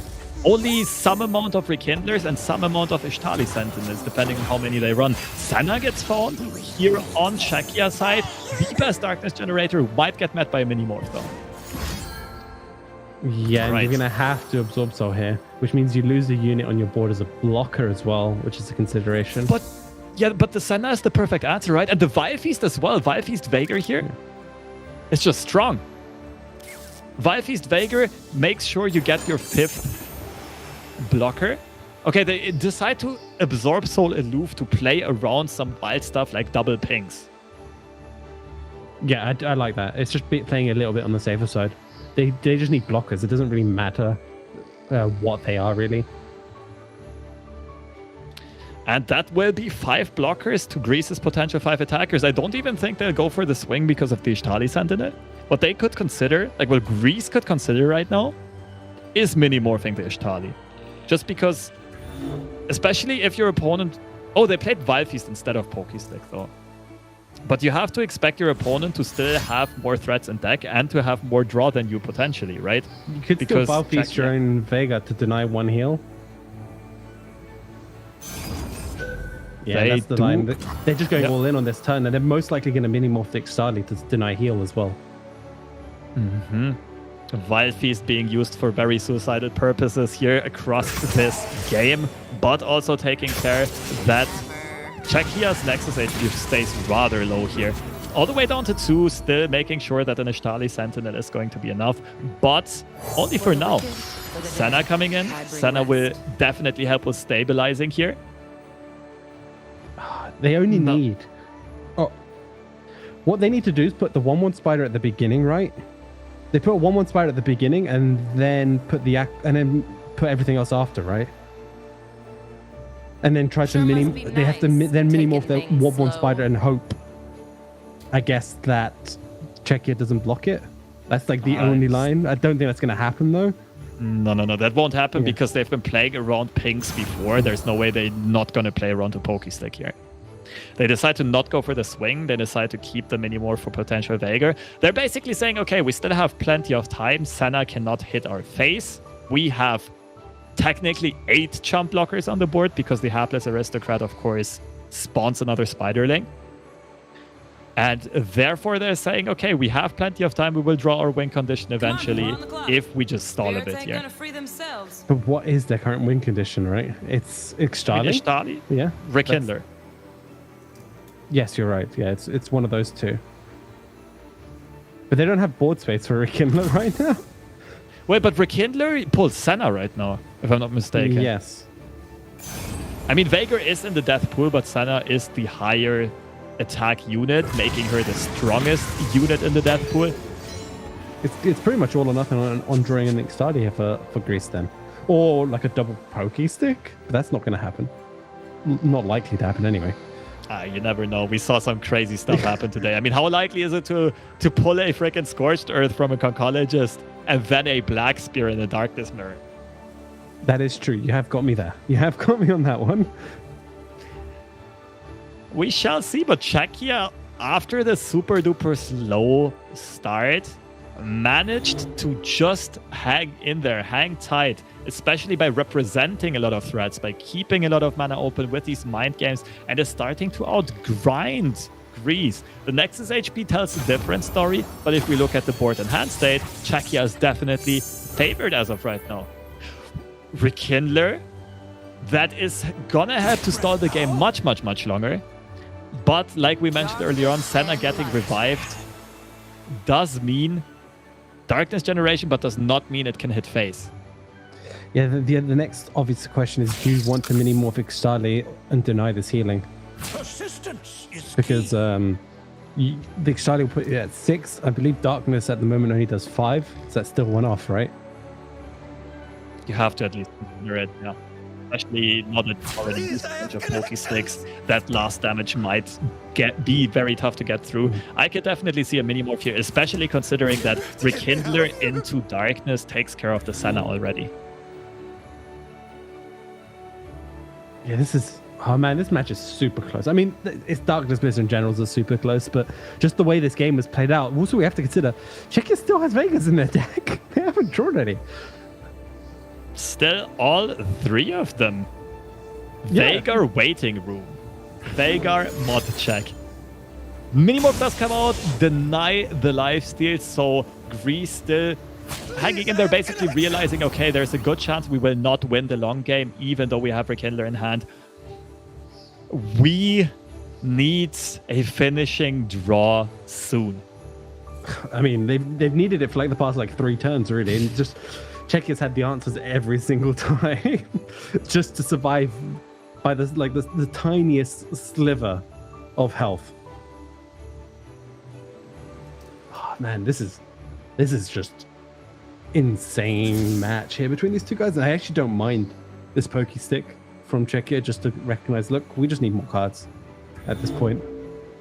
I mean, yeah, you're playing that sooner or later anyway. The only question is at what time. This... okay, Withering Mist equalizes it again, but Darkness is still at 3, right? If they wouldn't have found another way of damaging anything, then that would have meant that Senna would have survived. So, I'm not quite sure if that was the perfect timing for the Pokey Stick. Could have just let combat go through, but there must have been some reason. There must have been some... Maybe they were thinking, okay, if our opponent... right now we only lose to another Veigar, and therefore we need Withering Mist to be able to remove them, because Veigar is at 5 HP right now. I mean, Czechia can just still play the entire hand here. They kind of... I'm pretty sure you keep that for potentially removing Veigar or Senna. Yeah. Oh, okay. There's the Rekindler. There's the Senna. Now the question is... I mean, there's actually no question. Now with the Dark Bulb Acolyte, I think you just bop it in. Yep, you just remove it all. Remove the Rekindler, remove Senna, heal up a lot more as well, put yourself in a much more comfortable position. This is looking really okay now for Czechia, all things considered. Senna does get contested before she levels up, but very important here, there's little sequencing this ordering by Czechia, that they don't go for the Darkness first and then the Withering Mist, because that could have been shut down by a Vile Feast, right? That could have been intercepted, the drain from the Withering Mist. So sometimes these little details matter a lot. Correct ordering ensures that they go up to 6 HP, and now even Ishtali is not an out anymore. It's starting to look like Czechia is finally completely stable. Yeah, and with Czechia still having the majority of their... Oh boy, and there it is. They do draw it. There's that Vega that we've been waiting all game. I love this attack though. Force out anything else that's left here from Greece, then develop that Vega. It is most likely leveled up, and you can start doing darkness damage straight to the Nexus. Down to 9 HP, and let's see if the Conchologist can pull off another miracle for Greece. So far, that has been the bane of Team Czechia, but there's nothing. There's nothing that can be any useful in this specific situation. Vile Feast probably being the best option here, and it's really not that great. They're all pretty atrocious, to be quite frank. Vile Feast may give you one more turn. Like, very unlikely it will, but it might give you one more turn. And that's kind of about it. And it looks like the patience from Czechia is paying off again. They have shown this over and over. Just being sharp, being calm and collected, and engaging in those mind games with their opponents. And usually coming out ahead, like both lineup building wise as well as in these in-game decision making. And if you are Greece, you kind of have to play these double Vile Feasts here. You can't actually afford to not. You have to remove both the Manatee and the little Acolyte. But the problem in doing so, obviously, is now Czechia will have essentially full information. I mean, you can take a bit of time, right? The attack token is already gone. You will get it next turn. But yeah, sooner or later, this Vile Feast will come out to not die to an open attack. And Czechia also has an additional way of mounting pressure. This deals 3, that means the next Darkness will deal 4. 2 more Darknesses or 1 Ishtali Sentinel. Should be enough to close out the game in the very near future. Yeah, I'm trying to think, is there a line Greece can take to win this? It has to be Ishtali into Ishtali, right? Ishtali attack, Ishtali. Oh, there's one. There's one. But I mean, we mentioned it before. There's a huge difference whether Czechia makes it to 6 Nexus HP or to 5 Nexus HP. And right now at 6, they're pretty stable. They need the second one, that's what I mean. They need double Ixtali, right? Like, literally their next 2 draws have to be Ixtali, because you play Ixtali, Darkness, attack, get a bit of healing, and that should be enough, right? To survive.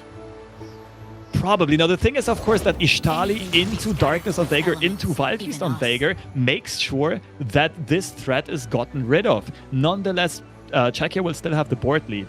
And the Ishtali attack will also lift up the Nexus HP. That Ishtali is actually a big, big problem to face here. Do they make the read that that last card is a ping? Because for Czechia in this situation, knowing all the cards, it would be more beneficial to send the Darkness onto the Ishtali, and it's gonna be what they're going for. Yeah, what a read, what a play here by Czechia. They will lose Vhagar though in the process, but they gain board presence, which might just be enough. Yeah, this is very important because, like, they're saying, okay, worst case scenario, they can remove Vhagar. How do we still win? Oh, they don't even need the ping. It's already 5 damage, my bad. Yeah. But they say, okay, so Vhagar is toast. We still have a big lead on the board, though. We can ship in 5 damage here. It's huge here, because it's essentially a 2-for-1 trade. And we're almost back to dead even. It's top deck war. Oh man, we're back to top deck war. Yeah, but one thing to consider here is Greece doesn't have Vhagars left. Greece doesn't have ways of getting Vhagar. Does Greece even have an Ishtali left? They get a Senna. They get a Senna, which means they're fine, right? They can start chipping down the board on the opponent's side, and Czechia doesn't have anything. Oh, that's a clutch draw. That's a very, very clutch draw for Greece, and not quite what Czechia was looking for. And the reason it's a huge draw is because now this has gotten to a point in the game where everything's super grindy. Just getting that extra removal or an extra unit to potentially get an attack through is huge. Unless Czechia draws another Vhagar or their own Ixtali, this is a This is looking really rough. So basically, for Greece, Czechia's deck is kind of a time bomb, but you don't know when it will go off. At some point, they might draw an Ishtalia or a Veigar, and that will almost end the game on the spot. But you can see it in Thomas's face that Senna top deck does mean the board will swing into Greece's favor over the course of the next 1 or 2 turns. This Catalyzer will be dealt with here. And the Senna open attacks always have to be blocked. That means Senna can take out 2 units per offensive turn with a quick attack and the darkness. Senna, on its own, she's going to take out, what, 3 units by her next attack? This darkness will remove something, and the next attack will remove something, and the third dark... Yeah, it's just... Yeah, that's a huge amount of value, especially in this point of the game where, as I mentioned, both players are out of cards, right? So it's just... It's these little bits here will give Greece a potential opportunity to win. We were talking about taking those tiny opportunities earlier on. This is one of them right now for Greece. Absolutely, but it does come down to who draws what in which order. They cannot win yet on the next attack, right? And their only way of winning left, I think, is through board. They might still have one Ishtali. I kind of lost track of counting. I think they still have... They got one aloof. I'm trying to remember how many have been aloof now. Mm-hmm. That's always what skews the perception a bit. Yeah. Picker not really necessary anymore, but not a bad pickup by any means. On the other hand, Pokestick might prevent one of those Spiderlings from hitting. And at least... I mean, right now you have to value every point of Nexus HP, especially knowing that your opponent might still have Pokesticks or Conchologist into Pokesticks. And therefore, the more important part of that is the second half of the card, though. Draw 1, hoping to finally pick up a Veigar in the near future again. Yeah, if you're Greece, you just consider developing. I think you do. I think you can just play Roadmaker. You can't... At this point in the game, it's pretty much a top deck one. You're basically saying, I've got a unit, what do you have? Pokestick here right now makes a lot of sense. Aloof is... I mean, whatever gets drawn is going to get discarded, so it's fantastic for Czechia. Yeah, and you draw through your own deck, and it's a sturdy blocker that will soak up another darkness. It's very important that they use Pokestick at that instance of time, because if you use the Pokestick mid-combat, then Senna can also use her Darknet mid-combat, and that means that the Catalyzer hit doesn't go through. So again, another small, clean mechanical play by Czechia that ensures that gets rewarded here by making their Darkness grow by 1 more attack, by 1 more damage point. And I do like, actually, Greece here just holding on to that Darkness instead of committing it. Oh, that's a low-value target gun, though. They're thinking about how do they lose, right? And one of the ways they lose is a Veigar or something coming down here. Absolutely. I mean, there's also no real reason to go for it mid-combat. It doesn't ensure that you get any more damage in. It doesn't really protect any of your key units. Veigar does get picked up. Oh, but hidden pathways as well. Okay. This... I mean, if they go for a Veigar here, you just go Darkness straight onto Veigar. What a top deck war. But Czechia's Darkness is at 4, right? I think that also takes care of the Senna. Yeah, but hidden pathways. Yeah, that's the absolute best top deck. Okay, it's at 5 damage. It even overkills Senna. The question is, what can this hidden pathways find? Maybe it's even a stress defense. Pokestick stress defense comes in. Oh. You have no Veigars left, so that is definitely your best target for a stress defense. And now this Senna will just continue to control the board. And Czechia has to play... They have to play the Hapless Aristocrat here, right? And you see Bash Attack's face, he can't even believe it. Like, what the hell kind of game is this? Is what he's probably thinking. Applauding for the draws, but... Do you play Withering Well? Does Withering Well level up Senna? That's a good question. Senna should be at 2, I think. Yeah.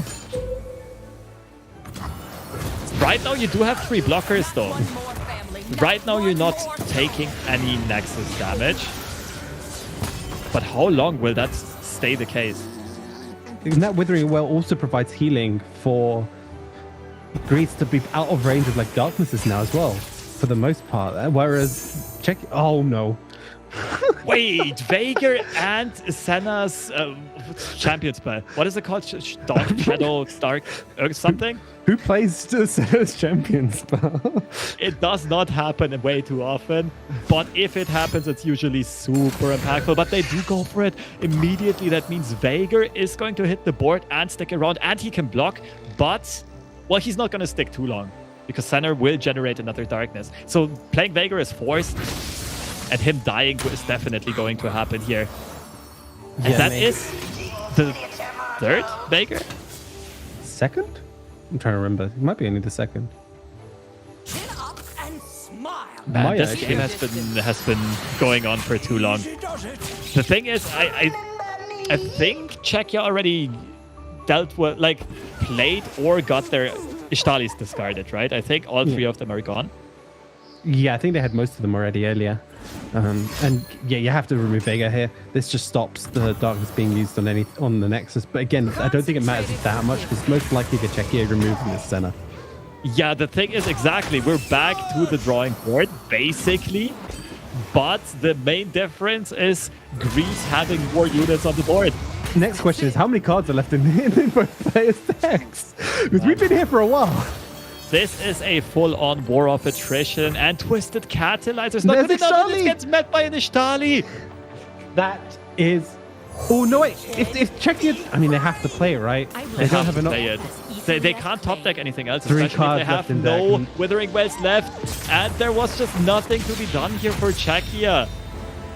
What a game. What a game. It almost went to deck out. We kind of predicted it, right? These Darkness Mirrors can go crazy. They can go through all of the threats being drawn, and that's pretty much exactly what happened here. Both teams always acknowledged the threats of their opponent, but also always had the perfect answers for everything. And it never really got out of control, but the continuous stories throughout this game was Greece always just having that tiny board lead. And over the course of many, many, many turns, chipping down the Nexus, attack by attack. They eventually got through. That is the key point of this game. They eventually got that damage through. It was Czechia was looking so close to stabilizing throughout that entire match. It was just like, okay, have we stabilized now? Have we stabilized now? It's getting there. It's getting there. They removed all the Vegas. There was no like real threats in that sense, and then that was it. That was such a crazy series. Greece definitely has to give some props to Conchologists, the true hyper carry of the series with the Black Spear as well as the Scorched Earth finds. Czechia, in my opinion, did play very, very clean, but sometimes we all saw it. Sometimes the deck is just not on your side. This would have been close to ending either way. Czechia only had 2 cards left in deck. Greece still had 3. Greece kind of had everything going for them towards the end here. And they are the last team to shed that 0-win record away from their score. Right now, Greece is also 1-3. Czechia 2-2 is one of the tournament favorites. Still has to sweat a bit, still has to contest for that second slot. But in this group, it's almost guaranteed, or it might already be guaranteed here, that Germany will advance at a 4-0 score. Therefore, still everything else left in the open, and the fight for the second slot will surely ensue in this next upcoming week. Yes, that is the case, and I look forward to actually seeing how the rest of these group stages play out. And we are ready to go into our last break of the day. Afterwards, we will recap everything that happened today, take another look at the results, take another look at the standings. But for now, short 1-minute break, and we'll be back.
And we're back with the very last segment of day 4 of LoR Masters Europe, Chronicles of Bandlewood.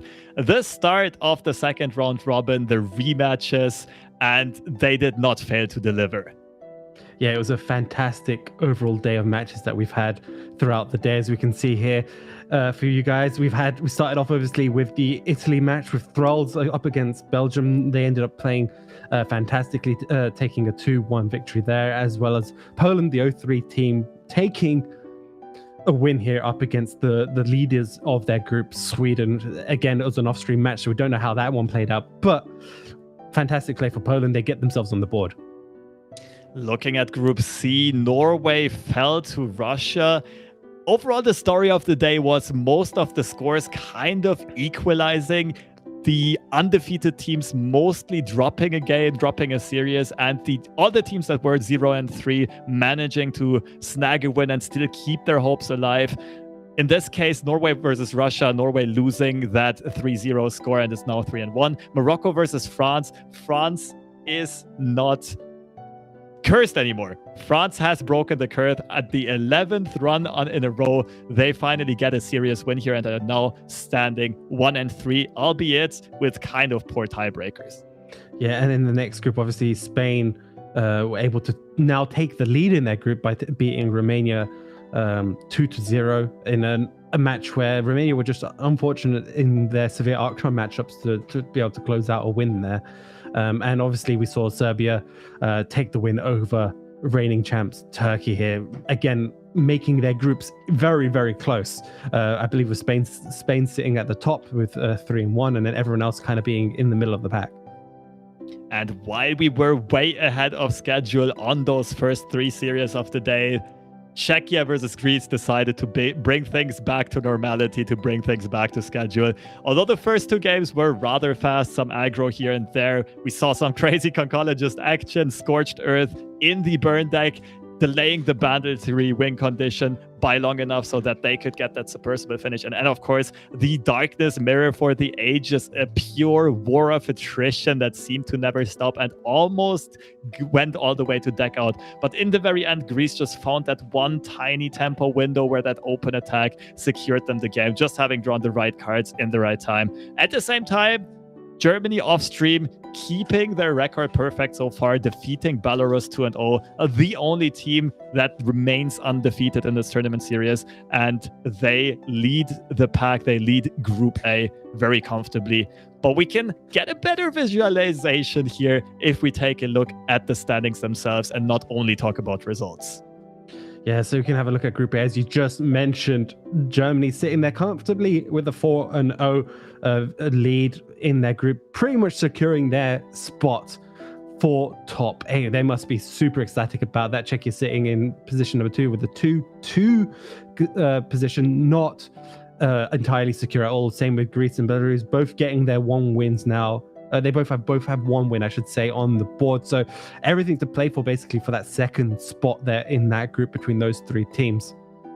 And while Group B almost looked somewhat determined at the start of this day, we did see Sweden lose their 3-0 record as well. They're now sitting at 3-1. Of course, Aaron, Pyrox, and I'm So Humble are still very comfortable there, but they are being trailed closely by 2 teams that are also hungry for blood. They definitely want to make it out of groups. Belgium and Italy can technically still contest for the number 1 and the number 2 slot, and even Poland sticking in there. Poland's tiebreakers are decent. I think they won 2, or rather they lost 2 of their series with a 1-2 score, which means that if they manage to piece a good run together, they could technically still make it out of groups as well. Yeah, it's very, very close. And also another group that's looking that way. It was a little bit close to the start of the day, but Norway obviously sitting at 3-1, Russia also sitting at 3-1, and then Morocco and France, but each sitting at 1-3. But there is obviously the potential for any of these teams to go down to 3-3, and then we'll be looking at tiebreakers as a possibility in this group as well. Although if Norway and Russia both end up winning their matches, that is very less unlikely. And the last group, Group D, has a very similar situation to Group B. Our game of the day, Spain versus Romania, of course, made a victory emerge and therefore a favorite to make it out of this group in Spain, although that was tightly contested. And we also saw Romania's skills, but it didn't go their way. Serbia, climbing back from a 0-2 deficit, is now currently at 2-2. So everything's still up in the open in that very group. And Turkey sitting at 1-3. Don't count them out ever. They did it the last time. They might do it again. Group B and D are definitely the ones that are most up in the open. Group A and C do look a bit more determined already, even though especially in Group A, it's going to be quite the battle for that second slot to make it into top 8. Yeah, exactly. I mean, it's just how this round robin stage plays out. I mentioned it a little bit earlier that ultimately the last day of the tournament is where nearly every group gets decided. It's very rare for most positions to have been set in stone throughout all the groups, unless a team has gone essentially 4-0, 5-0. All right, and with these standings, having analyzed everything, having said what these groups look like, we can take a look at the next day games. So it is Sunday right now, which means we will have to wait until the next weekend to see these two teams duke it out. First of all, we'll start off with Germany fighting off Greece.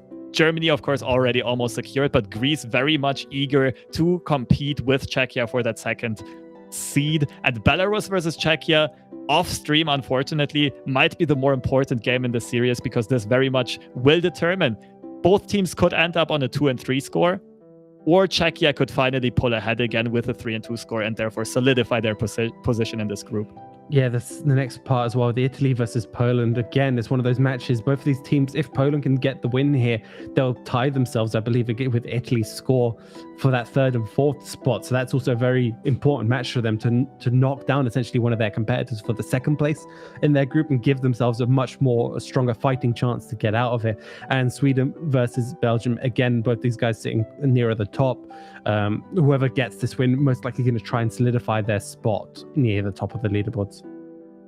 Moving on, Russia versus France and Norway versus Morocco is very much going to be two games to keep their homes alive. Morocco and France will both try to stay in this tournament. If you go 1-4, you're pretty much guaranteed eliminated in this group especially. And Norway and Russia, if either of them should take a win, will probably be guaranteed to make it to top 8. Russia and France is the matchup we will see on stream tomorrow. Morocco, Norway will be played off stream. Yeah, and for the last group, obviously we have Spain versus Turkey, the top of the group versus the bottom. And this is a great opportunity, obviously, for Turkey to knock down the guys near the top, improve their overall tiebreakers, and try to give themselves a chance to get in through the second spot in that group. And obviously, Serbia versus Romania, it's going to give both of those teams are going to be hoping that Turkey takes the win potentially, or it's tough. They might be hoping that Turkey, or they might hope that just Spain wins it, so Spain secures 1, and the winner of this puts themselves in a really strong position for place 2 in the group. And keep in mind that we're on a bit of a special schedule with this LoR Masters Europe this time around. The next day will be played on Thursday, on September the 30th. And if you remember, on weekdays, we start at 5 p.m. CET. So upcoming Thursday, 5 p.m. CET, Impetuous Panda and Mogwai will be back to bring you the action. And that is all that we have to say for today. Fresh Lobster and Caster Gems signing out. And we will see you again the next week.